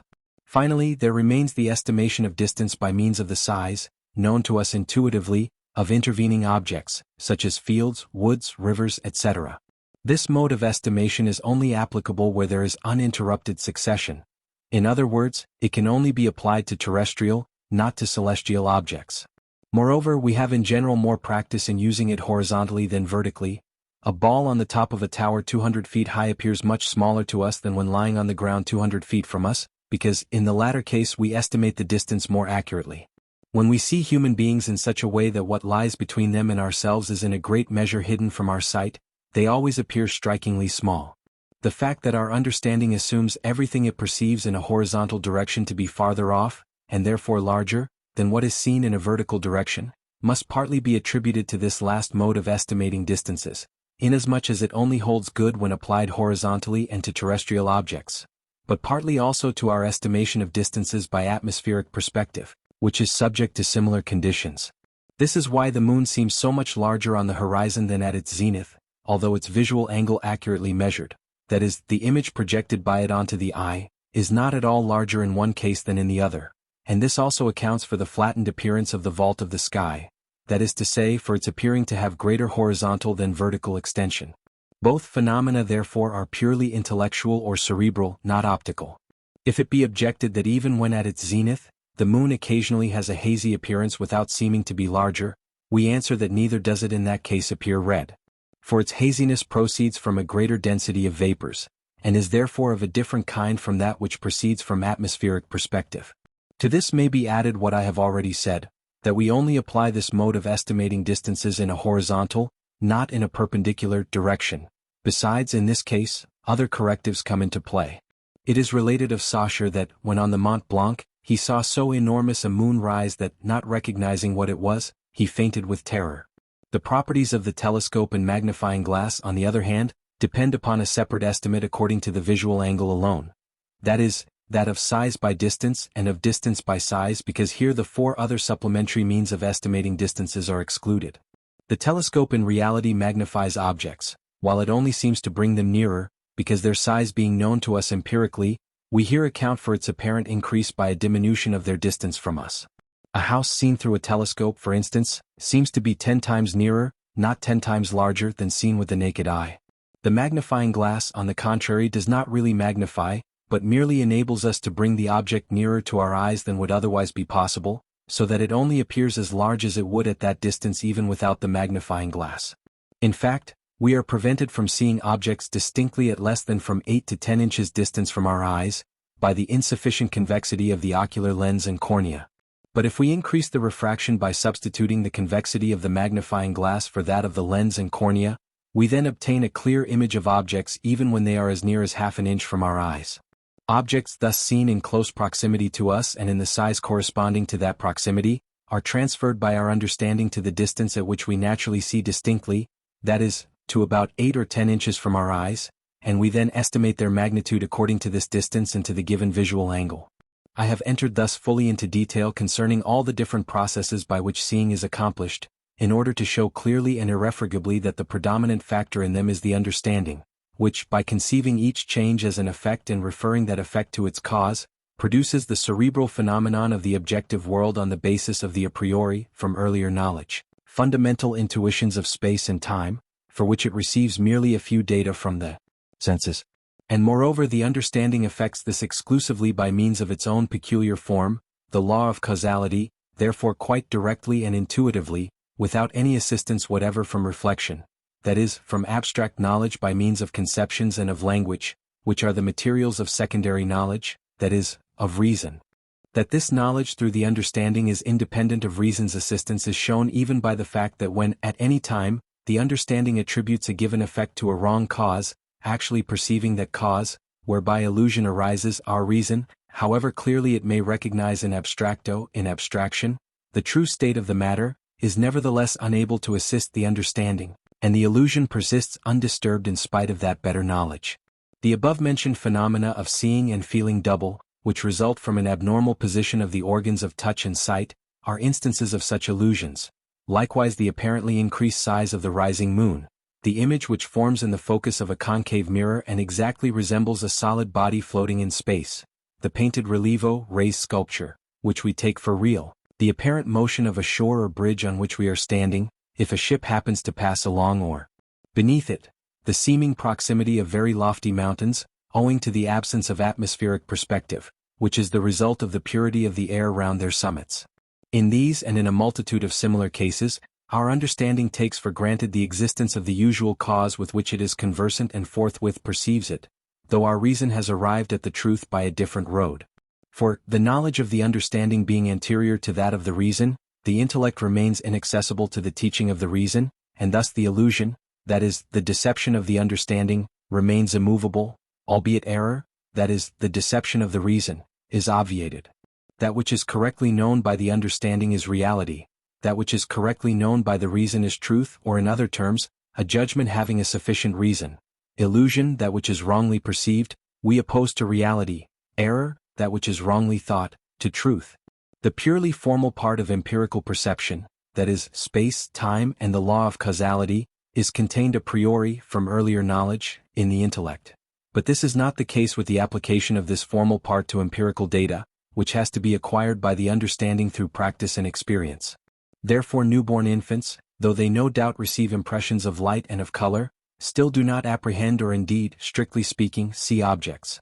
The first weeks of their existence are rather passed in a kind of stupor, from which they awaken by degrees when their understanding begins to apply its function to the data supplied by the senses, especially those of touch and of sight, whereby they gradually gain consciousness of the objective world. This newly arising consciousness may be clearly recognized by the look of growing intelligence in their eyes and a degree of intention in their movements, especially in the smile with which they show for the first time recognition of those who take care of them. They may even be observed to make experiments for a time with their sight and touch, in order to complete their apprehension of objects by different lights, in different directions and at different distances, thus pursuing a silent but serious course of study, till they have succeeded in mastering all the intellectual operations in seeing which have been described. The fact of this schooling can be ascertained still more clearly through those who, being born blind, have been operated upon late in life, since they are able to give an account of their impressions. Cheselden's blind man was not an isolated instance, and we find in all similar cases the fact corroborated that those who obtain their sight late in life, no doubt, see light, outlines and colors as soon as the operation is over, but that they have no objective perception of objects until their understanding has learnt to apply its causal law to data and to changes which are new to it. On first beholding his room and the various objects in it, Cheselden's blind man did not distinguish one thing from another. He simply received the general impression of a totality all in one piece, which he took for a smooth, variegated surface. It never occurred to him to recognize a number of detached objects, lying one behind the other at different distances. With blind people of this sort, it is by the sense of touch, to which objects are already known, that they have to be introduced to the sense of sight. In the beginning, the patient has no appreciation whatever of distances and tries to lay hold of everything. One, when he first saw his own house from outside, could not conceive how so small a thing could contain so many rooms. Another was highly delighted to find, some weeks after the operation, that the engravings hanging on the walls of his room represented a variety of objects. The Morgenblatt morning paper, of October 23, 1817, contains an account of a youth who was born blind and obtained his sight at the age of 17. He had to learn intelligent perception, for at first sight he did not even recognize objects previously known to him through the sense of touch. Every object had to be introduced to the sense of sight by means of the sense of touch.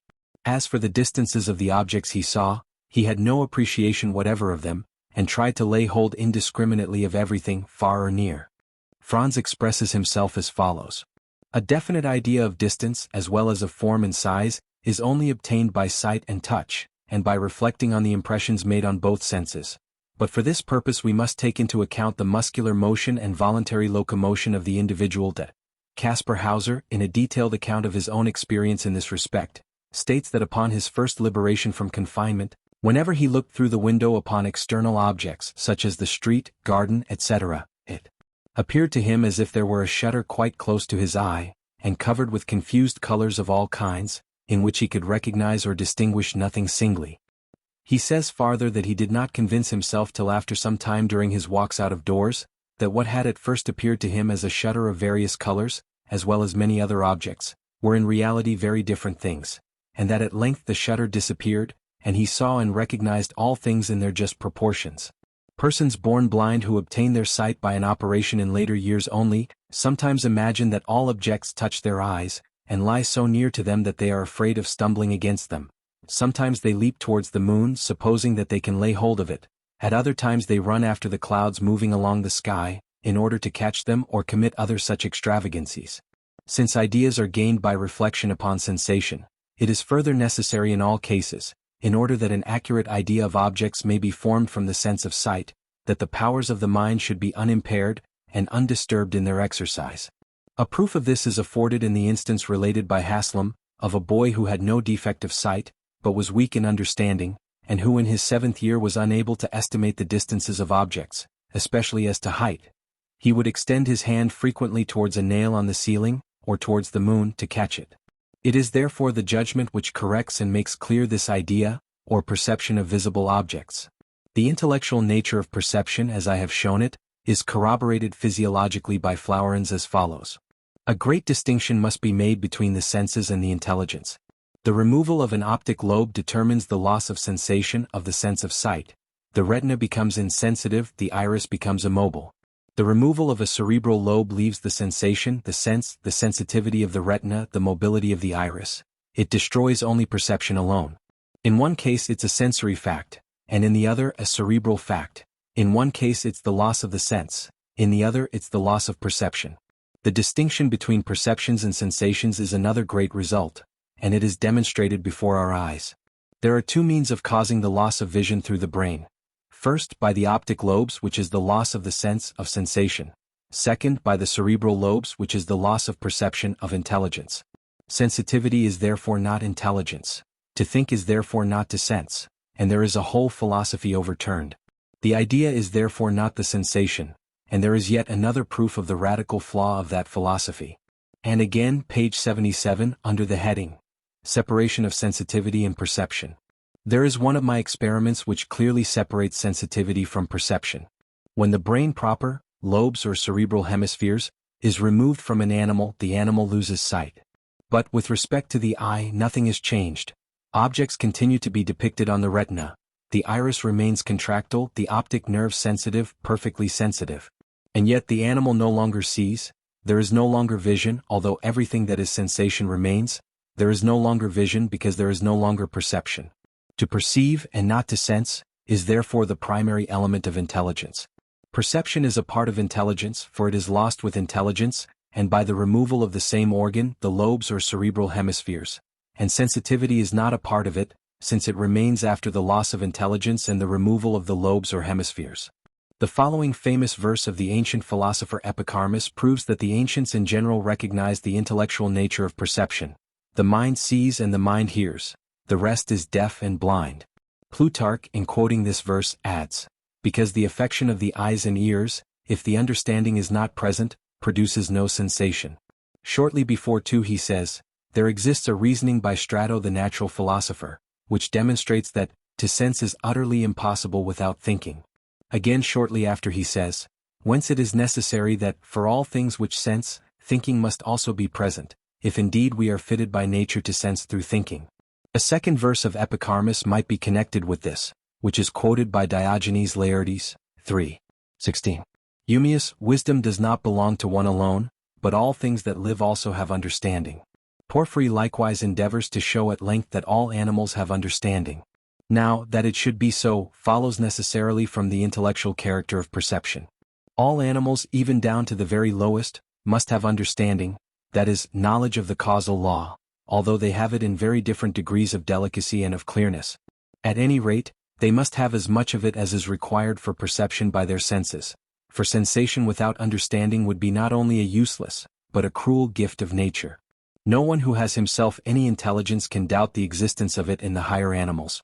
But at times it even becomes undeniably evident that their knowledge of causality is actually from earlier knowledge, and that it doesn't arise from the habit of seeing one thing follow upon another. A very young puppy will not, for instance, jump off a table, because he foresees what would be the consequence.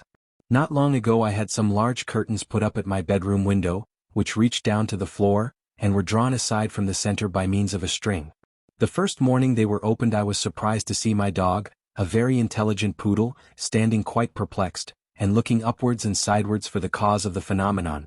That is, he was seeking for the change which he knew from earlier knowledge must have taken place. Next day the same thing happened again. But even the lowest animals have perception, consequently understanding, down to the aquatic polypus, which has no distinct organs of sensation, yet wanders from leaf to leaf on its water plant, while clinging to it with its feelers in search of more light. Nor is there, indeed, any difference beyond that of degree between this lowest understanding and that of man, which we however distinctly separate from his reason. The intermediate gradations are occupied by the various series of animals, among which the highest, such as the monkey, the elephant, the dog, often astonish us by their intelligence.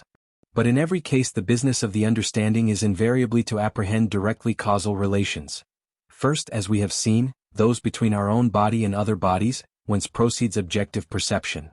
Then those between these objectively perceived bodies among themselves, and here, as has been shown in section 20, the causal relation manifests itself in three forms, as cause, as stimulus, and as motive. All movement in the world takes place according to these three forms of the causal relation, and through them alone does the intellect comprehend it. Now, if, of these three causes, in the narrowest sense of the word, happen to be the object of investigation for the understanding, it will produce astronomy, mechanics, physics, chemistry, and will invent machines for good and for evil. But in all cases a direct, intuitive apprehension of the causal connection will in the last resort lie at the bottom of all its discoveries. For the sole form and function of the understanding is this apprehension, and not by any means the complicated machinery of Kant's 12 categories, the nullity of which I have proved. All comprehension is a direct, consequently intuitive apprehension of the causal connection, although this has to be reduced at once to abstract conceptions in order to be fixed. To calculate, therefore, is not to understand, and, in itself, calculation conveys no comprehension of things. Calculation deals exclusively with abstract conceptions of magnitudes, whose mutual relations it determines. By it we never attain the slightest comprehension of a physical process, for this requires intuitive comprehension of space relations, by means of which causes take effect. Calculations have merely practical, not theoretical value. It may even be said that where calculation begins, comprehension ceases, for a brain occupied with numbers is, as long as it calculates, entirely estranged from the causal connection in physical processes, being engrossed in purely abstract, numerical conceptions. The result, however, only shows us how much, never what. Experiment and calculation, those watchwords of French physicists, are not therefore by any means adequate for thorough insight. If, again, stimuli are the guides of the understanding, it will produce physiology of plants and animals, therapeutics and toxicology. Finally, if it devotes itself to the study of motives, the understanding will use them, on the one hand, theoretically, to guide it in producing works on morality, jurisprudence, history, politics, and even dramatic and epic poetry. On the other hand, practically, either merely to train animals, or for the higher purpose of making human beings dance to its music. When once it has succeeded in discovering which particular wire has to be pulled in order to move each puppet at its pleasure. Now, with reference to the function which affects this, it is quite immaterial whether the intellect turns gravitation ingeniously to account, and makes it serve its purpose by stepping in just at the right time, or whether it brings the collective or the individual propensities of men into play for its own ends. In its practical application we call the understanding shrewdness or, when used to outwit others, cunning. When its aims are very insignificant, it is called slyness and, if combined with injury to others, craftiness. In its purely theoretical application we call it simply understanding, the higher degrees of which are named acumen, sagacity, discernment, penetration, while its lower degrees are termed dullness, stupidity, silliness, etc. These widely differing degrees of sharpness are innate, and cannot be acquired, although, as I have already shown, even in the earliest stages of the application of the understanding, that is, in empirical perception, practice and knowledge of the material to which it is applied are needed. Every simpleton has reason, give him the premises and he will draw the conclusion, whereas primary, consequently intuitive, knowledge is supplied by the understanding. Herein lies the difference. The pith of every great discovery, of every plan having universal historical importance, is accordingly the product of a happy moment in which, by a favorable coincidence of outer and inner circumstances, some complicated causal series, some hidden causes of phenomena which had been seen thousands of times before, or some obscure, untrodden paths, suddenly reveal themselves to the intellect. By the preceding explanations of the processes in seeing and feeling, I have incontestably shown that empirical perception is essentially the work of the understanding, for which the material only is supplied by the senses in sensation, and a poor material it is, on the whole. So that the understanding is, in fact, the artist, while the senses are but the underworkmen who hand it the materials. But the process consists throughout in referring from given effects to their causes, which by this process are enabled to present themselves as objects in space. The very fact that we presuppose causality in this process proves precisely that this law must have been supplied by the understanding itself, for it could never have found its way into the intellect from outside. It is indeed the first condition of all empirical perception. But this again is the form in which all external experience presents itself to us. How then can this law of causality be derived from experience, when it is itself essentially presupposed by experience? It was just because of the utter impossibility of this, and because Locke's philosophy had put an end to all earlier knowledge, that Hume denied the whole reality of the conception of causality. He had besides already mentioned two false hypotheses in the 7th section of his inquiry concerning the human understanding, which recently have again been advanced. The one, that the effect of the will upon the members of our body, the other, that the resistance opposed to our pressure by outward objects, is the origin and prototype of the conception of causality. Hume refutes both in his own way and according to his own order of ideas. I argue as follows. There is no causal connection whatever between acts of the will and actions of the body. On the contrary, both are immediately one and the same thing, only perceived in a double aspect. That is, on the one hand, in our self-consciousness or inner sense as acts of the will, on the other, simultaneously in exterior spatial brain perception as actions of the body. The second hypothesis is false, first because, as I have already shown at length, a mere sensation of touch does not yet give any objective perception whatever, let alone the conception of causality, which never can arise from the feeling of an impeded muscular effort. Besides, impediments of this kind often occur without any external cause. Secondly, because our pressing against an external object necessarily has a motive, and this already presupposes apprehension of that object, which again presupposes knowledge of causality. But the only means of radically proving the conception of causality to be independent of all experience was by showing, as I have done, that the whole possibility of experience is conditioned by the conception of causality. In section 23 I intend to show that Kant's proof, propounded with a similar intent, is false. This is also the proper place for drawing attention to the fact that Kant either didn't clearly recognize in empirical perception the mediation of the causal law, which law is known to us before all experience, or that he intentionally evaded mentioning it, because it didn't suit his purpose. In the Critique of Pure Reason, for instance, the relation between causality and perception is not treated in the Doctrine of Elements, but in the chapter on the paralogisms of pure reason, where one would hardly expect to find it. Moreover, it appears in his Critique of the Fourth Paralogism of Transcendental Psychology, and only in the first edition. The very fact that this place should have been assigned to it shows that in considering this relation, he always had the transition from the phenomenon to the thing in itself exclusively in view, but not the genesis of perception itself. Here accordingly he says that the existence of a real external object is not given directly in perception, but can be added to it in thought and thus inferred. In Kant's eyes, however, he who does this is a transcendental realist, and consequently on a wrong road. For by his outward object, Kant here means the thing in itself. The transcendental idealist, on the contrary, stops short at the perception of something empirically real, that is, of something existing outside us in space, without needing the inference of a cause to give it reality. For perception, according to Kant, is quite directly accomplished without any assistance from the causal nexus, and consequently from the understanding. He simply identifies perception with sensation.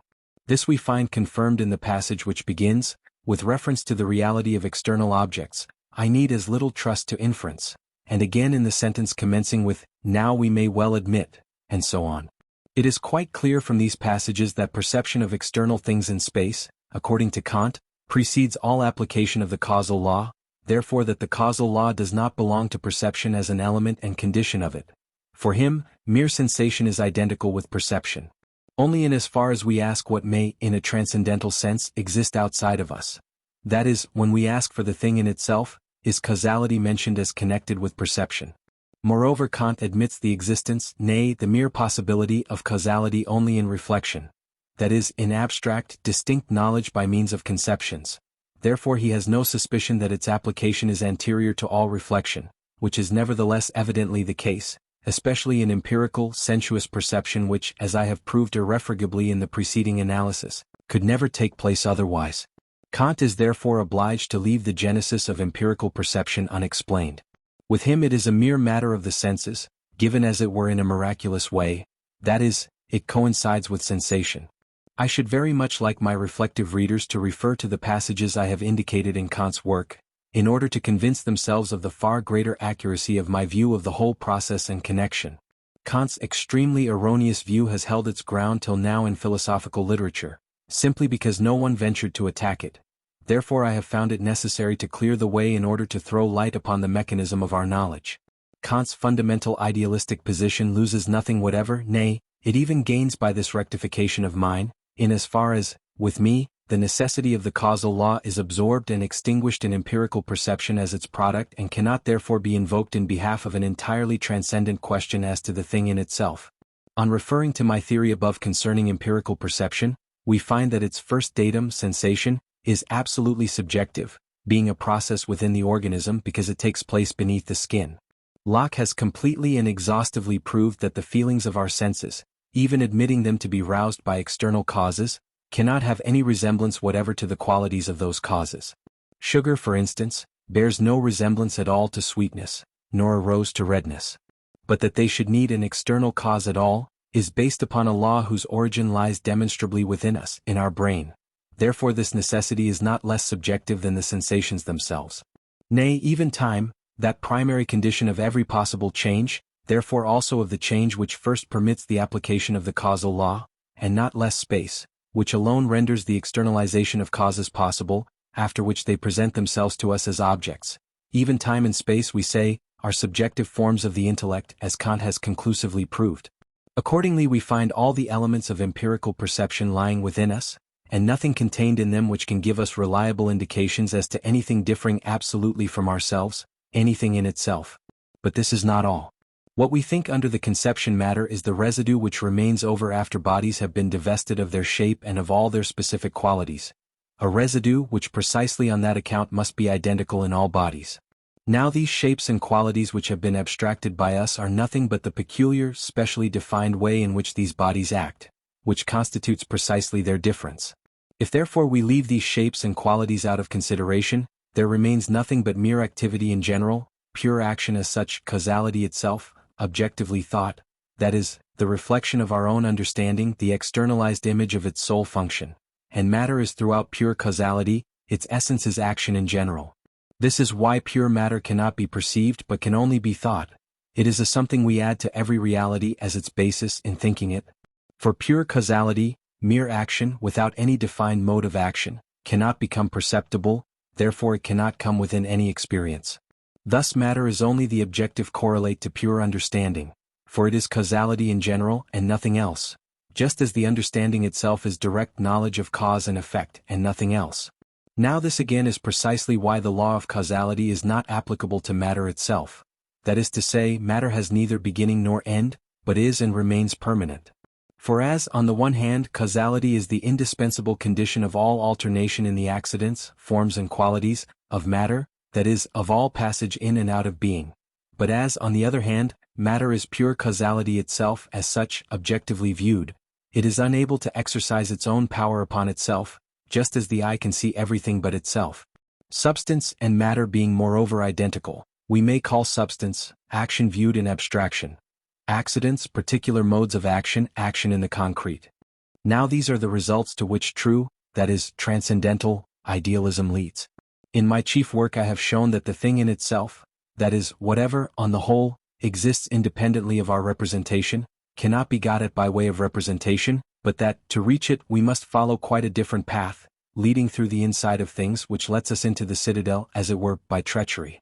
But it would be downright chicanery, nothing else, to try and compare, let alone identify, such an honest, deep, thorough analysis of empirical perception as the one I have just given, which proves all the elements of perception to be subjective, with Fichte's algebraic equations of the ego and the non-ego, with his sophistical pseudo-demonstrations, which in order to be able to deceive his readers had to be clothed in the obscure, not to say absurd, language adopted by him, with his explanations of the way in which the ego spins the non-ego out of itself, in short, with all the buffoonery of scientific emptiness.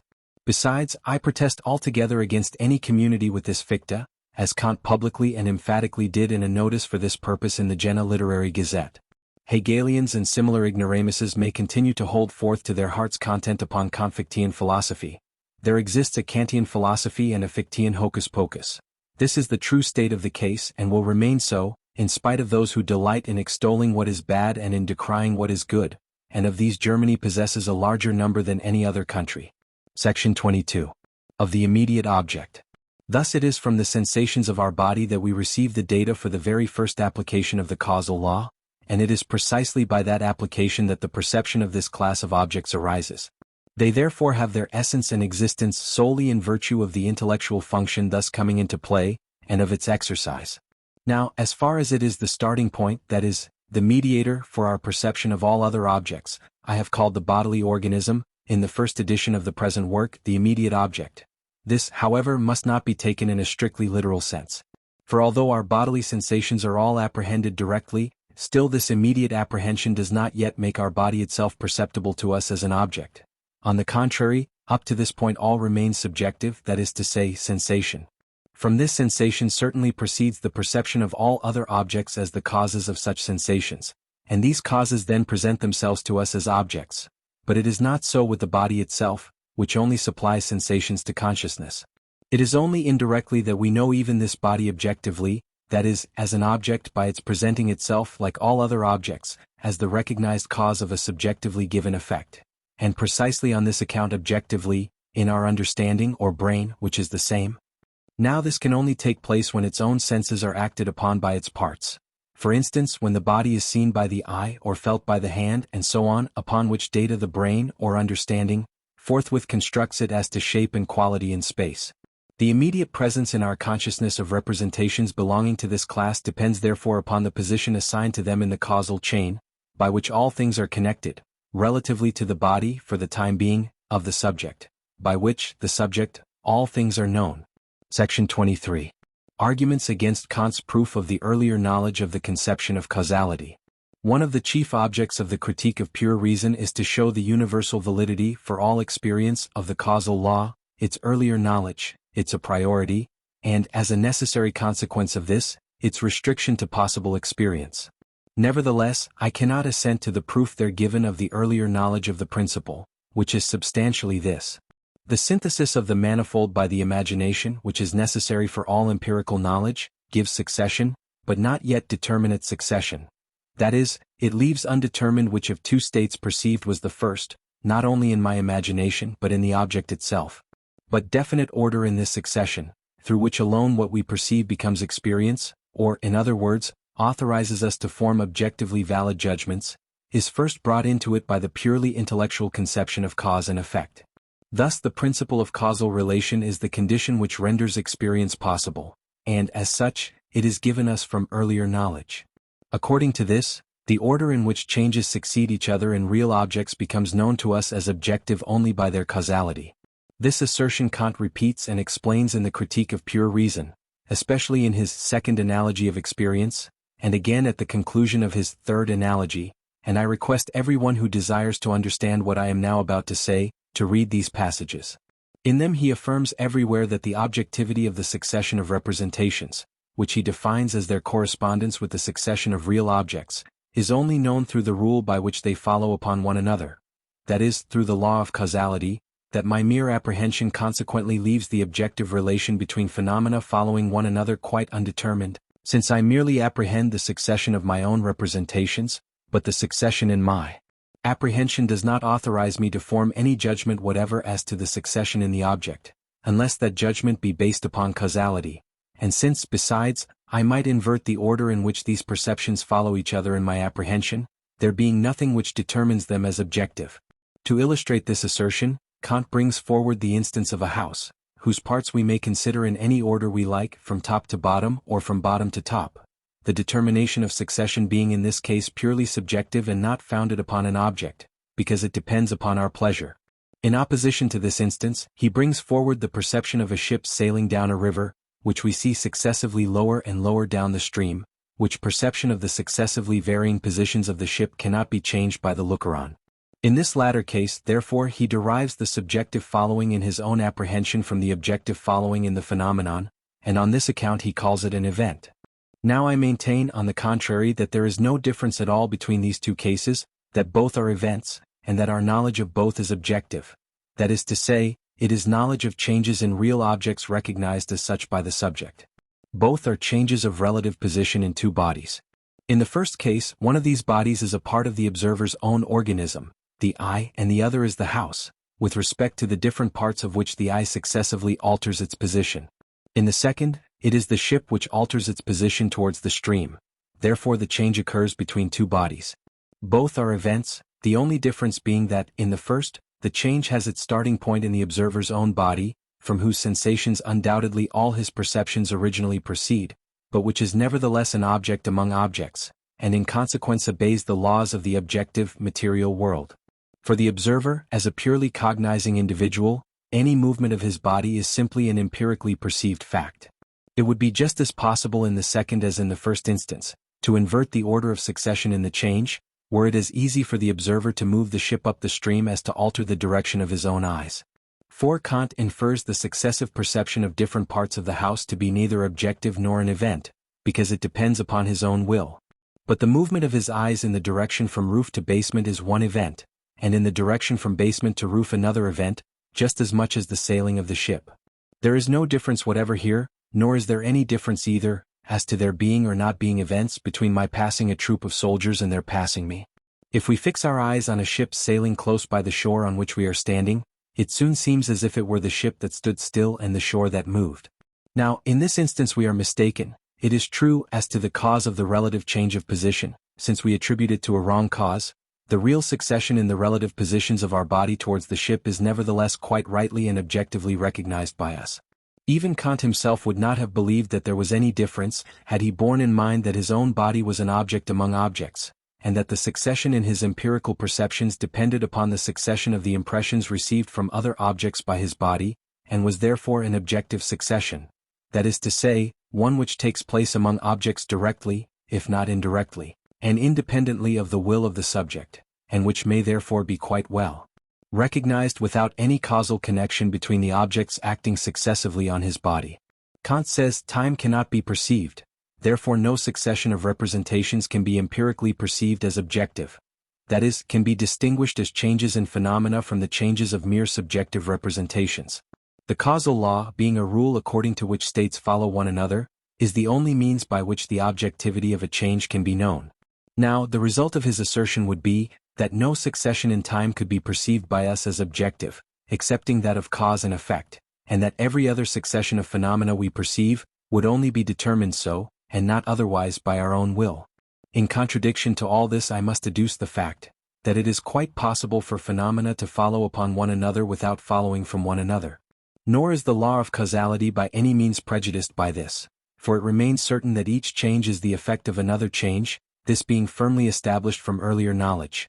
Only each change not only follows upon the single one which is its cause, but upon all the other changes which occur simultaneously with that cause, and with which that cause stands in no causal connection whatever. It is not perceived by me exactly in the regular order of causal succession, but in quite a different order, which is, however, no less objective on that account, and which differs widely from any subjective succession depending on my caprice, such as, for instance, the pictures of my imagination. The succession, in time, of events which stand in no causal connection with each other is precisely what we call contingency. Just as I am leaving my house, a tile happens to fall from the roof which strikes me. Now there is no causal connection whatever between my going out and the falling of the tile, yet the order of their succession, that is, that my going out preceded the falling of the tile, is objectively determined in my apprehension, not subjectively by my will, by which that order would otherwise have most likely been inverted. The order in which tones follow each other in a musical composition is likewise objectively determined, not subjectively by me, the listener. Yet who would think of asserting that musical tones follow one another according to the law of cause and effect? Even the succession of day and night is undoubtedly known to us as an objective one, but we as certainly do not look upon them as causes and effects of one another. And as to their common cause, the whole world was in error till Copernicus came. Yet the correct knowledge of their succession was not in the least disturbed by that error. Hume's hypothesis, by the way, also finds its refutation through this, since the following of day and night upon each other, the most ancient of all successions and the one least liable to exception, has never yet misled anyone into taking them for cause and effect of each other. Elsewhere Kant asserts that a representation only shows reality, which, I conclude, means that it is distinguished from a mere mental image, by our recognizing its necessary connection with other representations subject to rule, the causal law, and its place in a determined order of the time relations of our representations.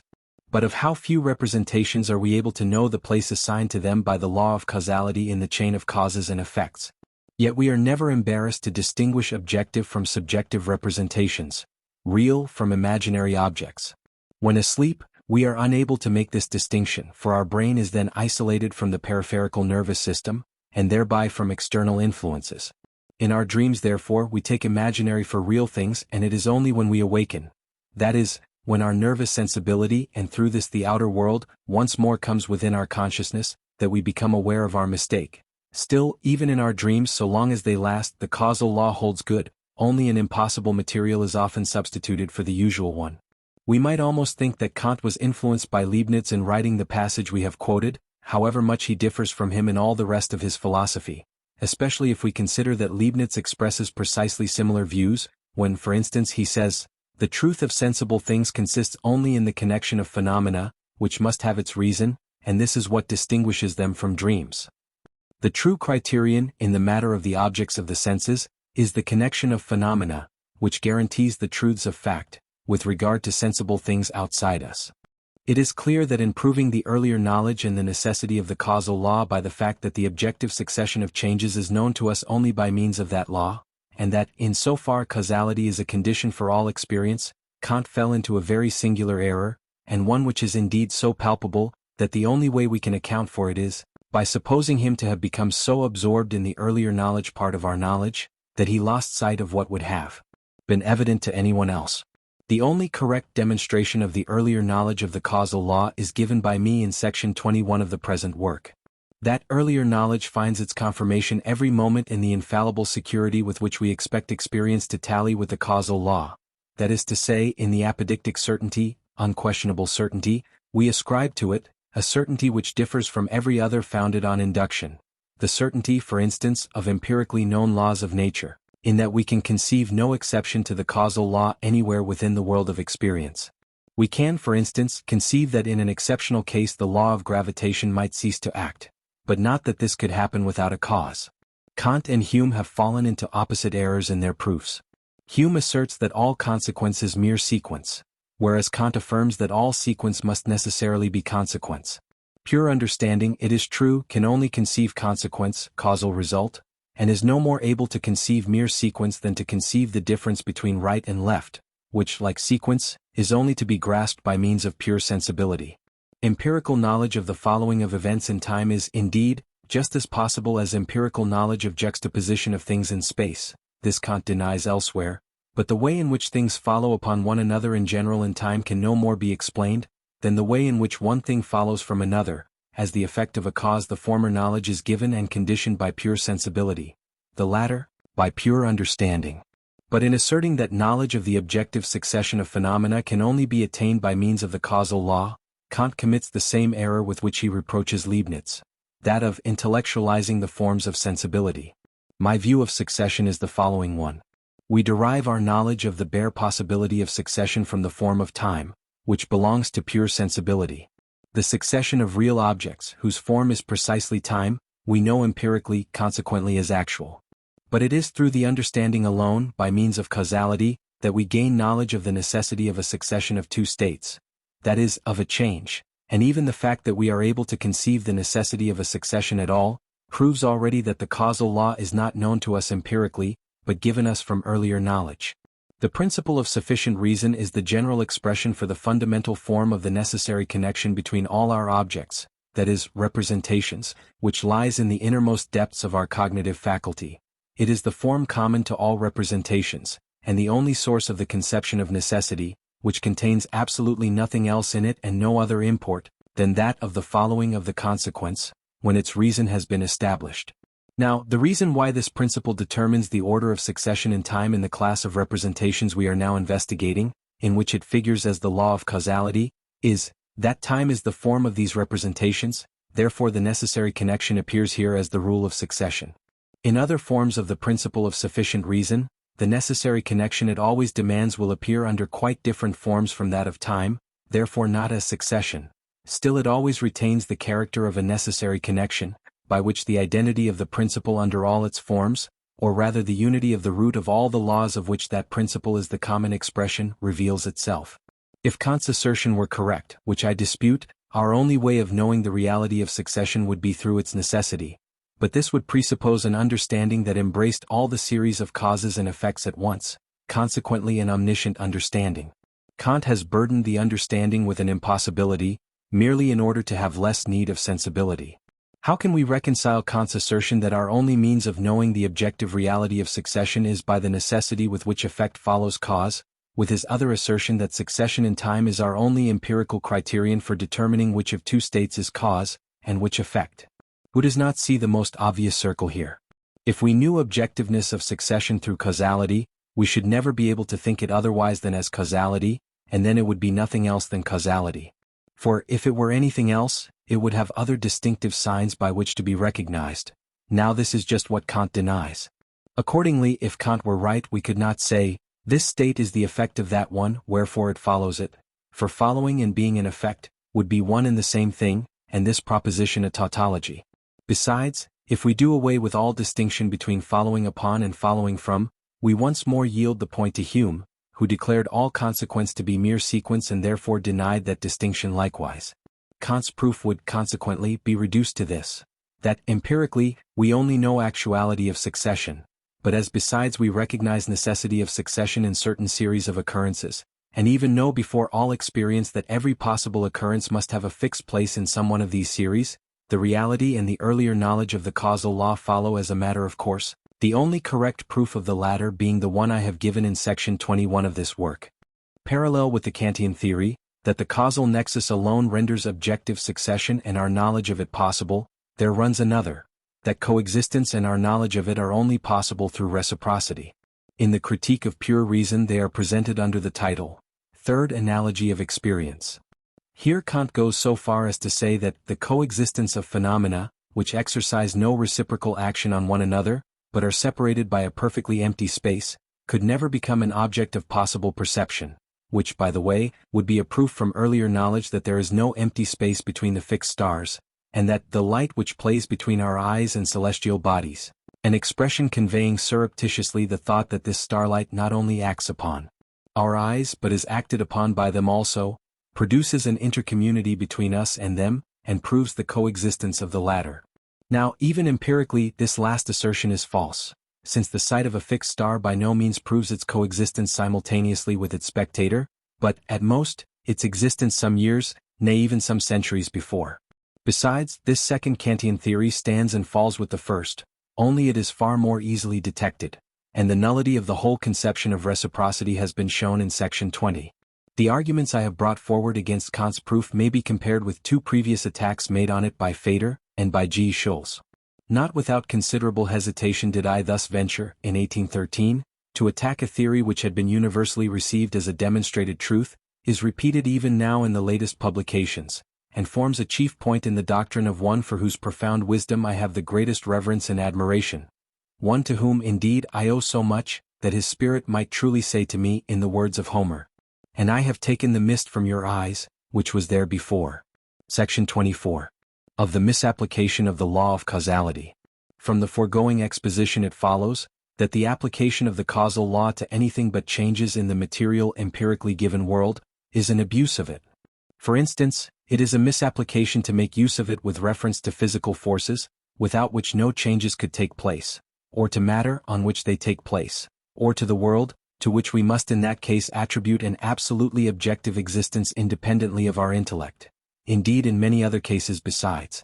I refer the reader to what I have said on this subject in my chief work. Such misapplications always arise, partly, through our taking the conception of cause, like many other metaphysical and ethical conceptions, in far too wide a sense. Partly, through our forgetting that the causal law is certainly a presupposition which we bring with us into the world, by which the perception of things outside us becomes possible, but that, just on that account, we are not authorized in extending beyond the range and independently of our cognitive faculty a principle, which has its origin in the equipment of that faculty, nor in assuming it to hold good as the everlasting order of the universe and of all that exists. Section 25. The time in which a change takes place. As the principle of sufficient reason of becoming is exclusively applicable to changes, we must not omit to mention here, that the ancient philosophers had already raised the question as to the time in which a change takes place, there being no possibility of it taking place during the existence of the preceding state nor after the new one has supervened. Yet, if we assign a special time to it between both states, a body would, during this time, be neither in the first nor in the second state. A dying man, for instance, would be neither alive nor dead, a body neither at rest nor in movement, which would be absurd. The scruples and sophistic subtleties which this question has evoked, may be found collected together in Sextus Empiricus against the Mathematicians, Lib 9. 267-271, and Skeptical Hypotheses, 3. C. 14. The subject is likewise dealt with by Gellius L. 6. C. 13. Plato had disposed somewhat cavalierly of this knotty point, by maintaining that changes take place suddenly and occupy no time at all, They occur, he says, in the instantaneous, which he calls a strange nature, existing in no time, a strange, timeless existence, which nevertheless comes within time. It was accordingly reserved for the perspicacity of Aristotle to clear up this difficult point, which he has done profoundly and exhaustively in the 6th book of Physics, chap 1-8. His proof that no change takes place suddenly, in Plato's instantaneous, but that each occurs only gradually and therefore occupies a certain time, is based entirely upon the pure, earlier intuition of time and of space, but it is also very subtle. The pith of this very lengthy demonstration may, however, be reduced to the following propositions. When we say of objects that they limit each other, we mean that both have their extreme ends in common, therefore only two extended things can be conterminous, never two indivisible ones, for then they would be one. That is, only lines but not mere points can be conterminous. He then transfers this from space to time. As there always remains a line between 2 points, so there always remains a time between 2 nows. This is the time in which a change takes place. That is, when one state is in the first and another in the second now. This time, like every other, is divisible to infinity. Consequently, whatever is changing passes through an infinite number of degrees within that time, through which the second state gradually grows out of that first one. The process may perhaps be made more intelligible by the following explanation. Between two consecutive states, the difference of which is perceptible to our senses, there are always several intermediate states, the difference between which is not perceptible to us. Because, in order to be sensuously perceptible, the newly arising state must have reached a certain degree of intensity or of magnitude. It is therefore preceded by degrees of lesser intensity or extension, in passing through which it gradually arises. Taken collectively, these are comprised under the name of change, and the time occupied by them is called the time of change. Now, if we apply this to a body being propelled, the first effect is a certain vibration of its inner parts, which, after communicating the impulse to other parts, breaks out into external motion. Aristotle infers quite rightly from the infinite divisibility of time, that everything which fills it, therefore every change, that is, every passage from one state to another, must likewise be susceptible of endless subdivision, so that all that arises, does so in fact by the concourse of an infinite multitude of parts. Accordingly, its genesis is always gradual, never sudden. From these principles and the consequent gradual arising of each movement, he draws the weighty inference in the last chapter of this book, that nothing indivisible, no mere point can move. And with this conclusion, Kant's definition of matter, as that which moves in space, completely harmonizes. This law of the continuity and gradual taking place of all changes, which Aristotle was thus the first to lay down and prove, we find stated 3 times by Kant. In his dissertation on the form of the sensible and intelligible world, section 14, in the Critique of Pure Reason, and finally in his metaphysical first principles of natural science. In all 3 places his exposition is brief, but also less thorough than that of Aristotle. Still, in the main, both entirely agree. We can therefore hardly doubt that, directly or indirectly, Kant must have derived these ideas from Aristotle, though he does not mention him. Aristotle's proposition, the moments of the present are not continuous, we here find expressed as follows: between 2 moments there is always a time, to which may be objected that even between 2 centuries there is none, because in time as in space, there must always be a pure limit. Thus Kant, instead of mentioning Aristotle, endeavors in the first and earliest of his 3 statements to identify the theory he is advancing with Leibniz's law of continuity. If they really were the same, Leibniz must have derived his from Aristotle. Now Leibniz first stated this law of continuity in a letter to Bell. There, however, he calls it principle of the general order, and gives under this name a very general, vague, chiefly geometrical argumentation, having no direct bearing on the time of change, which he does not even mention. Chapter 5. On the second class of objects for the subject and the form of the principle of sufficient reason which predominates in it. Section 26. Explanation of this class of objects. The only essential distinction between the human race and animals, which from time immemorial has been attributed to a special cognitive faculty peculiar to mankind, called reason, is based upon the fact that man owns a class of representations which is not shared by any animal. These are conceptions, therefore abstract, as opposed to intuitive representations, from which they are nevertheless derived. The immediate consequence of this is, that animals can neither speak nor laugh, but indirectly all those various, important characteristics which distinguish human from animal life are its consequence. For, through the supervention of abstract representation, motivation has now changed its character.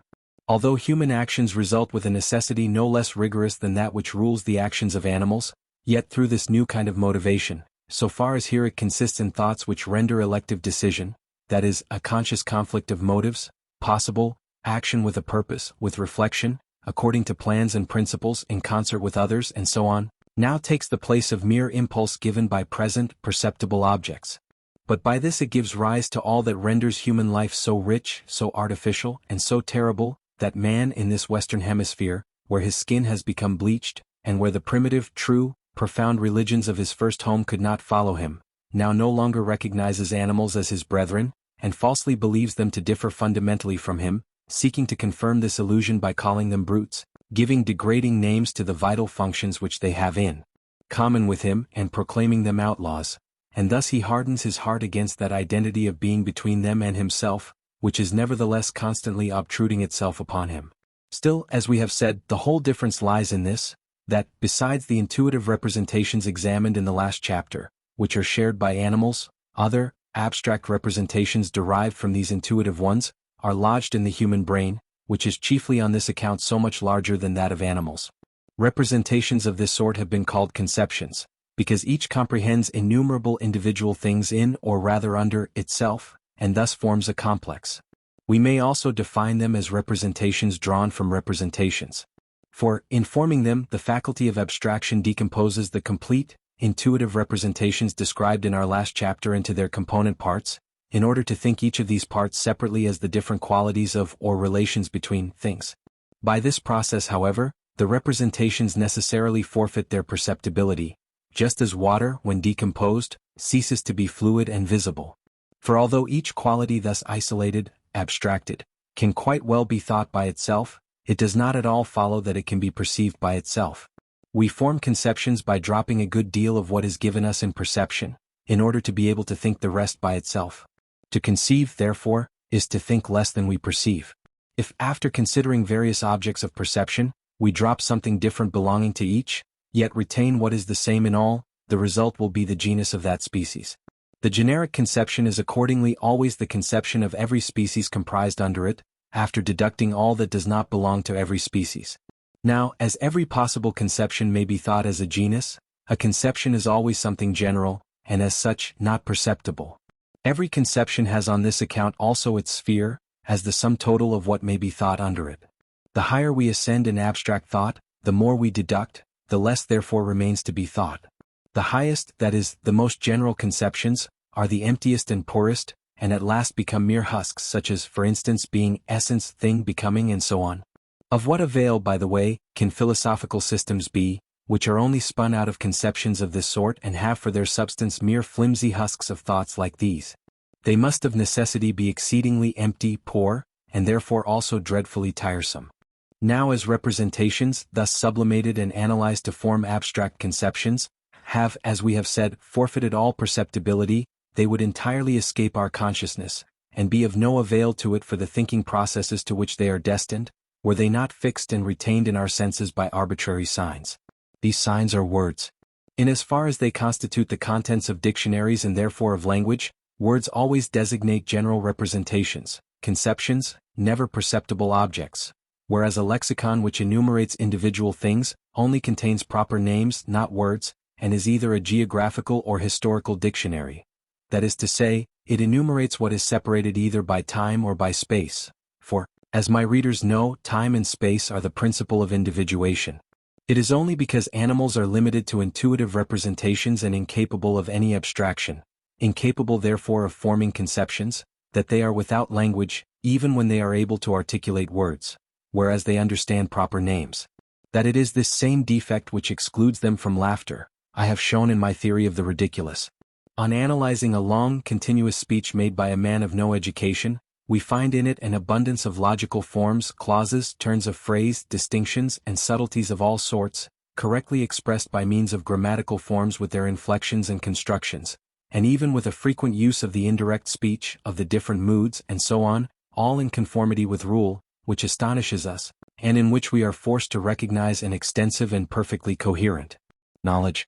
Still, this knowledge has been acquired on the basis of the perceptible world, the reduction of whose whole essence to abstract conceptions is the fundamental business of the reason, and can only take place by means of language. In learning the use of language, therefore, the whole mechanism of reason, that is, all that is essential in logic, is brought to our consciousness.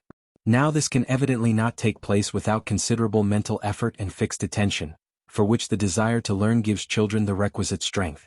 So long as that desire has before it what is really available and necessary, it is vigorous, and it only appears weak when we try to force upon children that which is not suited to their comprehension. Thus even a coarsely educated child, in learning all the turns and subtleties of language as well through its own conversation as that of others, accomplishes the development of its reason, and acquires that really concrete logic, which consists less in logical rules than in the proper application of them. Just as the rules of harmony are learnt by persons of musical talent simply by playing the piano, without reading music or studying thorough bass. The deaf and dumb alone are excluded from the above-mentioned logical training through the acquirement of speech. Therefore they are almost as unreasonable as animals, when they have not been taught to read by the very artificial means specially adapted for their requirements, which takes the place of the natural schooling of reason. Section 27. The utility of conceptions. The fundamental essence of our reason or thinking faculty is, as we have seen, the power of abstraction, or the faculty of forming conceptions. It is therefore the presence of these in our consciousness which produces such amazing results. That it should be able to do this rests mainly on the following grounds. It is just because they contain less than the representations from which they are drawn, that conceptions are easier to deal with than representations. They are, in fact, to these almost as the formula of higher arithmetic to the mental operations which give rise to them and which they represent, or as a logarithm to its number. They only contain just the part required of the many representations from which they are drawn.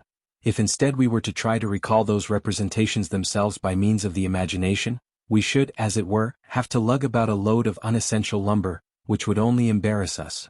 Whereas, by the help of conceptions, we are enabled to think only those parts and relations of all these representations which are wanted for each individual purpose, so that their employment may be compared to doing away with superfluous luggage, or to working with extracts instead of plants themselves, with quinine instead of bark. What is properly called thinking, in its narrowest sense, is the occupation of the intellect with conceptions. That is, the presence in our consciousness of the class of representations we now have before us.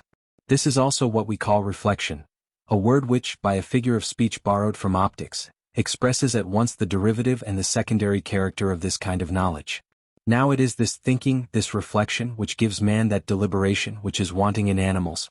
For, by enabling him to think many things under one conception, but always only the essential part in each of them, it allows him to drop at his pleasure every kind of distinction, consequently even those of time and of space, and thus he acquires the power of embracing in thought, not only the past and the future but also what is absent, while animals are in every respect strictly bound to the present. This deliberative faculty again is really the root of all those theoretical and practical achievements which give man so great a superiority over animals. First and foremost, of his care for the future while taking the past into consideration, then of his premeditated, systematic, methodical procedure in all undertakings, and therefore of the cooperation of many persons towards a common end, and, by this, of law, order, the state and so on. But it is especially in science that the use of conceptions is important, for they are, properly speaking, its materials. The aims of all the sciences may, indeed, in the last resort, be reduced to knowledge of the particular through the general. Now this is only possible by means of the principle regarding all and none, and this, again, is only possible through the existence of conceptions. Aristotle therefore says, "For without universals there is no obtaining of knowledge." Conceptions are precisely those universals, whose mode of existence formed the argument of the long controversy between the realists and nominalists in the Middle Ages. Section 28. Representatives of conceptions. The faculty of judgment. Conceptions must not be confounded with pictures of the imagination, these being intuitive and complete, therefore individual representations, although they are not called forth by sensuous impressions and do not therefore belong to the complex of experience. Even when used to represent a conception, a picture of the imagination, phantasm, ought to be distinguished from a conception. We use phantasms as representatives of conceptions when we try to grasp the intuitive representation itself that has given rise to the conception and to make it tally with that conception, which is in all cases impossible. For there is no representation, for instance, of dog in general, color in general, triangle in general, number in general, nor is there any picture of the imagination which corresponds to these conceptions. Then we evoke the phantasm of some dog or other, which, as a representation, must in all cases be determined. That is, it must have a certain size, shape, color, and so on, even though the conception represented by it has no such determinations. When we use such representatives of conceptions, however, we are always conscious that they are not adequate to the conceptions they represent, and that they are full of arbitrary determinations. Towards the end of the first part of his 12th essay on human understanding, Hume expresses himself in agreement with this view, as also Rousseau in his discourse on the origin of inequality. Kant's doctrine, on the contrary, is a totally different one. The matter is one which introspection and clear reflection can alone decide. Each of us must therefore examine himself as to whether he is conscious in his own conceptions of a monogram of pure imagination from earlier knowledge. Whether, for instance, when he thinks dog, he is conscious of something between dog and wolf, or whether, as I have here explained it, he is either thinking an abstract conception through his reason, or representing some representative of that conception as a complete picture through his imagination. All thinking, in a wider sense, that is, all inner activity of the mind in general, necessitates either words or pictures of the imagination. Without one or other of these it has nothing to hold by. They are not, however, both necessary at the same time, although they may cooperate to their mutual support. Now, thinking in a narrower sense, that is, abstract reflection by means of words, is either purely logical reasoning, in which case it keeps strictly to its own sphere, or it touches upon the limits of perceptible representations in order to come to an understanding with them, so as to bring that which is given by experience and grasped by perception into connection with abstract conceptions resulting from clear reflection, and thus to gain complete possession of it. In thinking, therefore, we seek either for the conception or rule to which a given perception belongs, or for the particular case which proves a given conception or rule. In this quality, thinking is an activity of the faculty of judgment, and indeed in the first case a reflective, in the second, a subsuming activity. The faculty of judgment is accordingly the mediator between intuitive and abstract knowledge, or between the understanding and the reason. In most men it has merely rudimentary, often even merely nominal existence. They are destined to follow the lead of others, and it's as well not to converse with them more than is necessary. The true kernel of all knowledge is that reflection which works with the help of intuitive representations, for it goes back to the fountainhead, to the basis of all conceptions. Therefore it generates all really original thoughts, all primary and fundamental views and all inventions so far as chance had not the largest share in them. The understanding prevails in this sort of thinking, whilst the reason is the chief factor in purely abstract reflection. Certain thoughts which wander about for a long time in our heads, belong to this sort of reflection. Thoughts which come and go, now clothed in one kind of intuition, now in another, until they at last become clear, fix themselves in conceptions and find words to express them. Some, indeed, never find words to express them, and these are, unfortunately, the best of all, which are better than words, as Apuleius says. Aristotle, however, went too far in thinking that no reflection is possible without pictures of the imagination. Nevertheless, what he says on this point, the soul never thinks without a phantasm, and he who contemplates must contemplate along with a phantasm, and again, it is impossible that anything should be understood without a phantasm, made a strong impression upon the thinkers of the 15th and 16th centuries, who therefore frequently and emphatically repeat what he says. Pico della Mirandola, for instance, says, "It is necessary for him who reasons and understands to contemplate phantasms." Melanchthon says, "The intelligent must contemplate phantasms." And Giordano Bruno says, "Aristotle teaches, he who wishes to know must contemplate phantasms." Pomponazzi expresses himself in the same sense. On the whole, all that can be affirmed is, that every true and primary notion, every genuine philosophic theorem even, must have some sort of intuitive view for its innermost kernel or root. This, though something momentary and single, subsequently imparts life and spirit to the whole analysis, however exhaustive it may be, just as one drop of the right reagent suffices to tinge a whole solution with the color of the precipitate which it causes. When an analysis has a kernel of this sort, it is like a bank note issued by a firm which has ready money wherewith to back it. Whereas every other analysis proceeding from mere combinations of abstract conceptions, resembles a bank note which is issued by a firm which has nothing but other paper obligations to back it with. All mere rational talk thus renders the result of given conceptions clearer, but does not, strictly speaking, bring anything new to light. It might therefore be left to each individual to do himself, instead of filling whole volumes every day. Section 29. Principle of sufficient reason of knowing. But, even in a narrower sense, thinking does not consist in the bare presence of abstract conceptions in our consciousness, but rather in connecting or separating two or more of these conceptions under sundry restrictions and modifications which logic indicates in the theory of judgments. A relation of this sort between conceptions distinctly thought and expressed we call a judgment. Now, with reference to these judgments, the principle of sufficient reason here once more holds good, yet in a widely different form from that which has been explained in the preceding chapter. For here it appears as the principle of sufficient reason of knowing, principle of sufficient reason for knowing. As such, it asserts that if a judgment is to express knowledge of any kind, it must have a sufficient reason, in virtue of which quality it then receives the predicate true. Thus truth is the reference of a judgment to something different from itself, called its reason or ground, which reason, as we shall presently see, itself admits of a considerable variety of kinds. As, however, this reason is invariably a something upon which the judgment rests, the German term for it, namely Grund, ground, is not ill chosen. In Latin, and in all languages of Latin origin, the word by which a reason of knowledge is designated is the same as that used for the faculty of reason. Ratiocination, both are called ratio, the reason, the reason, the reason, the reason. From this it is evident that attaining knowledge of the reasons of judgments had been recognized as reason's highest function, its business preeminently. Now, these grounds upon which a judgment may rest, may be divided into four different kinds, and the truth obtained by that judgment will correspondingly differ. They are stated in the following paragraph. Section 30. Logical truth. A judgment may have for its reason another judgment. In this case it has logical or formal truth. Whether it has material truth also, remains an open question and depends on whether the judgment on which it rests has material truth, or whether the series of judgments on which it is founded leads to a judgment which has material truth or not. This founding of a judgment upon another judgment always originates in a comparison between them which takes place either directly by mere conversion or contraposition, or by adding a third judgment, and then the truth of the judgment we are founding becomes evident through their mutual relation. This operation is the complete syllogism. It is brought about either by the opposition or by the subsumption of conceptions. As the syllogism, which is the founding of one judgment upon another by means of a third, never has to do with anything but judgments, and as judgments are only combinations of conceptions, and conceptions again are the exclusive object of our reason, syllogizing has been rightly called reason's special function. The whole syllogistic science, in fact, is nothing but the sum total of the rules for applying the principle of sufficient reason to the mutual relations of judgments. Consequently, it is the canon of logical truth.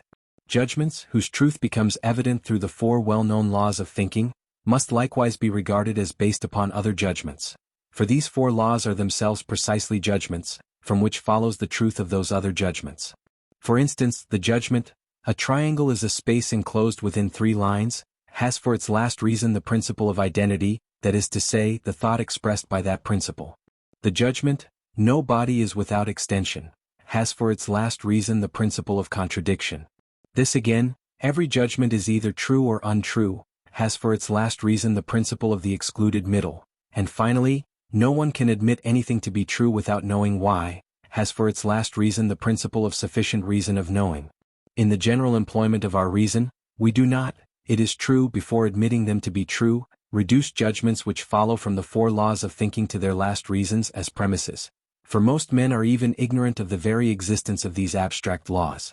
The dependence of such judgments upon them as their premises is however no more diminished by this, than the dependence of the first judgment upon the second as its premise, is diminished by the fact, that it is not at all necessary for the principle, all bodies incline towards the center of the earth, to be present in the consciousness of anyone who says, this body will fall if its support is removed.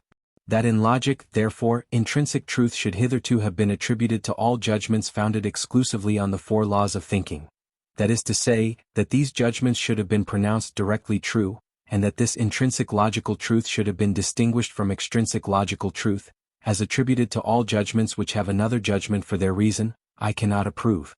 Every truth is the reference of a judgment to something outside of it, and the term intrinsic truth is a contradiction. Section 31. Empirical truth. A judgment may be founded upon a representation of the first class, that is, a perception by means of the senses, consequently on experience. In this case it has material truth, and moreover, if the judgment is founded immediately on experience, this truth is empirical truth. When we say, a judgment has material truth, we mean on the whole that its conceptions are connected, separated, limited, according to the requirements of the intuitive representations through which it is inferred. To attain knowledge of this, is the direct function of the faculty of judgment, as the mediator between the intuitive and the abstract or discursive faculty of knowing, in other words between the understanding and the reason. Section 32. Transcendental truth. The forms of intuitive empirical knowledge which lie within the understanding and pure sensibility may, as conditions of all possible experience, be the grounds of a judgment, which is in that case synthetical from earlier knowledge. As nevertheless this kind of judgment has material truth, its truth is transcendental, because the judgment is based not only on experience, but on the conditions of all possible experience lying within us. For it is determined precisely by that which determines experience itself, namely either by the forms of space and of time perceived by us from earlier knowledge, or by the causal law, known to us from earlier knowledge.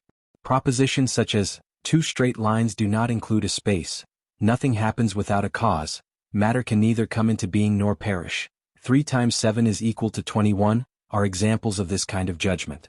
The whole of pure mathematics, and no less my tables of the predicables from earlier knowledge, as well as most of Kant's theorems in his metaphysical first principles of natural science, may, properly speaking, be adduced in corroboration of this kind of truth. Section 33. Metalogical truth. Lastly, a judgment may be founded on the formal conditions of all thinking, which are contained in the reason, and in this case its truth is of a kind which seems to me best defined as metalogical truth. This expression has nothing at all to do with the Metalogicus written by John of Salisbury in the 12th century, for he declares in his prologue, because I undertook the defense of logic, the book is entitled Metalogicus, and never makes use of the word again.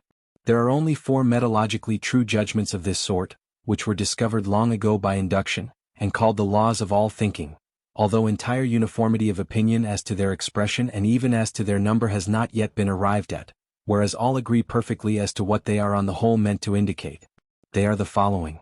A subject is equal to the sum total of its predicates, or A equals A. No predicate can be attributed and denied to a subject at the same time, or A equals minus A equals 0.1 of 2 opposite, contradictory predicates must belong to every subject. Truth is the reference of a judgment to something outside of it as its sufficient reason. It is by means of a kind of reflection which I am inclined to call reason's self-examination, that we know that these judgments express the conditions of all thinking, and therefore have these conditions for their reason. For, by the fruitlessness of its endeavors to think in opposition to these laws, our reason acknowledges them to be the conditions of all possible thinking. We then find out that it is just as impossible to think in opposition to them, as it is to move the members of our body in a contrary direction to their joints. If it were possible for the subject to know itself, these laws would be known to us immediately, and we should not need to try experiments with them on objects, that is, representations. In this respect it is just the same with the reasons of judgments which have transcendental truth, for they do not either come into our consciousness immediately, but only in concrete by means of objects, that is, of representations. In endeavoring, for instance, to conceive a change without a preceding cause, or a passing into or out of being of matter, we become aware that it is impossible. Moreover, we recognize this impossibility to be an objective one, although its root lies in our intellect, for we could not otherwise bring it to consciousness in a subjective way. There is, on the whole, a strong likeness and connection between transcendental and metalogical truths, which shows that they spring from a common root. In this chapter we see the principle of sufficient reason chiefly as metalogical truth, whereas in the last it appeared as transcendental truth, and in the next one it will again be seen as transcendental truth under another form. In the present treatise I am taking special pains, precisely on this account, to establish the principle of sufficient reason as a judgment having a fourfold reason, by which I do not mean 4 different reasons leading contingently to the same judgment, but one reason presenting itself under a fourfold aspect, and this is what I call its fourfold root. The other 3 metalogical truths so strongly resemble one another, that in considering them one is almost necessarily induced to search for their common expression, as I have done in the 9th chapter of the 2nd volume of my chief work. On the other hand, they differ considerably from the principle of sufficient reason. If we were to seek an analogue for the 3 other metalogical truths among transcendental truths, the one I should choose would be this. Substance, I mean matter, is permanent. Section 34. Reason. As the class of representations I have dealt with in this chapter belongs exclusively to man, and as all that distinguishes human life so forcibly from that of animals and confers so great a superiority on man, is, as we have shown, based upon his faculty for these representations, this faculty evidently and unquestionably constitutes that reason, which from time immemorial has been reputed the prerogative of mankind. Likewise all that has been considered by all nations and in all times explicitly as the work or manifestation of the reason, of the word, rational faculty, ratio, the reason, may evidently also be reduced to what is only possible for abstract, discursive, reflective, mediate knowledge, conditioned by words, and not for mere intuitive, immediate, sensuous knowledge, which belongs to animals also. Cicero rightly places reason and speech together, and describes them as things which reconcile men among themselves by teaching, learning, communicating, disputing, judging, and so on, and I mean reason, or, if you like, in more words, mind, counsel, thought, prudence. And reason by which alone we excel the beasts, through which we are strong in conjecture, we argue, refute, discuss, accomplish something, conclude.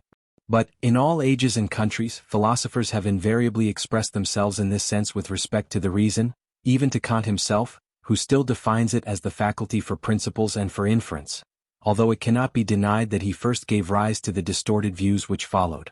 In my principal work, and also in the fundamental problems of ethics, I have spoken at great length about the agreement of all philosophers on this point, as well as about the true nature of reason, as opposed to the distorted conceptions for which we have to thank the professors of philosophy of this century. I need not therefore repeat what has already been said there, and shall limit myself to the following considerations.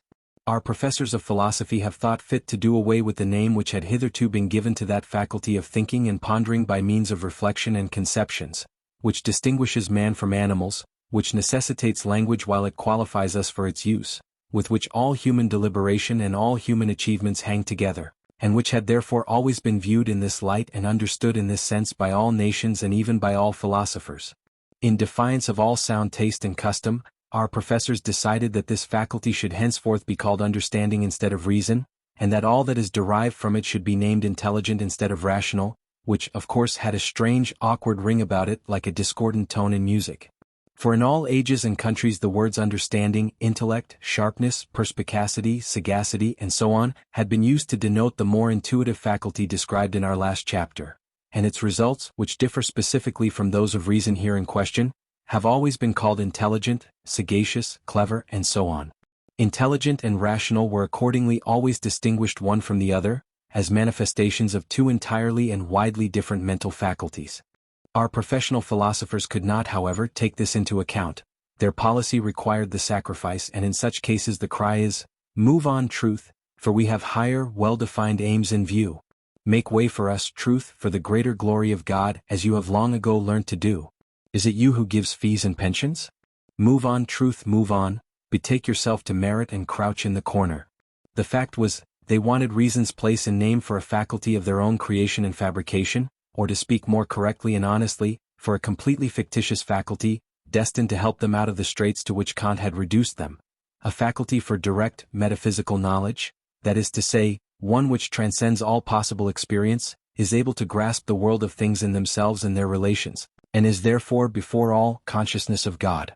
That is, it knows God the Lord immediately, constructs from earlier knowledge the way in which he has created the universe, or should this sound too trivial, the way in which he has produced it out of himself, or to a certain degree generated it by some more or less necessary vital process, or again, as the most convenient proceeding, however comical it may appear, simply dismissed it, according to the custom of sovereigns at the end of an audience, and left it to get upon its legs by itself and walk away, wherever it liked.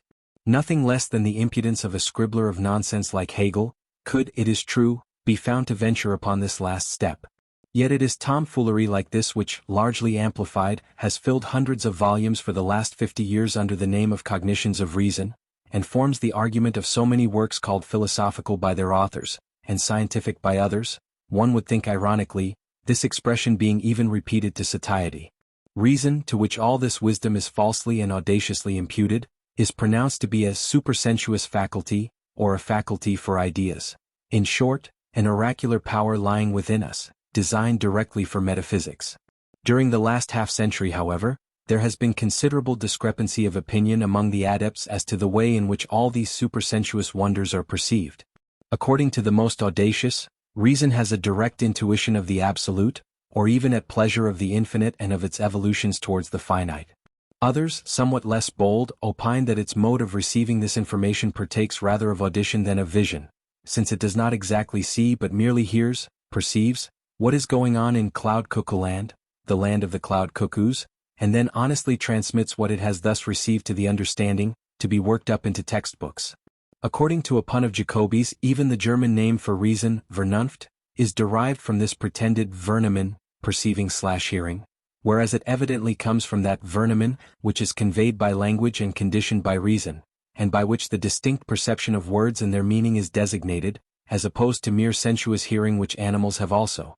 This miserable play on words nevertheless continues after half a century to find favor. It passes for a serious thought, nay even for a proof, and has been repeated over and over again. The most modest among the adepts again assert, that reason neither sees nor hears, therefore it receives neither a vision nor a report of all these wonders, and has a mere vague misgiving or foreboding of them.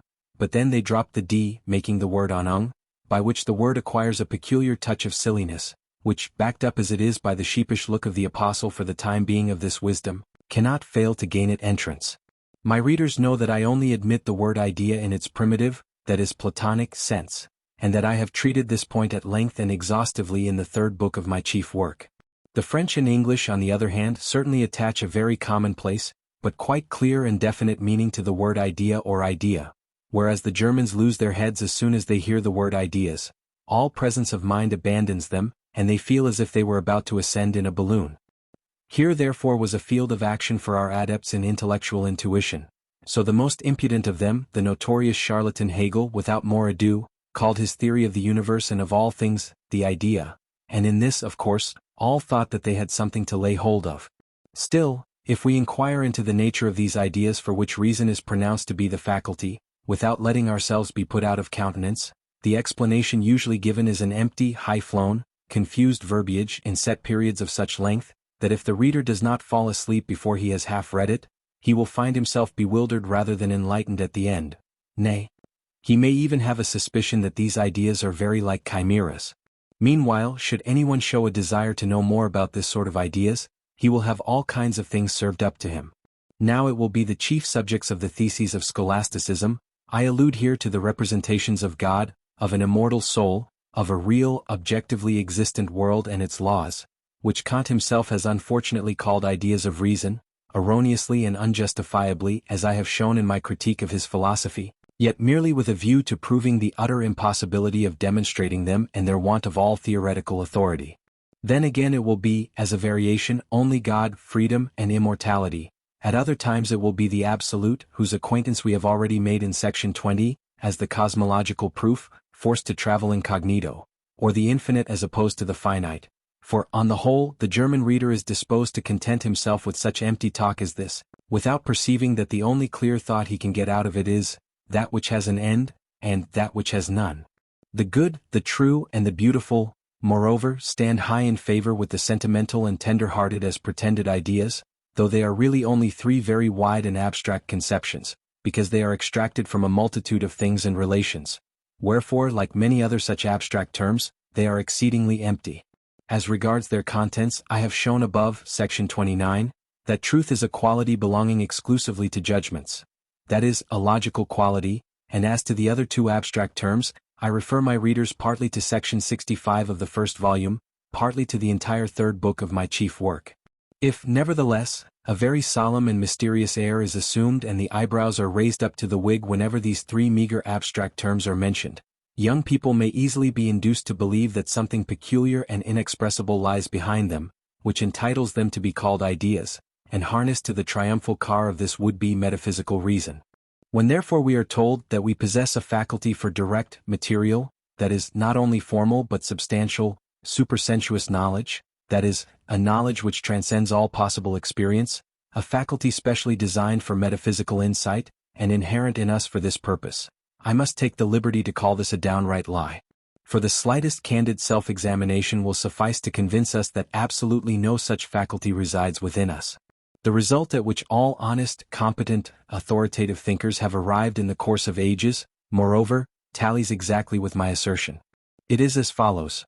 All that is innate in the whole of our cognitive faculty, all that is therefore from earlier knowledge and independent of experience, is strictly limited to the formal part of knowledge. That is, to the consciousness of the peculiar functions of the intellect and of the only way in which they can possibly act, but in order to give material knowledge, these functions one and all require material from outside. Within us therefore lie the forms of external objective perception, time and space, and then the law of causality, as a mere form of the understanding which enables it to construct the objective corporeal world. Finally, the formal part of abstract knowledge. This last is deposited and treated of in logic, which our forefathers therefore rightly called the theory of reason. But this very logic teaches us also that the conceptions which constitute those judgments and conclusions to which all logical laws refer, must look to intuitive knowledge for their material and their content, just as the understanding which creates this intuitive knowledge looks to sensation for the material which gives content to its forms from earlier knowledge. Thus all that is material in our knowledge, that is to say, all that cannot be reduced to subjective form, to individual mode of activity, to functions of our intellect, its whole material therefore comes from outside, that is, in the last resort, from the objective perception of the corporeal world, which has its origin in sensation. Now it is this intuitive and, so far as material content is concerned, empirical knowledge, which reason, real reason, works up into conceptions, which it fixes sensuously by means of words. These conceptions then supply the materials for its endless combinations through judgments and conclusions, which constitute the weft of our thought world. Reason therefore has absolutely no material but merely a formal content, and this is the object matter of logic, which consequently contains only forms and rules for thinking operations. In reflecting, reason is absolutely forced to take its material contents from outside, that is, from the intuitive representations which the understanding has created. Its functions are exercised on them, first of all, in forming conceptions, by dropping some of the various qualities of things while retaining others, which are then connected together to a conception. Representations, however, forfeit their capacity for being intuitively perceived by this process, while they become easier to deal with, as has already been shown. It is therefore in this, and in this alone, that the efficiency of reason consists, whereas it can never supply material content from its own resources. It has nothing but forms, its nature is feminine, it only conceives but does not generate. It is not by mere chance that the reason is feminine in all Latin, as well as Teutonic languages, whereas the understanding is invariably masculine. In using such expressions as sound reason teaches this, or reason should control passion, we by no means imply that reason furnishes material knowledge out of its own resources, but rather do we point to the results of rational reflection, that is, to logical inference from principles which abstract knowledge has gradually gathered from experience and by which we obtain a clear and comprehensive view, not only of what is empirically necessary and may therefore, the case occurring, be foreseen, but even of the reasons and consequences of our own deeds also. Reasonable or rational is everywhere synonymous with consistent or logical, and conversely, for logic is only reason's natural procedure itself, expressed in a system of rules. Therefore these expressions, rational and logical, stand in the same relation to one another as theory and practice. Exactly in this same sense too, when we speak of a reasonable conduct, we mean by it one which is quite consistent, one therefore which proceeds from general conceptions, and is not determined by the transitory impression of the moment. By this, however, the morality of such conduct is in no wise determined. It may be good or bad indifferently. Detailed explanations of all this are to be found in my critique of Kant's philosophy, and also in my fundamental problems of ethics. Notions derived from pure reason are, lastly, those which have their source in the formal part, whether intuitive or reflective, of our cognitive faculty. Those, consequently, which we are able to bring to our consciousness from earlier knowledge, that is, without the help of experience. They are invariably based upon principles which have transcendental or metalogical truth. A reason, on the other hand, which supplies material knowledge primarily out of its own resources and conveys positive information transcending the sphere of possible experience. A reason which, in order to do this, must necessarily contain innate ideas, is a pure fiction, invented by our professional philosophers and a product of the terror with which Kant's critique of pure reason has inspired them. I wonder now whether these gentlemen know a certain Locke and whether they have ever read his works. Perhaps they may have done so in times long gone by, cursorily and superficially, while looking down complacently on this great thinker from the heights of their own conscious superiority, maybe, too, in some inferior German translation, for I do not yet see that the knowledge of modern languages has increased in proportion to the deplorable decrease in that of ancient ones. How could time besides be found for such old croakers as Locke, when even a real, thorough knowledge of Kant's philosophy at present hardly exists excepting in a very few very old heads? The youth of the generation now at its maturity had of course to be spent in the study of Hegel's gigantic mind, of the sublime Schleiermacher, and of the acute Herbart. Alas! Alas! The great mischief in academical hero worship of this sort, and in the glorification of university celebrities by worthy colleagues in office or hopeful aspirants to it, is precisely that ordinary intellects, nature's mere manufactured ware, are presented to honest credulous youths of immature judgment, as master minds, exceptions and ornaments of mankind.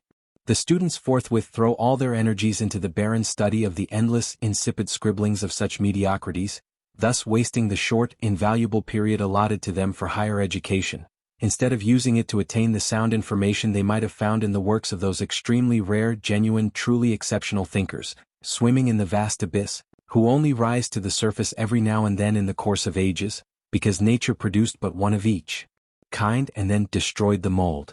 For this generation also those great minds might have had life, had our youth not been cheated out of its share in their wisdom by these exceedingly pernicious extollers of mediocrity, members of the vast league and brotherhood of mediocrities, which is as flourishing today as it ever was and still hoists its flag as high as it can in persistent antagonism to all that is great and genuine, as humiliating to its members.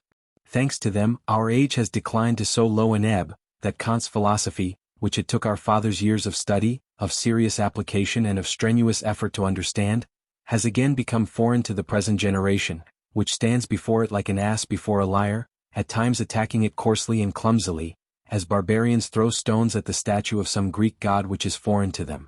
Now, as this is the case, I feel it incumbent upon me to advise all champions of a reason that perceives, comprehends and knows directly, in short, that supplies material knowledge out of its own resources, to read as something new to them, the first book of Locke's work, which has been celebrated throughout the world for the last 150 years, and in it especially to peruse sections 21 through 26 of the third chapter, expressly directed against all innate notions. For although Locke goes too far in denying all innate truths, inasmuch as he extends his denial even to our formal knowledge, a point in which he has been brilliantly rectified by Kant, he is nevertheless perfectly and undeniably right with reference to all material knowledge, that is, all knowledge which gives substance. I have already said in my Ethics what I must nevertheless repeat here, because, as the Spanish proverb says, there is no worse deaf person than he who does not want to hear. Namely, that if reason were a faculty specially designed for metaphysics, a faculty which supplied the material of knowledge and could reveal that which transcends all possible experience, the same harmony would necessarily reign between men on metaphysical and religious subjects, for they are identical, as on mathematical ones, and those who differed in opinion from the rest would simply be looked upon as not quite right in their mind. Now exactly the contrary takes place, for on no subject are men so completely at variance with one another as upon these. Ever since men first began to think, philosophical systems have opposed and combated each other everywhere. They are, in fact, often diametrically contrary to one another. Ever since men first began to believe, which is still longer, religions have fought against one another with fire and sword, with excommunication and cannons. But in times when faith was most ardent, it was not the lunatic asylum, but the Inquisition with all its paraphernalia, which awaited individual heretics. Here again therefore experience flatly and categorically contradicts the false assertion, that reason is a faculty for direct metaphysical knowledge, or to speak more clearly of inspiration from above. Surely it is high time that severe judgment should be passed upon this reason, since, horrible to relate, so lame, so palpable a falsehood continues after half a century to be hawked about all over Germany, wandering year by year from the professor's chair to the student's bench, and from bench to chair, and has actually found a few simpletons even in France, willing to believe in it, and carry it about in that country also. Here, however, French good sense will very soon send transcendental reason about its business. But where was this falsehood originally hatched? How did the fiction first come into the world? I am bound to confess that it was first originated by Kant's practical reason with its categorical imperative. For when this practical reason had once been admitted, nothing further was needed than the addition of a second, no less sovereign theoretical reason as its counterpart or twin sister. A reason which proclaims metaphysical truths from the prophetic tripod. I have described the brilliant success of this invention in my Fundamental Problems of Ethics, to which work I refer my reader. Now, although I grant that Kant first gave rise to this false assumption, I am nevertheless bound to add that those who want to dance are not long in finding a piper. For it is surely as though a curse lay on mankind, causing them, in virtue of a natural affinity for all that is corrupt and bad, to prefer and hold up to admiration the inferior, not to say downright defective portions of the works of eminent minds, while the really admirable parts are tolerated as merely accessory. Very few in our time know wherein the peculiar depth and true grandeur of Kant's philosophy lies, for his works have necessarily ceased to be comprehended since they have ceased to be studied. In fact, they are now only cursorily read, for historical purposes, by those who are under the delusion that philosophy has advanced, not to say begun, since Kant. We soon perceive therefore that in spite of all their talk about Kantian philosophy, these people really know nothing of it but the husk, the mere outer envelope, and that if perchance they may here or there have caught up a stray sentence or brought away a rough sketch of it, they have never penetrated to the depths of its meaning and spirit.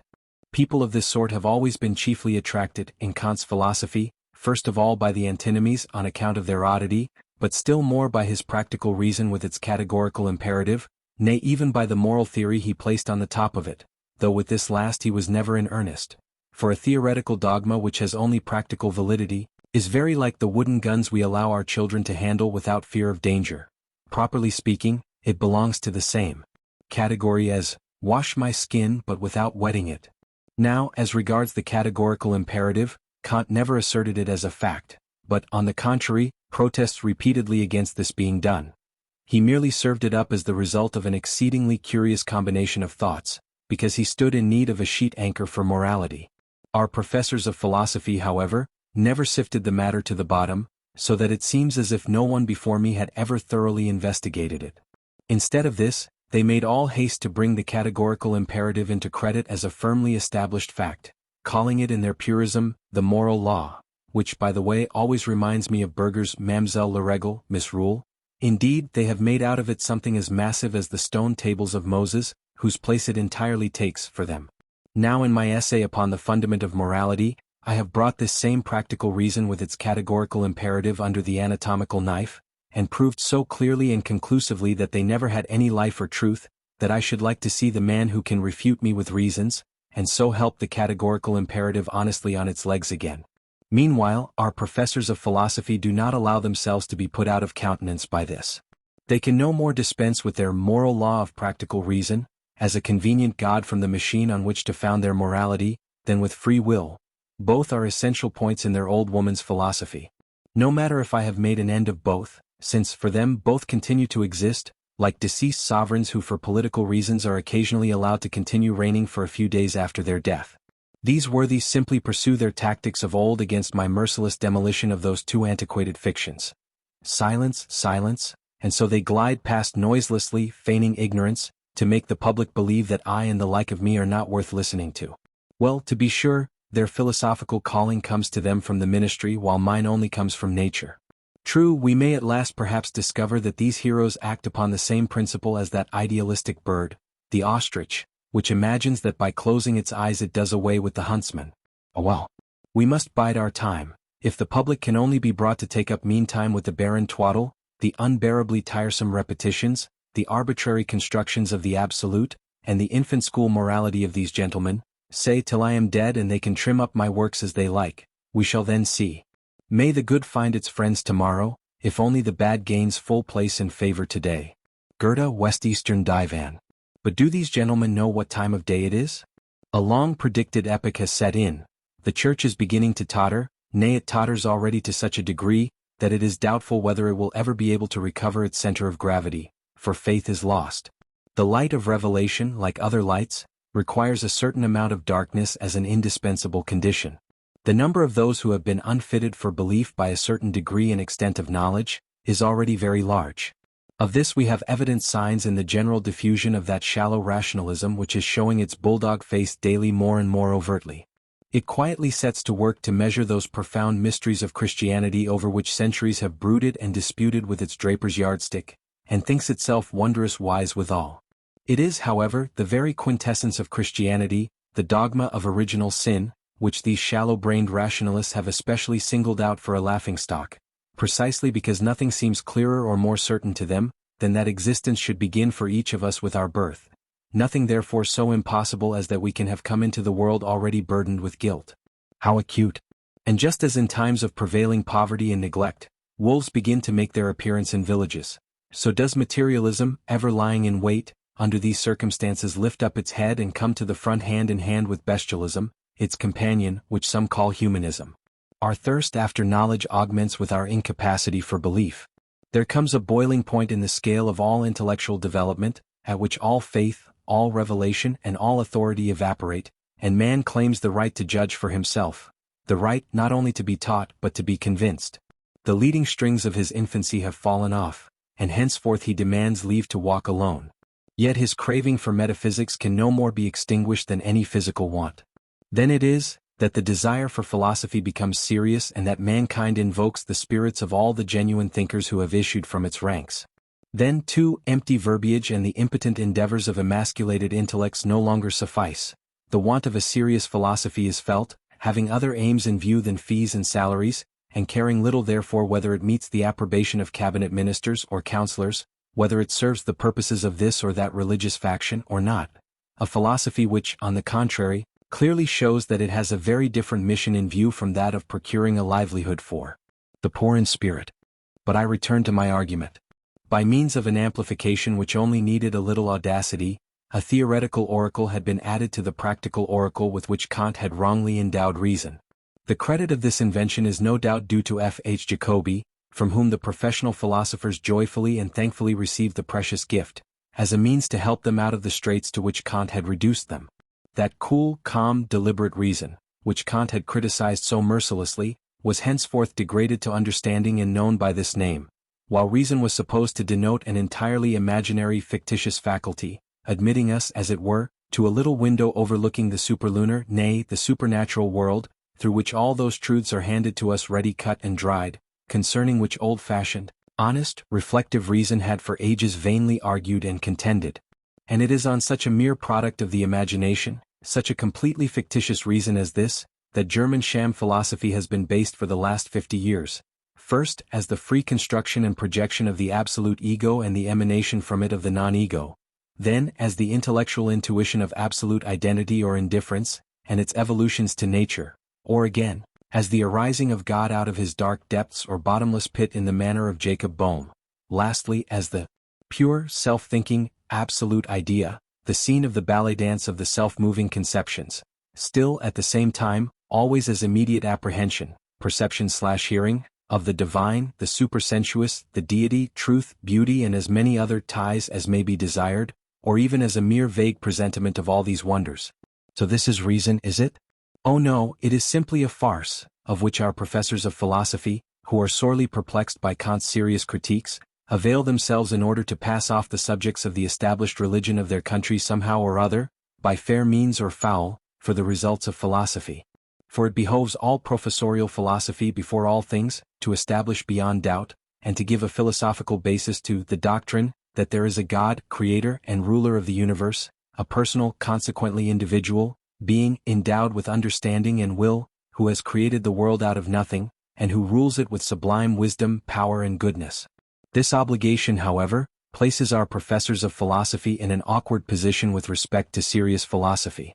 For Kant had appeared and the Critique of Pure Reason was written more than 60 years ago, the result being, that of all the proofs of the existence of God which had been brought forward during the Christian ages, and which may be reduced to 3 which alone are possible, none are able to accomplish the desired end. Nay, the impossibility of any such proof, and with it the impossibility of all speculative theology, is shown at length from earlier knowledge and not in the empty verbiage or Hegelian jargon now in fashion, which may be made to mean anything one likes, but quite seriously and honestly in the good old-fashioned way. Wherefore, however little it may have been to the taste of many people, nothing cogent could be brought forward in reply to it for the last 60 years, and the proofs of the existence of God have in consequence lost all credit, and are no longer in use. Our professors of philosophy have even begun to look down upon them and treat them with decided contempt, as ridiculous and superfluous attempts to demonstrate what was self-evident. Oh, what a pity this was not found out sooner. How much trouble might have been spared in searching whole centuries for these proofs, and how needless it would have been for Kant to bring the whole weight of his critique of reason to bear upon and crush them. Some folks will no doubt be reminded by this contempt of the fox with the sour grapes. But those who wish to see a slight specimen of it will find a particularly characteristic one in Schelling's Philosophical Writings, Volume 1, 1809, page 152. Now, whilst others were consoling themselves with Kant's assertion that it is just as impossible to prove the non-existence as the existence of God, as if, forsooth, the old wag did not know that the burden of proof lies upon the asserter, Jacobi's admirable invention came to the rescue of our perplexed professors, and granted German savants of this century a peculiar sort of reason that had never been known or heard of before. Yet all these artifices were quite unnecessary. For the impossibility of proving the existence of God by no means interferes with that existence, since it rests in unshakable security on a much firmer basis. It is indeed a matter of revelation, and this is besides all the more certain, because that revelation was exclusively vouchsafed to a single people, called, on this account, the chosen people of God. This is made evident by the fact that the notion of God as personal ruler and creator of the world, ordaining everything for the best, is to be found in no other religion but the Jewish, and the two faiths derived from it, which might consequently in a wider sense be called Jewish sects. We find no trace of such a notion in any other religion, ancient or modern. For surely no one would dream of confounding this Creator God Almighty with the Hindu Brahm, which is living in me, in you, in my horse, in your dog, or even with Brahma, who is born and dies to make way for other Brahmas, and to whom moreover the production of the world is imputed as sin and guilt, least of all with beguiled Saturn's voluptuous son, to whom Prometheus, defiant, prophesies his downfall. But if we finally direct our attention towards the religion which numbers most followers, and in this respect may therefore be said to rank foremost, that is, Buddhism, we can no longer shut our eyes to the fact that it is as decidedly and explicitly atheistic, as it is idealistic and ascetic, and this moreover to such a degree, that its priests express the greatest abhorrence of the doctrine of pure theism whenever it is brought to their notice. Therefore, in a treatise handed to a Catholic bishop by the high priest of the Buddhists at Ava, the doctrine that there is a being who has created the world and all things, and who alone is worthy of worship, is counted among the 6 damnable heresies. This is entirely corroborated by I. J. Schmidt, a most excellent and learned authority, whom I consider as having undoubtedly the deepest knowledge of Buddhism of any European savant, and who, in his work, Upon the Connection Between Gnostic Doctrines and Buddhism, page 9 says, "In the writings of the Buddhists not a trace is to be found of any positive indication of a supreme being as the principle of creation. Whenever this subject presents itself consistently in the course of argument, it seems, indeed, to be intentionally evaded. And again, the system of Buddhism knows of no eternal, uncreated, one and only being, having existed before time and created all that is visible and invisible. This idea is quite foreign to Buddhism, and not a trace of it is to be found in Buddhist works. And just as little mention do we find of creation. True, the visible universe is not without a beginning, but it arose out of empty space according to consistent, immutable, natural laws. We should however err were we to assume that anything, call it fate or nature, is regarded or revered by the Buddhists as a divine principle. On the contrary, it is just this very development of empty space, this precipitate from it or this division into countless parts, this matter thus arising, which constitutes the evil of the cycle of births and deaths, or of the universe in its inner and outer relations, out of which sprang continuous change, or continuous change according to immutable laws, which the same evil had established. Then again, the expression creation is foreign to Buddhism, which only knows cosmogony, and we must comprehend that no idea of a creation of divine origin is compatible with their system. I could bring forward 100 corroborative passages like these, but will limit myself to one more, which I quote on account of its popular and official character.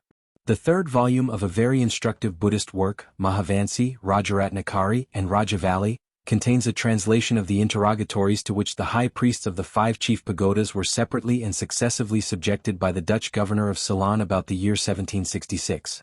It is exceedingly amusing to see the contrast between the interlocutors, who have the greatest difficulty in understanding one another's meaning. In conformity with the doctrines of their faith, these priests, who are penetrated with love and compassion for all living beings, not excepting even Dutch governors, spare no pains to satisfy him by their answers. But the artless, naive atheism of these priests, whose piety extends even to practicing continence, soon comes into conflict with the deep convictions founded on Judaism, imbibed by the governor in his infancy. This faith has become a second nature for him. He cannot in the least understand that these priests are not theists, therefore he constantly returns to his inquiries after a supreme being, asking them who created the world and so forth. Whereupon they answer that there can be no higher being than Buddha Sakyamuni, the victorious and the perfect, who, though a king's son by birth, voluntarily lived the life of a beggar, and preach to the end his sublime doctrine, for the redemption of mankind, and for our salvation from the misery of constant renascence, rebirth. They hold that the world has not been made by anyone, that it is self-created, that nature spreads it out and draws it in again, but that it is that which existing does not exist, that it is the necessary accompaniment of renascence, and that renascence is the result of our sinful conduct, and so on. I mention such facts as these chiefly on account of the really scandalous way in which German savants still universally persist, even to the present day, in looking upon religion and theism as identical and synonymous, whereas religion is in fact to theism as the genus to the single species, and Judaism and theism are alone identical. For this reason we stigmatize as heathen all nations who are neither Jews, Christians, nor Mohammedans. Christians are even taxed by Mohammedans and Jews with the impurity of their theism, because of the dogma of the Trinity. For whatever may be said to the contrary, Christianity has Indian blood in its veins, therefore it constantly tends to free itself from Judaism. The critique of pure reason is the most serious attack that has ever been made upon theism, and this is why our professors of philosophy have been in such a hurry to set Kant aside. But had that work appeared in any country where Buddhism prevailed, it would simply have been regarded as an edifying treatise intended to refute heresy more thoroughly by a salutary confirmation of the orthodox doctrine of idealism, that is, the doctrine of the merely apparent existence of the world as it presents itself to our senses. Even the two other religions which coexist with Buddhism in China, those of Taoism and of Confucius, are just as atheistic as Buddhism itself, wherefore the missionaries have never been able to translate the first verse of the Pentateuch into Chinese, because there is no word in the language for God and creation. Even the missionary Gutzlaff, in his History of the Chinese Empire, page 18, has the honesty to say, "It is extraordinary that none of the Chinese philosophers ever soared high enough to reach the knowledge of a Creator and Lord of the universe, although they possess the light of nature in full measure." Davis likewise quotes a passage which is quite in accordance with this, from Milne's preface to his translation of the Xingyu, where in speaking of that work, he says that we may see from it, that the bare light of nature, as it is called, even when aided by all the light of pagan philosophy, is totally incapable of leading men to the knowledge and worship of the true God. All this confirms the fact that revelation is the sole foundation on which theism rests. Indeed, it must be so, unless revelation is to be superfluous. This is a good opportunity for observing that the word atheism itself implies a surreptitious assumption, since it takes theism for granted as a matter of course. It would be more honest to say non-Judaism instead of atheism, and non-Jew instead of atheist. Now as, according to the above, the existence of God belongs to revelation, by which it is firmly established, it has no need whatever of human authentication. Philosophy, however, is properly speaking only an idle, superfluous attempt to let reason, that is, the human power of thinking, reflecting, deliberating, once in a while try its own powers unassisted, as a child is now and then allowed to run alone on a lawn and try its strength without leading strings, just to see what will come of it. Tests and experiments of this kind we call speculation, and it lies in the nature of the matter that it should, for once, leave all authority, human or divine, out of consideration, ignore it, and go its own way in search of the most sublime, most important truths. Now, if on this basis it should arrive at the very same results as those mentioned above, to which Kant had come, speculation has no right on that account to cast all honesty and conscience forthwith aside, and take to byways, in order somehow or other to get back to the domain of Judaism as its essential condition. It ought rather henceforth to seek truth quite honestly and simply by any road that may happen to lie open before it, but never to allow any other light than that of reason to guide it, thus advancing calmly and confidently, like one at work in his vocation, without concern as to where that road may lead. If our professors of philosophy put a different construction on the matter, and hold that they cannot eat their bread in honor, so long as they have not reinstalled God Almighty on his throne, as if, forsooth, he stood in need of them, this already accounts for their not relishing my writings and explains why I am not the man for them, for I certainly do not deal in this sort of article, nor have I the newest reports to communicate about the Almighty every Leipzig fair time as they have. Chapter 6. On the third class of objects for the subject and that form of the principle of sufficient reason which predominates in it. Section 35. Explanation of this class of objects. It is the formal part of complete representations, that is to say, the intuitions given us from earlier knowledge of the forms of the outer and inner sense, that is, of space and of time, which constitutes the third class of objects for our representative faculty. As pure intuitions, These forms are objects for the faculty of representation by themselves and apart from complete representations and from the determinations of being empty or filled which these representations first add to them, since even pure points and pure lines cannot be brought to sensuous perception, but are only intuitions from earlier knowledge, just as the infinite expansion and the infinite divisibility of space and of time are exclusively objects of pure intuition and foreign to empirical perception. That which distinguishes the third class of representations, in which space and time are pure intuitions, from the first class, in which they are sensuously, and moreover conjointly, perceived, is matter, which I have therefore defined on the one hand as the perceptibility of space and time, on the other as objectified causality. The form of causality, on the contrary, which belongs to the understanding, is not separately and by itself an object for our faculty of representation, nor have we consciousness of it, until it is connected with what is material in our knowledge. Section 36. Principle of the sufficient reason of being. Space and time are so constituted, that all their parts stand in mutual relation, so that each of them conditions and is conditioned by another. We call this relation in space position, in time succession. These relations are peculiar ones, differing entirely from all other possible relations of our representations. Neither the understanding nor the reason are therefore able to grasp them by means of mere conceptions, and pure intuition from earlier knowledge alone makes them intelligible to us. For it is impossible by mere conceptions to explain clearly what is meant by above and below, right and left, behind and before and after. Kant rightly confirms this by the assertion that the distinction between our right and left glove cannot be made intelligible in any other way than by intuition. Now, the law by which the divisions of space and of time determine one another reciprocally with reference to these relations, position and succession, is what I call the principle of the sufficient reason of being, principle of sufficient reason for being. I have already given an example of this relation in section 15, by which I have shown, through the connection between the sides and angles of a triangle, that this relation is not only quite different from that between cause and effect, but also from that between reason of knowledge and consequent. Wherefore here the condition may be called reason of being, ratio essendi. The insight into such a reason of being can, of course, become a reason of knowing, just as the insight into the law of causality and its application to a particular case is the reason of knowledge of the effect. But this in no way annuls the complete distinction between reason of being, reason of becoming, and reason of knowing. It often happens that what according to one form of our principle is consequence, is, according to another, reason. The rising of the quicksilver in a thermometer, for instance, is the consequence of increased heat according to the law of causality, while according to the principle of the sufficient reason of knowing it is the reason, the ground of knowledge, of the increased heat and also of the judgment by which this is asserted. Section 37. Reason of being in space. The position of each division of space towards any other, say of any given line, and this is equally applicable to planes, bodies, and points, determines also absolutely its totally different position with reference to any other possible line, so that the latter position stands to the former in the relation of the consequent to its reason. As the position of this given line towards any other possible line likewise determines its position towards all the others, and as therefore the position of the first two lines is itself determined by all the others, it is immaterial which we consider as being first determined and determining the others, that is, which particular one we regard as reason and which others as things reasoned about.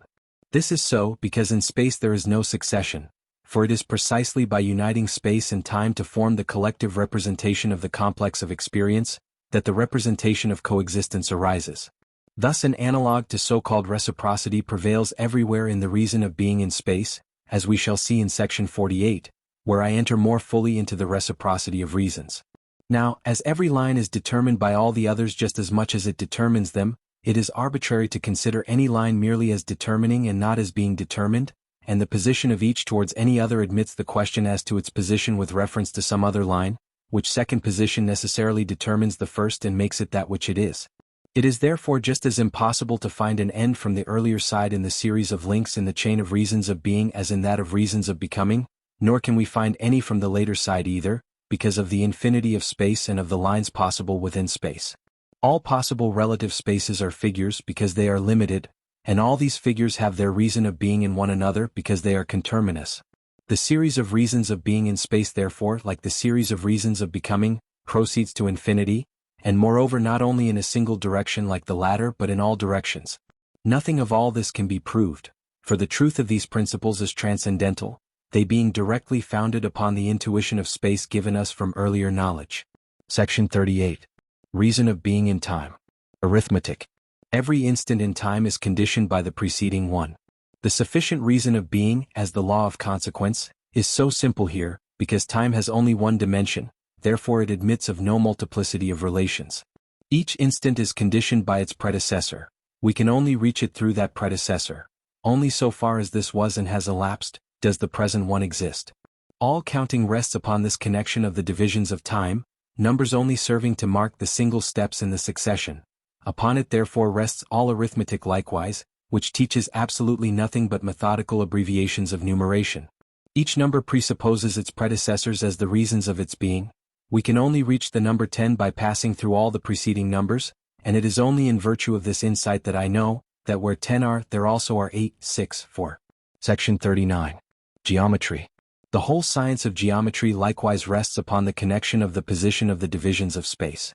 It would, accordingly, be an insight into that connection, only such an insight being, as we have already said, impossible by means of mere conceptions, or indeed in any other way than by intuition. Every geometrical proposition would have to be brought back to sensuous intuition, and the proof would simply consist in making the particular connection in question clear. Nothing more could be done. Nevertheless, we find geometry treated quite differently.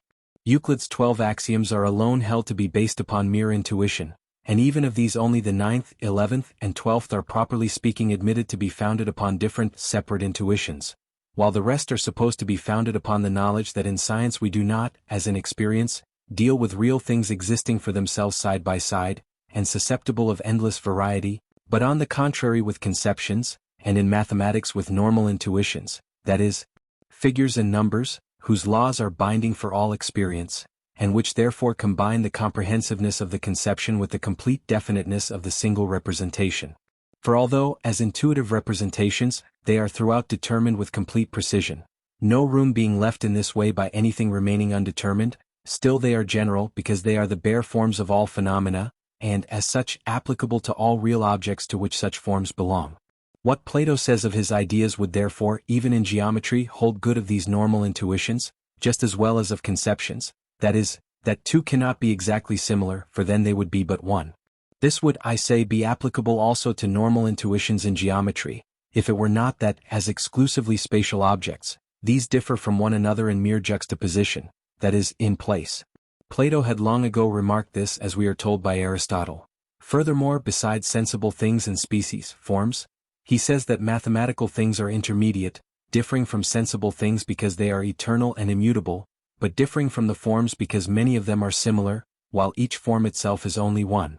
Now the mere knowledge that such a difference of place does not annul the rest of the identity, might surely, it seems to me, supersede the other 9 axioms, and would, I think, be better suited to the nature of science, whose aim is knowledge of the particular through the general, than the statement of 9 separate axioms all based upon the same insight.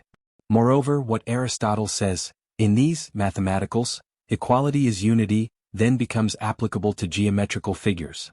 But with reference to the normal intuitions in time, that is, to numbers, even this distinction of juxtaposition no longer exists.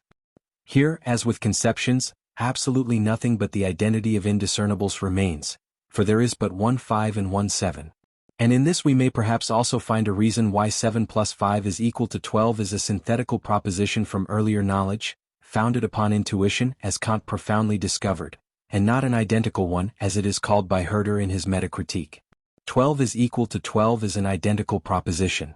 In geometry, it is therefore only in dealing with axioms that we appeal to intuition. All the other theorems are demonstrated. That is to say, a reason of knowing is given, the truth of which everyone is bound to acknowledge. The logical truth of the theorem is thus shown, but not its transcendental truth, see sections 30 and 32, which, as it lies in the reason of being and not in the reason of knowing, never can become evident excepting by means of intuition. This explains why this sort of geometrical demonstration, while it no doubt conveys the conviction that the theorem which has been demonstrated is true, nevertheless gives no insight as to why that which it asserts is what it is. In other words, we have not found its reason of being, but the desire to find it is usually then thoroughly roused. For proof by indicating the reason of knowledge only affects conviction, convictio, not knowledge, cognitio, therefore it might perhaps be more correctly called refutation than demonstration. This is why, in most cases therefore, it leaves behind it that disagreeable feeling which is given by all want of insight when perceived. And here, the want of knowledge why a thing is as it is, makes itself all the more keenly felt because of the certainty just attained, that it is as it is. This impression is very much like the feeling we have, when something has been conjured into or out of our pocket, and we cannot conceive how. The reason of knowing which, in such demonstrations as these, is given without the reason of being, resembles certain physical theories, which present the phenomenon without being able to indicate its cause. For instance, Leidenfrost's experiment, inasmuch as it succeeds also in a platinum crucible, whereas the reason of being of a geometrical proposition which is discovered by intuition, like every knowledge we acquire, produces satisfaction. When once the reason of being is found, we base our conviction of the truth of the theorem upon that reason alone, and no longer upon the reason of knowing given us by the demonstration. Let us, for instance, take the sixth proposition of the first book of Euclid. If two angles of a triangle are equal, the sides also which subtend, or are opposite to, the equal angles shall be equal to one another. See Figure 3. Which Euclid demonstrates as follows. Let ABC be a triangle having the angle ABC equal to the angle ACB, then the side AC must be equal to the side AB also. For, if side AB be not equal to side AC, one of them is greater than the other. Let AB be greater than AC, and from BA cut off BD equal to CA and draw DC. Then in the triangles DBC, ABC, because DB is equal to AC and BC is common to both triangles, the two sides DB and BC are equal to the two sides AC, AB each to each, and the angle DBC is equal to the angle ACB, therefore the base DC is equal to the base AB, and the triangle DBC is equal to the triangle ABC, the less triangle equal to the greater, which is absurd. Therefore AB is not unequal to AC, that is, AB is equal to AC. Now, in this demonstration we have a reason of knowing for the truth of the proposition. But who bases his conviction of that geometrical truth upon this proof?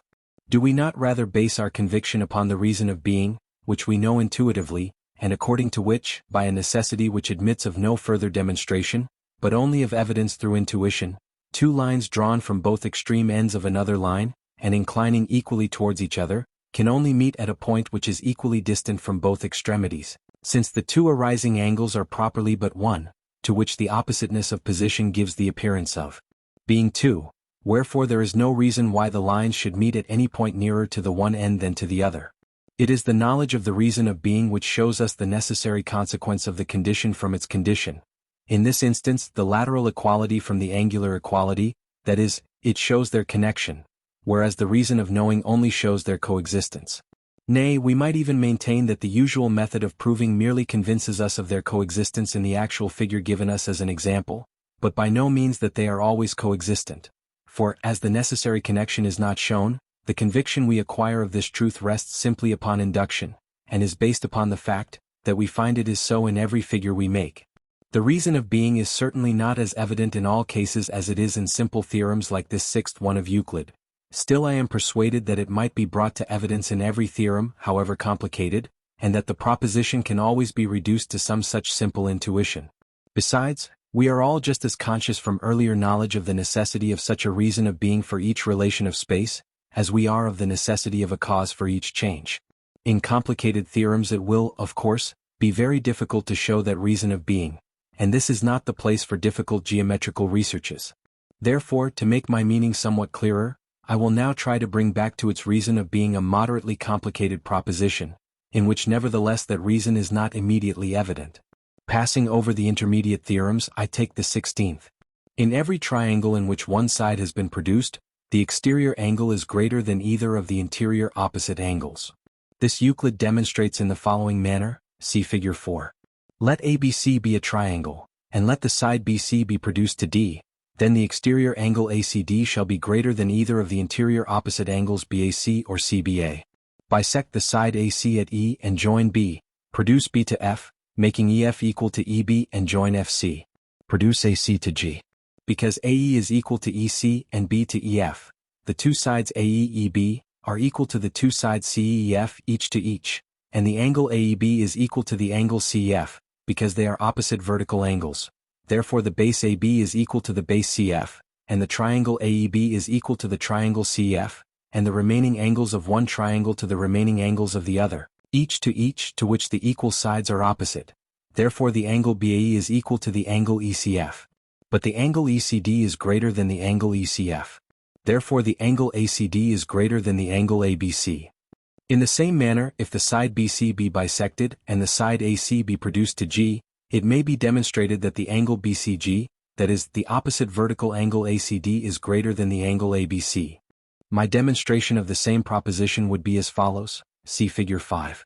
For the angle BAC to be even equal to, let alone greater than, the angle ACD, the line BA towards CA would have to lie in the same direction as BD, for this is precisely what is meant by equality of the angles, that is, it must be parallel with BD, but in order to form a triangle they must meet, reason of being, and must thus do the contrary of that which would be required for the angle BAC to be of the same size as the angle ACD.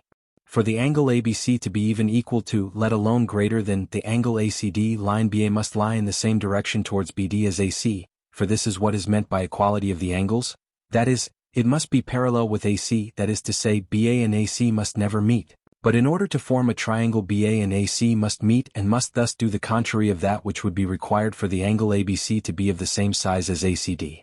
By all this I do not mean to suggest the introduction of a new method of mathematical demonstration, nor the substitution of my own proof for that of Euclid, for which its whole nature unfits it, as well as the fact that it presupposes the conception of parallel lines, which in Euclid comes much later.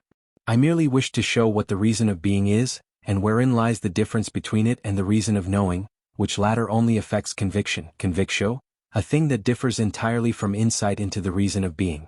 The fact that geometry only aims at affecting conviction, and that this, as I have said, leaves behind it a disagreeable impression, but gives no insight into the reason of being, which insight, like all knowledge, is satisfactory and pleasing, may perhaps be one of the reasons for the great dislike which many otherwise eminent heads have for mathematics. I cannot resist again giving figure 6, although it has already been presented elsewhere, because the mere sight of it without words conveys 10 times more persuasion of the truth of the Pythagorean theorem than Euclid's mousetrap demonstration. Those readers for whom this chapter may have a special interest will find the subject of it more fully treated in my chief work, The World as Will and Representation, Volume 1, Section 15, Volume 2, Chapter 13, Chapter 7, on the fourth class of objects for the subject, and the form of the principle of sufficient reason which predominates in it. Section 40. General explanation.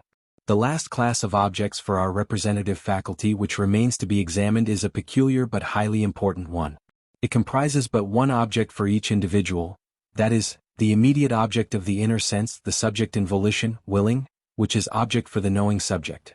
Wherefore it manifests itself in time alone, never in space, and as we shall see, even in time under an important restriction. Section 41. Subject of knowledge and object. All knowledge presupposes subject and object. Even self-consciousness, Selbstbewusstsein, therefore is not absolutely simple but, like our consciousness of all other things, i.e. the faculty of perception, it is subdivided into that which is known and that which knows. Now, that which is known manifests itself absolutely and exclusively as will. The subject accordingly knows itself exclusively as willing, but not as knowing. For the ego which represents never can itself become representation or object, since it conditions all representations as their necessary correlate. Rather may the following beautiful passage from the sacred Upanishad be applied to it. It is not to be seen, it sees all, and it is not to be heard, it hears all, it is not to be known, it knows all, and it is not to be understood, it understands all. Other than it, there is no seeing, knowing, hearing, and understanding entity. There can therefore be no knowledge of knowing because this would imply separation of the subject from knowing, while it nevertheless knew that knowing, which is impossible. My answer to the objection, I not only know but know also that I know, would be, your knowing that you know only differs in words from your knowing. I know that I know, means nothing more than I know, and this again, unless it is further determined, means nothing more than ego. If your knowing and your knowing that you know are two different things, just try to separate them, and first to know without knowing that you know, then to know that you know without this knowledge being at the same time knowing. No doubt, by leaving all special knowing out of the question, we may at last arrive at the proposition, I know, the last abstraction we are able to make, but this proposition is identical with, objects exist for me, and this again is identical with, I am subject, in which nothing more is contained than in the bare word I. Now, it may still be asked how the various cognitive faculties belonging to the subject, such as sensibility, understanding, reason, are known to us, if we do not know the subject. It is not through our knowing having become an object for us that these faculties are known to us, for then there would not be so many conflicting judgments concerning them.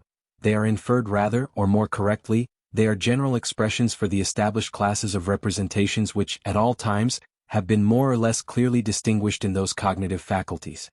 But, with reference to the necessary correlate of these representations as their condition, that is, the subject, these faculties are abstracted from them, the representations, and stand consequently towards the classes of representations in precisely the same relation as the subject in general towards the object in general. Now, just as the object is at once posited with the subject, for the word itself would otherwise have no meaning, and conversely, as the subject is at once posited with the object, so that being the subject means exactly as much as having an object, and being an object means the same thing as being known by the subject, so likewise, when an object is assumed as being determined in any particular way, do we also assume that the subject knows precisely in that particular way. So far therefore it is immaterial whether we say that objects have such and such peculiar inherent determinations, or that the subject knows in such and such ways. It is indifferent whether we say that objects are divided into such and such classes, or that such and such different cognitive faculties are peculiar to the subject. In that singular compound of depth and superficiality, Aristotle, are to be found traces even of insight into this truth, and indeed the critical philosophy lies in embryo in his works. He says, "The soul is in a way all things that are." And again, "The intellect is the form of forms, and sensibility the form of sensuous objects." Accordingly, it is all one whether we say, sensibility and understanding are no more, or, the world is at an end. It comes to the same thing whether we say, there are no conceptions, or reason is gone and animals alone remain. The dispute between realism and idealism, which appeared for the last time in the dispute between the dogmatists and Kantians, or between ontology and metaphysics on the one hand and transcendental aesthetic and transcendental logic on the other, arose out of the misapprehension of this relation and was based upon its misapprehension with reference to the first and third classes of representations as established by me, just as the medieval dispute between realists and nominalists rested upon the misapprehension of this relation with reference to the second class. Section 42. The subject of volition. According to what has preceded, the subject of knowledge can never be known. It can never become object or representation. Nevertheless, as we have not only an outer self-knowledge in sensuous perception, but an inner one also, and as, on the other hand, every knowledge by its very nature presupposes a knower and a known, what is known within us as such is not the knower but the willer, the subject of volition, the will. Starting from knowledge, we may assert that "I know" is an analytical proposition, "I will," on the contrary, a synthetical and moreover an a posteriori proposition, that is, it is given by experience, in this case by inner experience, i.e. in time alone. In so far therefore the subject of volition would be an object for us. Introspection always shows us to ourselves as willing. In this willing, however, there are numerous degrees from the faintest wish to passion, and I have often shown that not only all our emotions, but even all those movements of our inner man, which are subsumed under the wide conception of feeling, are states of the will. Now, the identity of the willing with the knowing subject, in virtue of which the word "I" includes and designates both, is the notice of the universe and therefore inexplicable. For we can only comprehend relations between objects, but two objects never can be one excepting as parts of a whole. Here, where the subject is in question, the rules by which we know objects are no longer applicable, an actual identity of the knower with what is known as willing, that is, of subject and object, is immediately given. Now, whoever has clearly realized the utter impossibility of explaining this identity, will surely concur with me in calling it the miracle par excellence. Just as the understanding is the subjective correlate to our first class of representations, the reason to the second, and pure sensibility to the third, so do we find that the correlate to this fourth class is the inner sense or self-consciousness in general. Section 43. Willing. The law of motives, motivation. It is just because the willing subject is immediately given in self-consciousness, that we are unable further to define or to describe what willing is. Properly speaking, it is the most direct knowledge we have, nay, one whose immediateness must finally throw light upon every other knowledge as being very mediate.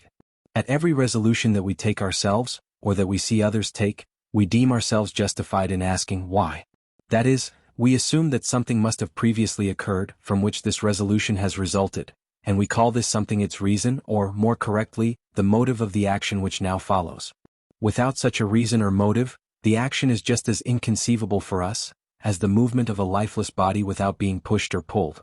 Motives therefore belong to causes, and have also been already numbered and characterized among them in section 20, as the third form of causality. But all causality is only the form of the principle of sufficient reason in the first class of objects. That is, in the corporeal world given us in external perception. There it forms the link which connects changes one with another, the cause being that which, coming from outside, conditions each occurrence. The inner nature of such occurrences, on the contrary, continues to be a mystery for us, for we always remain on the outside. We certainly see this cause necessarily produce that effect, but we do not learn how it is actually enabled to do so, or what is going on inside. Thus we see mechanical, physical, chemical effects, as well as those brought about by stimuli, in each instance follow from their respective causes without on that account ever completely understanding the process, the essential part of which remains a mystery for us. So we attribute it to qualities of bodies, to forces of nature, or to vital energy, which, however, are all occult qualities.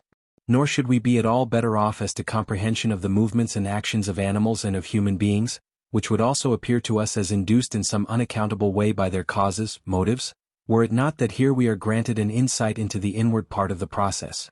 We know, that is, by our own inward experience, that this is an act of the will called forth by the motive, which consists in a mere representation.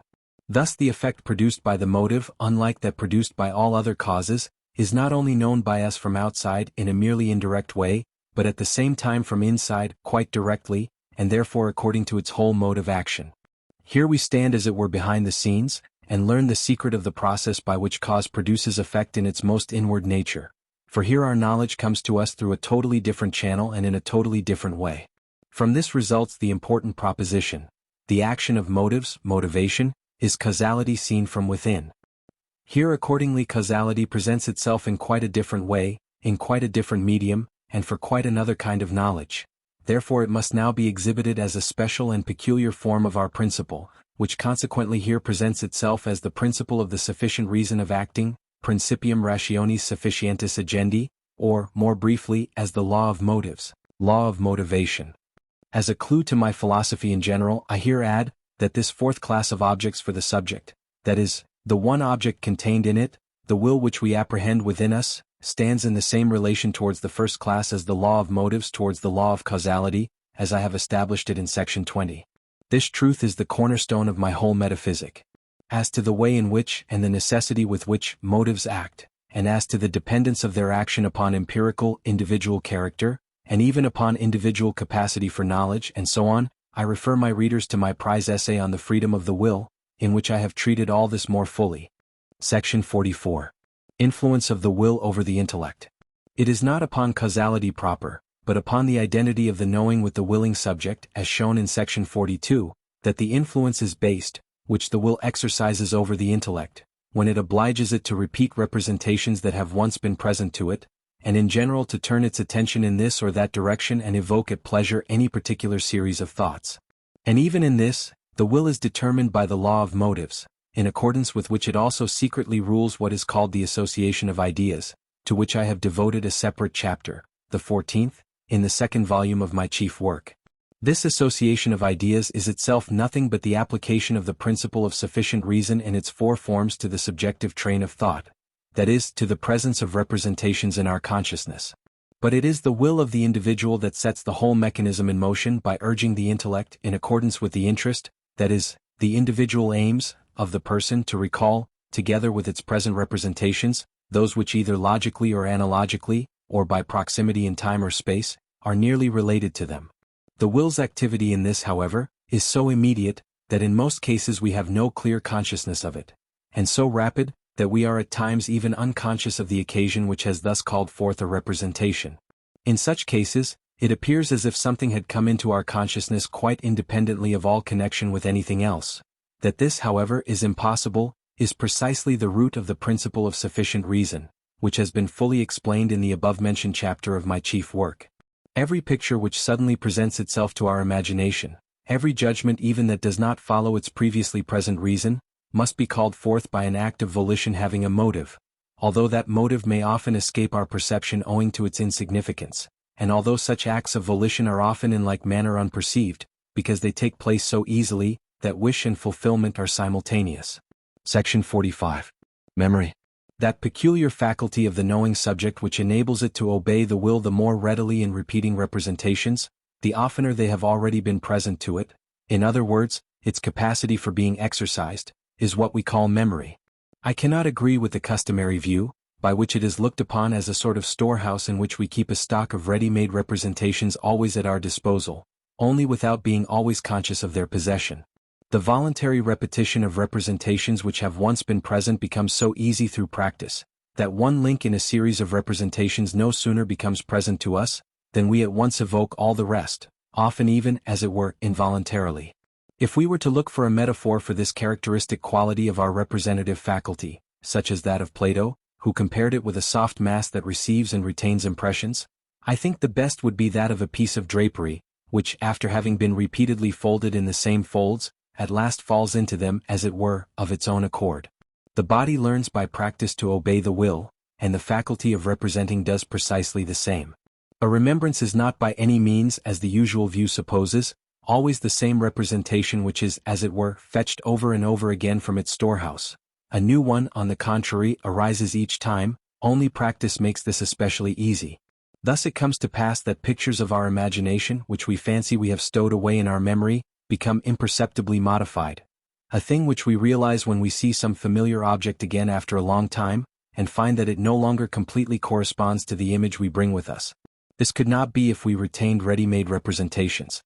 It is just for this reason too that acquired knowledge, if left unexercised, gradually fades from our memory, precisely because it was the result of practice coming from habit and knack.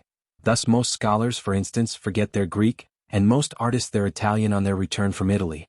This is also why we find so much difficulty in recalling to mind a name or a line of poetry formerly familiar to us, when we have ceased to think of it for several years. Whereas when once we succeed in remembering it, we have it again at our disposal for some time, because the practice has been renewed. Everyone therefore who knows several languages, will do well to make a point of reading occasionally in each, that he may ensure to himself their possession.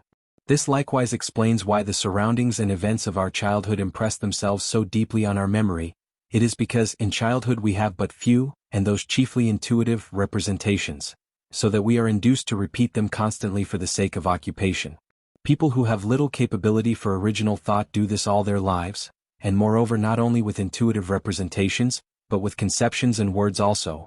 Sometimes therefore they have remarkably good memories, when obtuseness and sluggishness of intellect do not act as impediments. Men of genius, on the contrary, are not always endowed with the best of memories, as for instance Rousseau has told us of himself. Perhaps this may be accounted for by their great abundance of new thoughts and combinations, which leaves them no time for frequent repetition. Still, on the whole, genius is seldom found with a very bad memory, because here a greater energy and mobility of the whole thinking faculty makes up for the want of constant practice. Nor must we forget that Mnemosyne was the mother of the Muses. We may accordingly say that our memory stands under two contending influences, that of the energy of the representative faculty on the one hand, and that of the quantity of representations occupying that faculty on the other. The less energy there is in the faculty, the fewer must be the representations, and conversely. This explains the impaired memory of habitual novel readers, for it is with them as with men of genius. The multitude of representations following rapidly upon each other, leaves no time or patience for repetition and practice. Only in novels these representations are not the reader's own, but other people's thoughts and combinations quickly succeeding each other, and the readers themselves are wanting in that which, in genius, counterbalances repetition. The whole thing besides is subject to the corrective, that we all have most memory for that which interests us, and least for that which does not. Great minds therefore are apt to forget in an incredibly short time the petty affairs and trifling occurrences of daily life and the commonplace people with whom they come in contact, whereas they have a wonderful recollection of those things which have importance in themselves and for them. It is, however, on the whole, easy to understand that we should more readily remember such series of representations as are connected together by the thread of one or more of the above-mentioned species of reasons and consequences, than such as have no connection with one another, but only with our will according to the law of motives, that is to say, those which are arbitrarily grouped. For, in the former, the fact that we know the formal part from earlier knowledge, saves us half the trouble, and this probably gave rise to Plato's doctrine, that all learning is mere remembering. As far as possible we ought to try and reduce all that we wish to incorporate in our memory to a perceptible image, either directly or as an example, a mere simile or an analogue or indeed in any other way, because intuitive perceptions take a far firmer hold than any abstract thoughts, let alone mere words. This is why we remember things we have ourselves experienced so much better than those of which we read. Chapter 8. General Observations and Results. Section 46. The Systematic Order. The order of succession in which I have stated the various forms of the principle of sufficient reason in this treatise is not systematic. It has been chosen for the sake of greater clearness, in order first to present what is better known and least presupposes the rest. In this I have followed Aristotle's rule, and learning must not always begin from the first thing and the principle of the thing, but from where one can learn most easily. But the systematic order in which the different classes of reasons ought to follow one another is the following. First of all should come the principle of sufficient reason of being, and in this again first its application to time, as being the simple schema containing only what is essential in all the other forms of the principle of sufficient reason, nay, as being the prototype of all finitude. The reason of being in space having next been stated, the law of causality would then follow, after which would come the law of motives, and last of all the principle of sufficient reason of knowing, for the other classes of reasons refer to immediate representations, whereas this last class refers to representations derived from other representations. The truth expressed above, that time is the simple schema which merely contains the essential part of all the forms of the principle of sufficient reason, explains the absolutely perfect clearness and precision of arithmetic, a point in which no other science can compete with it. For all sciences, being throughout combinations of reasons and consequences, are based upon the principle of sufficient reason. Now, the series of numbers is the simple and only series of reasons and consequences of being in time. On account of this perfect simplicity, nothing being omitted, no indefinite relations left, this series leaves nothing to be desired as regards accuracy, apodictic certainty, and clearness. All the other sciences yield precedence in this respect to arithmetic, even geometry, because so many relations arise out of the three dimensions of space, that a comprehensive synopsis of them becomes too difficult, not only for pure, but even for empirical intuition. Complicated geometrical problems are therefore only solved by calculation. That is, geometry is quick to resolve itself into arithmetic. It is not necessary to point out the existence of sundry elements of obscurity in the other sciences. Section 47. Relation in time between reason and consequence. According to the laws of causality and of motivation, a reason must precede its consequence in time. That this is absolutely essential, I have shown in my chief work, to which I here refer my readers in order to avoid repeating myself. Therefore, if we only bear in mind that it is not one thing which is the cause of another thing, but one state which is the cause of another state, we shall not allow ourselves to be misled by examples like that given by Kant, that the stove, which is the cause of the warmth of the room, is simultaneous with its effect. The state of the stove, that is, its being warmer than its surrounding medium, must precede the communication of its surplus caloric to that medium. Now, as each layer of air on becoming warm makes way for a cooler layer rushing in, the first state, the cause, and consequently also the second, the effect, are renewed until at last the temperature of stove and room become equalized. Here therefore we have no permanent cause, the stove, and permanent effect, the warmth of the room, as simultaneous things, but a chain of changes, that is, a constant renewing of two states, one of which is the effect of the other. From this example, however, it is obvious that even Kant's conception of causality was far from clear. On the other hand, the principle of sufficient reason of knowing conveys with it no relation in time, but merely a relation for our reason. Here therefore before and after have no meaning. In the principle of sufficient reason of being, so far as it is valid in geometry, there is likewise no relation in time, but only a relation in space, of which we might say that all things were coexistent, if here the words coexistence and succession had any meaning. In arithmetic, on the contrary, the reason of being is nothing else but precisely the relation of time itself. Section 48. Reciprocity of reasons. Hypothetical judgments may be founded upon the principle of sufficient reason in each of its significations, as indeed every hypothetical judgment is ultimately based upon that principle, and here the laws of hypothetical conclusions always hold good. That is to say, it is right to infer the existence of the consequence from the existence of the reason, and the non-existence of the reason from the non-existence of the consequence. But it is wrong to infer the non-existence of the consequence from the non-existence of the reason, and the existence of the reason from the existence of the consequence. Now it is singular that in geometry we are nevertheless nearly always able to infer the existence of the reason from the existence of the consequence, and the non-existence of the consequence from the non-existence of the reason. This proceeds, as I have shown in section 37, from the fact that, as each line determines the position of the rest, it is quite indifferent which we begin at, that is, which we consider as the reason and which as the consequence. We may easily convince ourselves of this by going through the whole of the geometrical theorems. It is only where we have to do not only with figures, that is, with the positions of lines, but with planes independently of figures, that we find it in most cases impossible to infer the existence of the reason from the existence of the consequence, or, in other words, to convert the propositions by making the condition the conditioned. The following theorem gives an instance of this. Triangles whose lengths and bases are equal include equal areas. This cannot be converted as follows. Triangles whose areas are equal have likewise equal bases and lengths, for the lengths may stand in inverse proportion to the bases.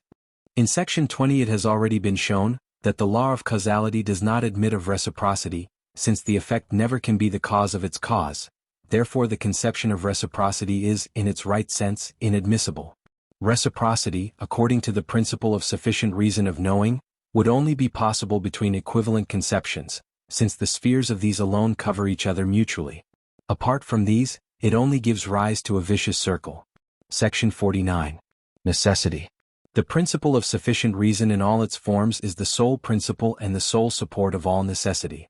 For necessity has no other true and distinct meaning than that of the infallibility of the consequence when the reason is posited.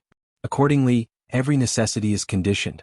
Absolute, that is, unconditioned necessity therefore is a contradiction in terms. For to be necessary can never mean anything but to result from a given reason. By defining it as what cannot not be, on the other hand we give a mere verbal definition, and screen ourselves behind an extremely abstract conception to avoid giving a definition of the thing. But it is not difficult to drive us from this refuge by inquiring how the non-existence of anything can be possible or even conceivable, since all existence is only given empirically. It then comes out that it is only possible so far as some reason or other is posited or present, from which it follows. To be necessary and to follow from a given reason are thus convertible conceptions, and may always, as such, be substituted one for the other. The conception of an absolutely necessary being, which finds so much favor with pseudo-philosophers, contains therefore a contradiction. It annuls by the predicate absolute, i.e., unconditioned by anything else, the only determination which makes the necessary conceivable. Here again we have an instance of the improper use of abstract conceptions to play off a metaphysical artifice such as those I have already pointed out in the conceptions, immaterial substance, cause in general, absolute reason, and so on. I can never insist too much upon all abstract conceptions being checked by perception. There exists accordingly a fourfold necessity, in conformity with the four forms of the principle of sufficient reason. Logical necessity, according to the principle of sufficient reason of knowing, in virtue of which, when once we have admitted the premises, we must absolutely admit the conclusion. Physical necessity, according to the law of causality, in virtue of which, as soon as the cause presents itself, the effect must infallibly follow. Mathematical necessity, according to the principle of sufficient reason of being, in virtue of which, every relation which is stated in a true geometrical theorem, is as that theorem affirms it to be, and every correct calculation remains irrefutable. Moral necessity, in virtue of which every human being, every animal even, is compelled, as soon as a motive presents itself, to do that which alone is in accordance with the inborn and immutable character of the individual. This action now follows its cause therefore as infallibly as every other effect, though it is less easy here to predict what that effect will be than in other cases, because of the difficulty we have in fathoming and completely knowing the individual empirical character and its allotted sphere of knowledge, which is indeed a very different thing from ascertaining the chemical properties of a neutral salt and predicting its reaction. I must repeat this again and again on account of the dunces and blockheads who, in defiance of the unanimous authority of so many great thinkers, still persist in audaciously maintaining the contrary, for the benefit of their old woman's philosophy. I am not a professor of philosophy, forsooth, that I need bow to the folly of others. Section 50. Series of reasons and consequences. According to the law of causality, the condition is itself always conditioned, and moreover conditioned in the same way. Therefore there arises a series to infinity from the earlier side, a part ante. It is just the same with the reason of being in space. Each relative space is a figure.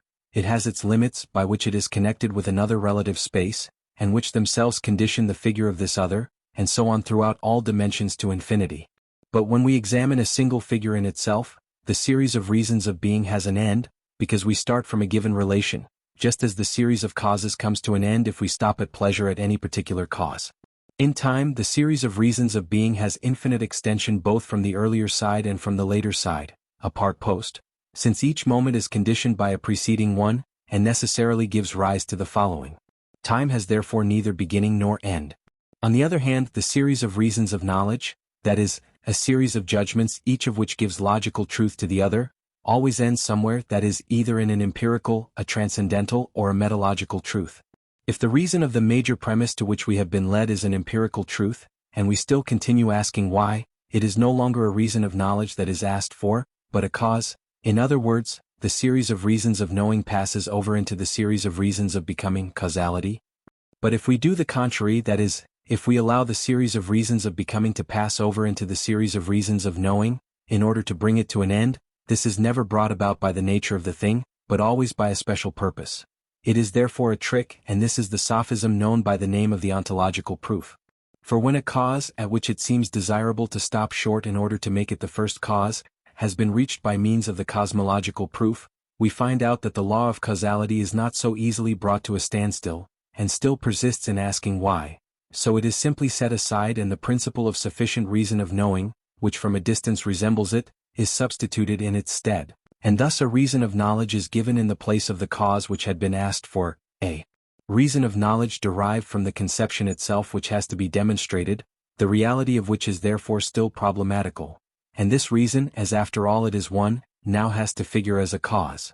Of course the conception itself has been previously arranged for this purpose, and reality slightly covered with a few husks just for decency's sake has been placed within it, so as to give the delightful surprise of finding it there, as has been shown in section 7. On the other hand, if a chain of judgments ultimately rests upon a principle of transcendental or of metalogical truth, and we still continue to ask why, we receive no answer at all because the question has no meaning, that is, it does not know what kind of reason it is asking for. For the principle of sufficient reason is the principle of all explanation. To explain a thing means, to reduce its given existence or connection to some form or other of the principle of sufficient reason, in accordance with which form that existence or connection necessarily is that which it is.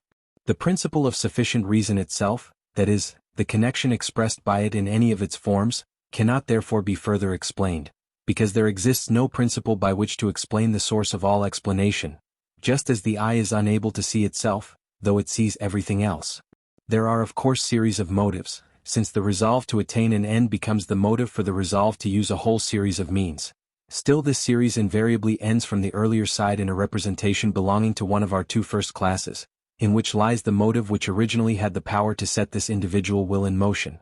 The fact that it was able to do this, is a datum for knowing the empirical character here given, but it is impossible to answer the question why that particular motive acts upon that particular character, because the intelligible character lies outside time and never becomes an object. Therefore the series of motives, as such, finds its termination in some such final motive and, according to the nature of its last link, passes into the series of causes, or that of reasons of knowledge. That is to say, into the former when that last link is a real object, into the latter when it is a mere conception. Section 51. Each science has for its guiding thread one of the forms of the principle of sufficient reason in preference to the others. As the question why always demands a sufficient reason, and as it is the connection of its notions according to the principle of sufficient reason which distinguishes science from a mere aggregate of notions, we have called that why the parent of all science, section 4. In each science, moreover, we find one of the forms of that principle predominating over the others as its guiding thread. Thus in pure mathematics the reason of being is the chief guiding thread, although the exposition of the proofs proceeds according to the reason of knowing only. In applied mathematics the law of causality appears together with it, but in physics, chemistry, geology and so on, that law entirely predominates. The principle of sufficient reason in knowing finds vigorous application throughout all the sciences, for in all of them the particular is known through the general. But in botany, zoology, mineralogy and other classifying sciences, it is the chief guide and predominates absolutely. The law of motives, motivation, is the chief guide in history, politics, pragmatic psychology and so on, when we consider all motives and maxims, whatever they may be, as data for explaining actions. But when we make those motives and maxims the object matter of investigation from the point of view of their value and origin, the law of motives becomes the guide to ethics. In my chief work will be found the highest classification of the sciences according to this principle. Section 52. 2 Principal results. I have endeavored in this treatise to show that the principle of sufficient reason is a common expression for 4 completely different relations, each of which is founded upon a particular law given from earlier knowledge, the principle of sufficient reason being a synthetical from earlier knowledge principle. Now, according to the principle of homogeneity, we are compelled to assume that these 4 laws, discovered according to the principle of specification, as they agree in being expressed by one and the same term, must necessarily spring from one and the same original quality of our whole cognitive faculty as their common root, which we should accordingly have to look upon as the innermost germ of all dependence, relativeness, instability and limitation of the objects of our consciousness, itself. Limited to sensibility, understanding, reason, subject and object, or of that world, which the divine Plato repeatedly degrades to the ever-arising and perishing, but in fact never existing, the knowledge of which is merely a conjecture with irrational sensation, and which Christendom, with a correct instinct, calls temporal, after that form of our principle, time, which I have defined as its simplest schema and the prototype of all limitation. The general meaning of the principle of sufficient reason may, in the main, be brought back to this: that everything existing no matter when or where, exists by reason of something else. Now, the principle of sufficient reason is nevertheless from earlier knowledge in all its forms. That is, it has its root in our intellect, therefore it must not be applied to the totality of existent things, the universe including that intellect in which it presents itself. For a world like this, which presents itself in virtue of from earlier knowledge forms, is just on that account mere phenomenon. Consequently that which holds good with reference to it as the result of these forms, cannot be applied to the world itself, that is, to the thing in itself, representing itself in that world. Therefore we cannot say, the world and all things in it exist by reason of something else, and this proposition is precisely the cosmological proof. If, by the present treatise, I have succeeded in deducing the result just expressed, it seems to me that every speculative philosopher who founds a conclusion upon the principle of sufficient reason or indeed talks of a reason at all, is bound to specify which kind of reason he means. One might suppose that wherever there was any question of a reason, this would be done as a matter of course, and that all confusion would thus be impossible.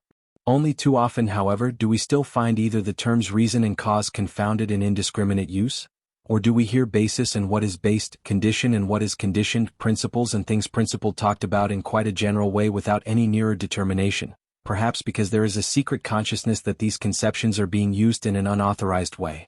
Thus even Kant speaks of the thing in itself as the reason, Grund, of the phenomenon, and also of a ground of the possibility of all phenomena, of an intelligible cause of phenomena, of an unknown ground of the possibility of the sensuous series in general, of a transcendental object as the ground of all phenomena and of the reason why our sensibility should have this rather than all other supreme conditions, and so on in several places.